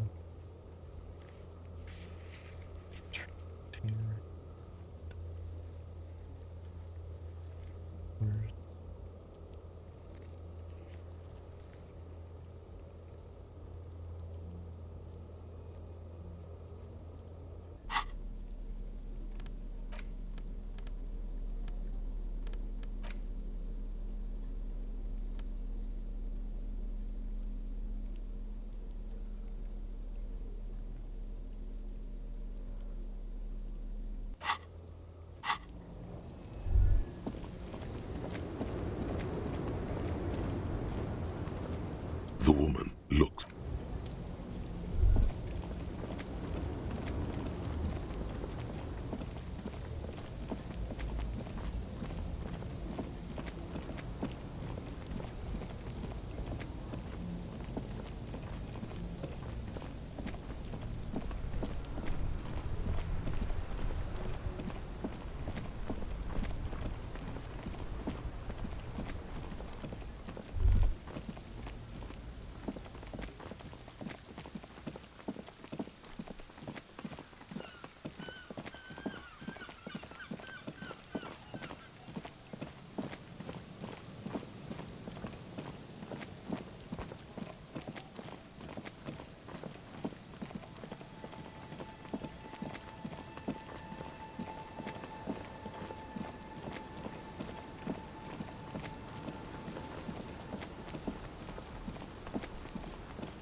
Assume the layer of responsibility.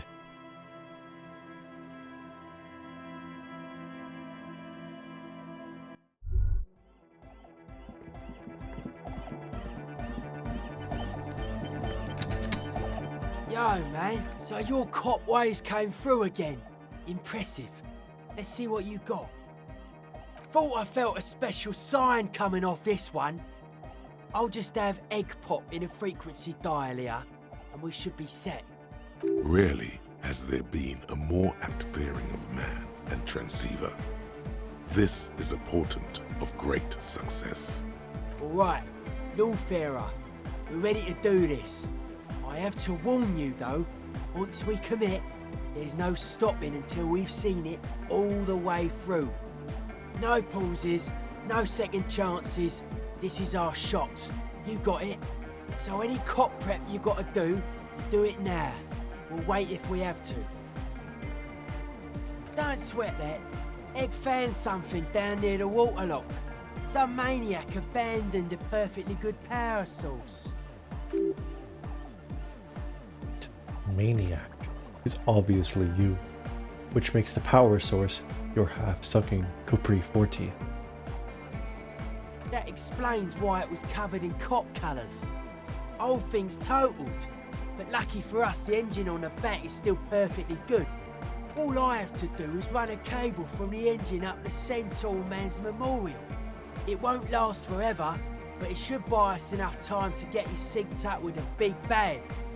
How should I know? It's up to everyone to know their own needs.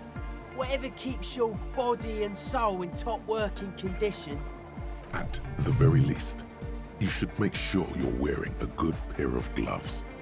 Personally, I'm gonna make sure I've got a steady supply of prep tired handy. The speed is to get you through the tedious, detail-oriented parts of the work. Maybe this freak will spot you some. Hope you don't get any little wires crossed because you lost your concentration, Mr. Clean and Sober. Do what you have to do. We're not going anywhere. Hardcore charge! Nowhere else to go! Like Egg said. Yo, man. Rest of the crew has got to stay here. Can't afford to let the beat drop right as we're getting off the ground. Much love to my hardcore antenna brothers! Good luck, guys. Try to squeeze in a promo spot while you're on air. We've got to start putting the word out. Back across the waterlock. At least we are getting our exercise in today.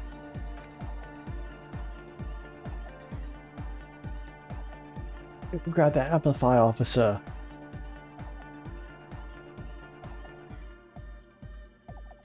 And start spooling up those cables. Maybe we can get it all in one go.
Just plug that in there, would ya?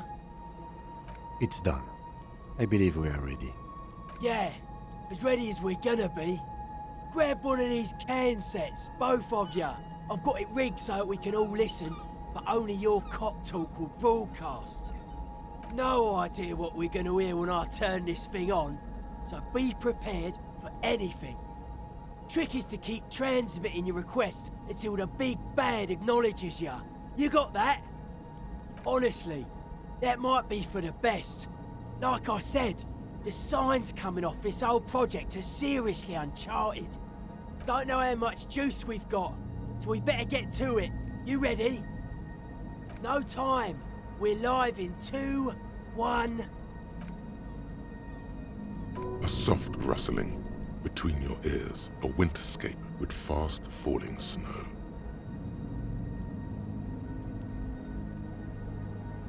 That's your cue, lawman.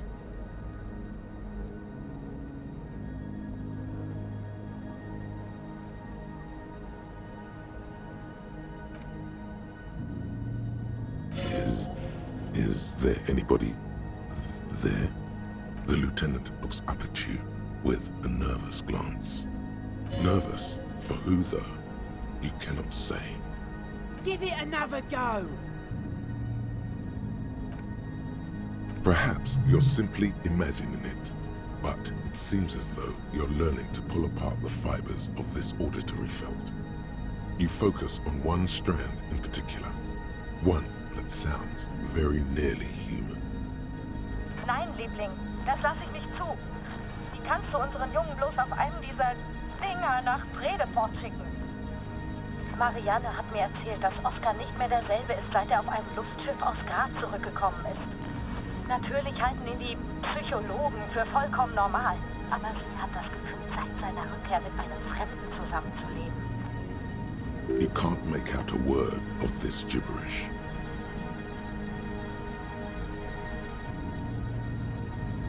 Liebling, bitte. Er ist unser einziges Kind. Er kann doch auch nächstes Jahr zur Akademie gehen. Is that what you call those radio spookers? Didn't know they had a technical name.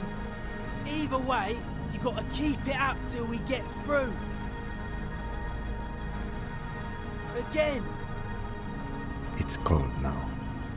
A slight frisson at the point where your neck meets your spine. Something about the lieutenant's words directed at you, but not you. I didn't say anything, Detective. Someone has been maintaining it. The wiring has been repaired. An uncomfortable silence falls over the connection. It's been a long winter. Long and cold. I promise you I didn't, even though it certainly sounds like me. So your partner's haunting himself, trying to warn him off his current path, most like. It's eerie for certain, but also harmless. I just wish I could remember what I was talking about. Natürlich halten ihn die Psychologen für vollkommen normal. You just have to embrace the spookiness. Now give it another go. But someone has been maintaining it. The wiring has been repaired. Dubois, please acknowledge. Liebling, bitte. Er ist unser einziges Kind. Where's departure? Please identify. The signals are getting increasingly mixed. Plucking Archer's signal from this will be like isolating a single strand from a tangle of hair. This isn't looking good. The radio spookers are winning. Don't know. If we can't get around the interference, we're in deep trouble. Hold on. I think Ed gave me some sort of checklist. Says here, main step, volume to the max. That's not too helpful. Okay. It also says, inspect connections for hardcore clarity. So let's try that. My guess, you climb up the centaur, man. See if there's anything obviously interfering with them. Maybe you've got some technical law science. Someone has been maintaining it. No problem at all. You've already teleported up way greater heights. Something about this setup seems dimly familiar, but you'll be damned if you know what you're supposed to do about it.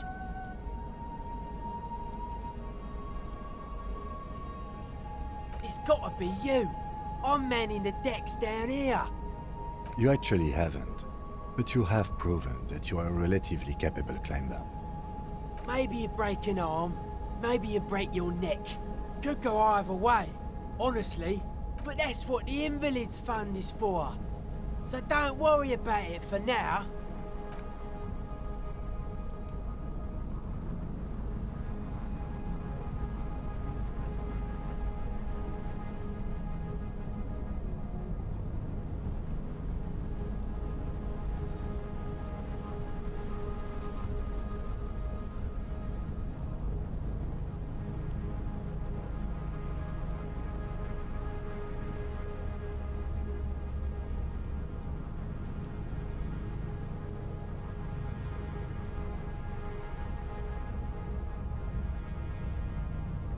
Your gloves give you a solid grip on the metal bar.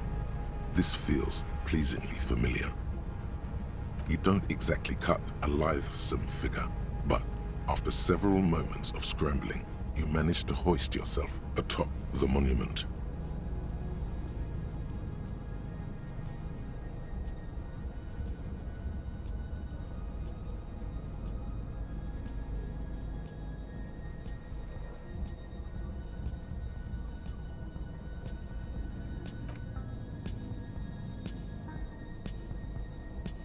That performance was frankly an embarrassment.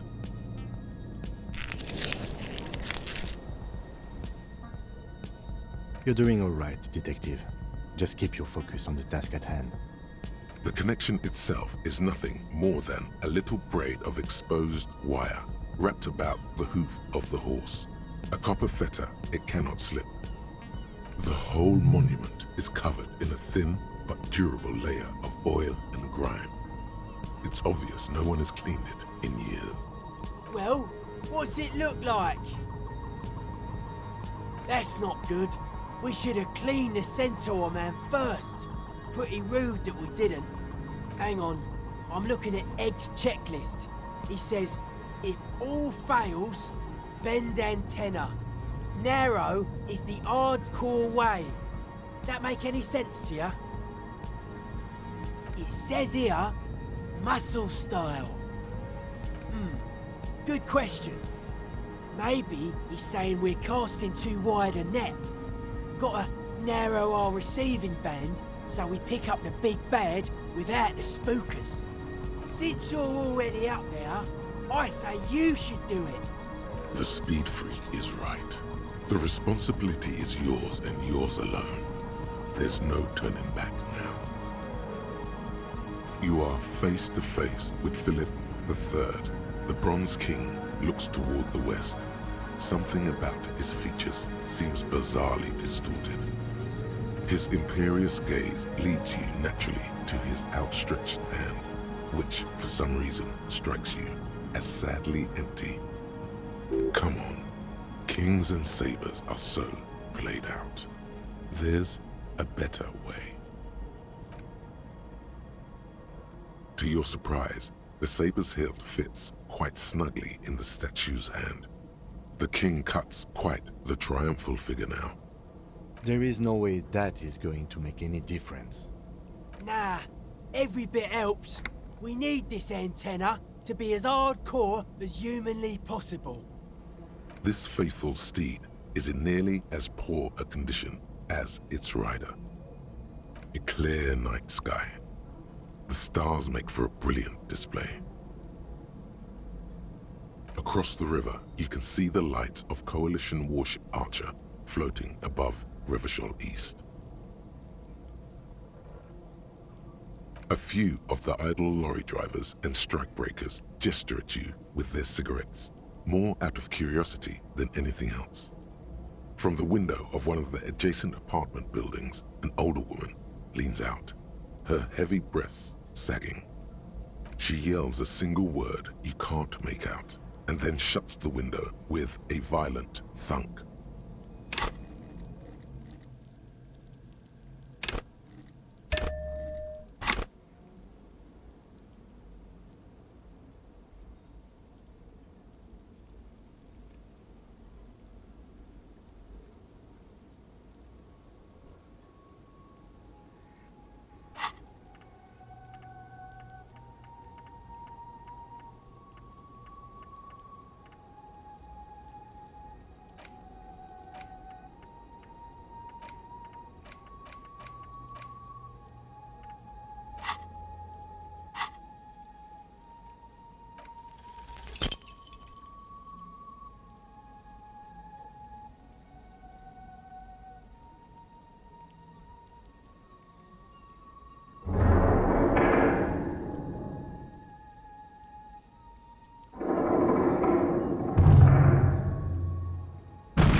You allow the broken hunk of metal to clatter to the ground. It wasn't clear to you it did anything anyway. Nein, Liebling. Huh? Sounds like that was a false move.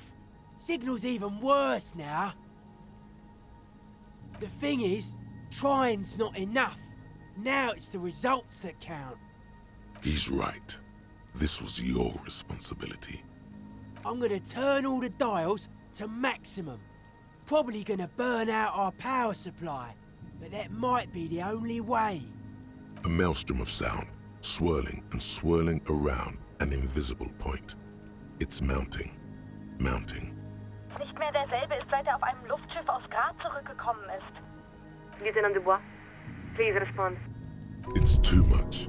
Your eardrums are throbbing, about to burst. A long winter, long and cold. And then nothing. Try it now.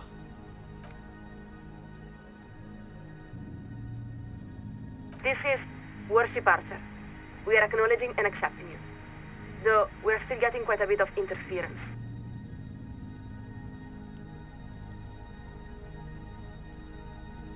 Coalition. This is as good as it's gonna get. I'll keep us aligned as long as I can. But this isn't a social mission. You got it? This is it. You're finally getting to speak with those who hold real power.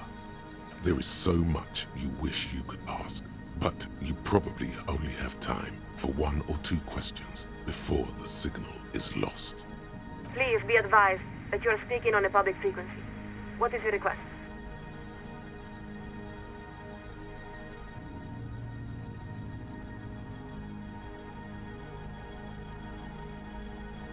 A very important question with a very simple answer. We want humanity to endure. Beyond that, it may be said that we are the inheritors and stewards of Dolores Day's legacy. Dolores Day. So beautiful. Oh, incomparably so. But that isn't what made her so remarkable. Not true. Her beauty was like a glowing coil on a hot stove, and yet you felt blessed to touch it. She was the greatest innocent, the single most consequential being to have ever lived. Her legacy touches every aspect of modern life. Immeasurable. It includes interstellar travel, 3 scientific revolutions, humanism, internationalism, the welfare state, and balance of terror theory. Nothing less than the intellectual foundation of our modern forces. The role of the Moralist International is twofold: to buy humanity sufficient time to perfect itself, and to patiently guide it along the road while protecting it from ideological highwaymen and eschatologists. It's an elegant idea, one of the cornerstones of the modern era. In short, it holds that durable, lasting peace is possible when the major powers are capable of inflicting unacceptable and irreversible destruction upon one another. Because no rational state is willing to accept the risk of such a calamity befalling its own people. All powers are incentivized to de-escalate conflicts before they reach the point of no return. A state is like any other living thing. It wants to survive and grow. A state that doesn't value its own existence is not a state at all. It was established by many of the same founding party members who elected Dolores Day, and who, after her assassination, dedicated their lives to the continuation of their political and intellectual projects. The communists say they are the next dialectical step in an inexorable spiral of progress. They claim to have resolved the inherent contradictions of moralism and believe they're just one revolution away from establishing a humanist paradise. The fascists say they are both the ancestors of and the successors to the Loyalism. In other words, they believe that Dolores Day's reign simply represents a glorious phase of expansion within a greater Franco-Nigerian heritage. They criticize the DeLorean project for accepting and integrating new peoples rather than forcefully subjugating them. And then, there are our prodigal cousins, the Vazan Social Democrats, who hold our same values and have even adopted many of our same rites and iconography, though they persist in rejecting the umbrella of moralism.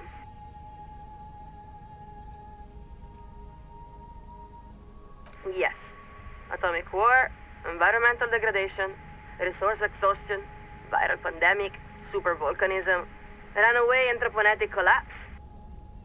This is why it is critical for the international community to work toward peace and cooperation between nations. There's simply too much at stake. The RCM exists under the umbrella of the coalition, just as the coalition exists under the umbrella of the morally internal. At the same time, the RCM is not exactly of the coalition. It's our understanding that the RCM's organizational structure predates the coalition. We believe it may even be modeled after the communal brigades themselves. There is some truth to that. But in a practical sense, it's the responsibility of the ethics divisions to ensure that both organizations are working toward the same ends. One now committed to upholding moralist values. Strange, isn't it? History is a river coursing ever downward. Occasionally, its course is redirected in mysterious and unexpected ways.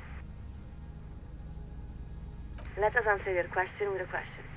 Have you ever seen evening fall over the old town of Vesperashit? The heart of the city, the old town, is a district composed of weathered marble, comprising thousands of columns and arcades arranged around a series of grand plazas. During the day, it's a beautiful sight, equal to any of the great cities of Pericarnassus. But as the sun sets, the shadows cast by those columns and arcades weave together to form an intricate ombre lattice. When you see it, you suddenly understand. It was all built for you, for this very moment. The name at Vesperashit means evening comes.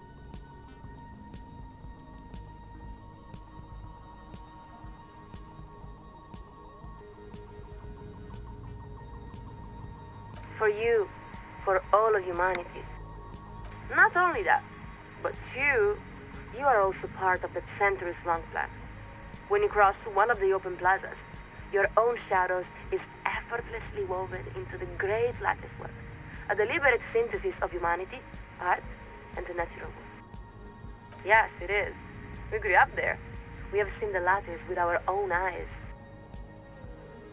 She was. There are even those who say that at Vesperashit summoned Dolores Day, or that it was built in preparation for her, centuries before her arrival. That's why the old town is sometimes called the ceremonial heart of humanity. Of course, such a city does not spring from nowhere, nor does it endure without effort. Its construction was the work of many generations, and its preservation is an equally monumental responsibility. About 3,000 years. She really had that on the tip of her tongue. It's like she has the timeline laid out right in front of her. That depends on how you look at it. Since the Pericarnassian incident, there have been nearly 8,000 years of recorded history. Viewed from that perspective, we are nearly 3/4 of the way there. This is it. Final question time. I can already feel our alignment getting shaky. Is everything alright? We lost the connection for a moment.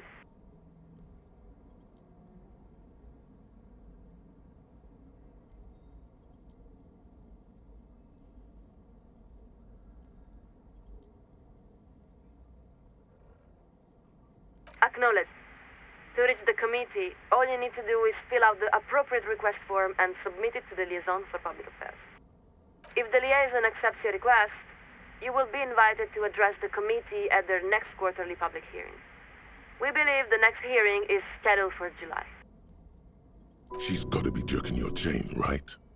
You can't wait that long.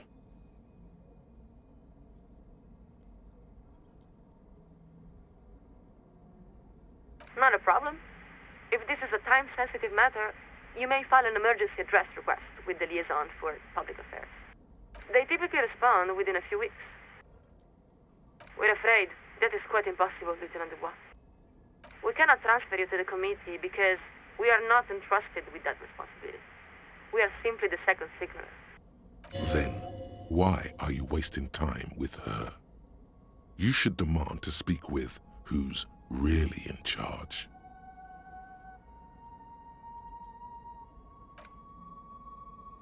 We're here, Lieutenant. Though we have to say, this is all quite out of sequence.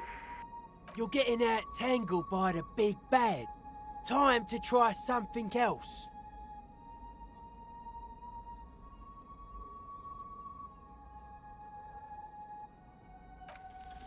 What part of need to reach the committee doesn't she understand? Time to lay it all out.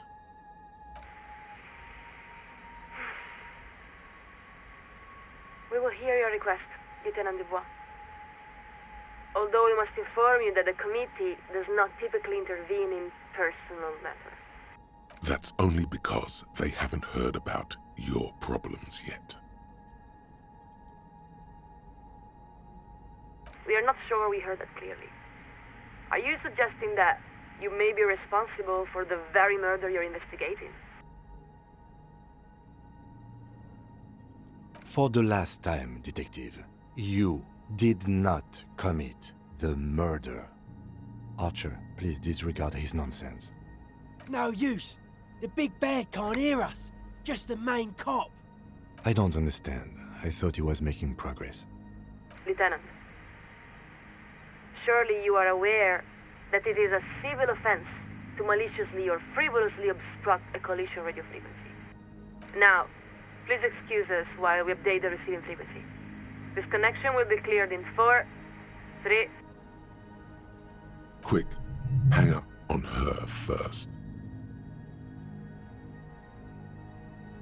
2, 1...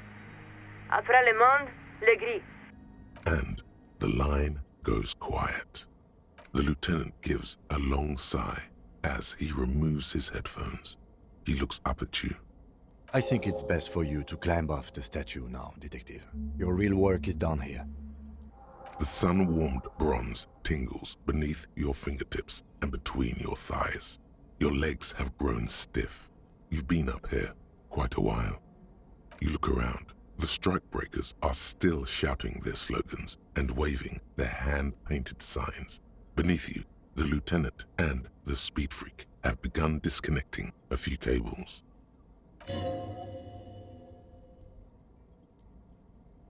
About time. You grab that amp. Forget the cables. Need to leave some evidence of our antenna to inspire future generations. What's one more trip across the waterlock?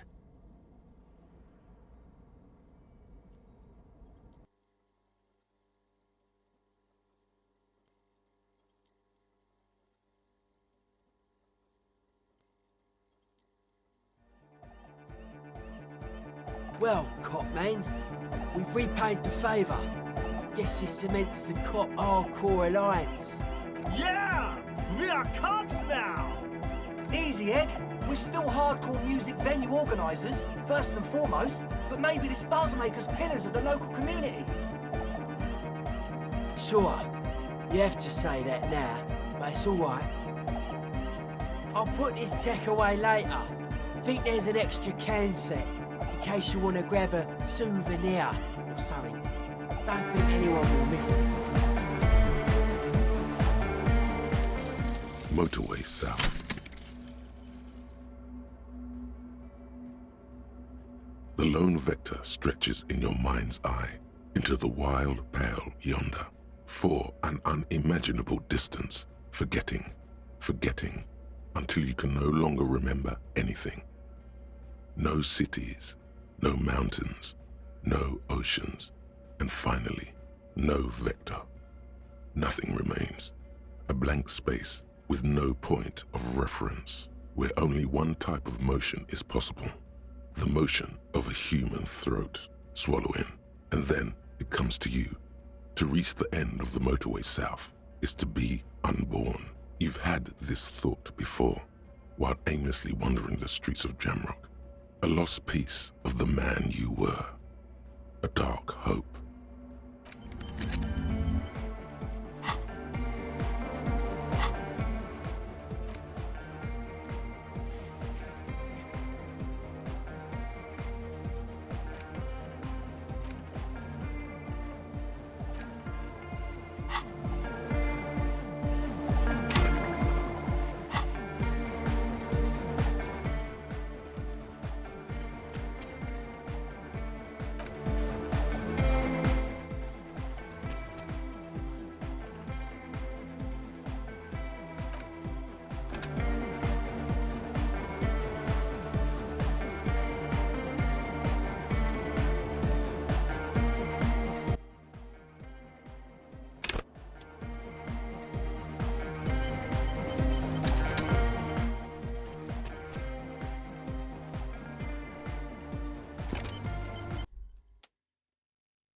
That's enough for me.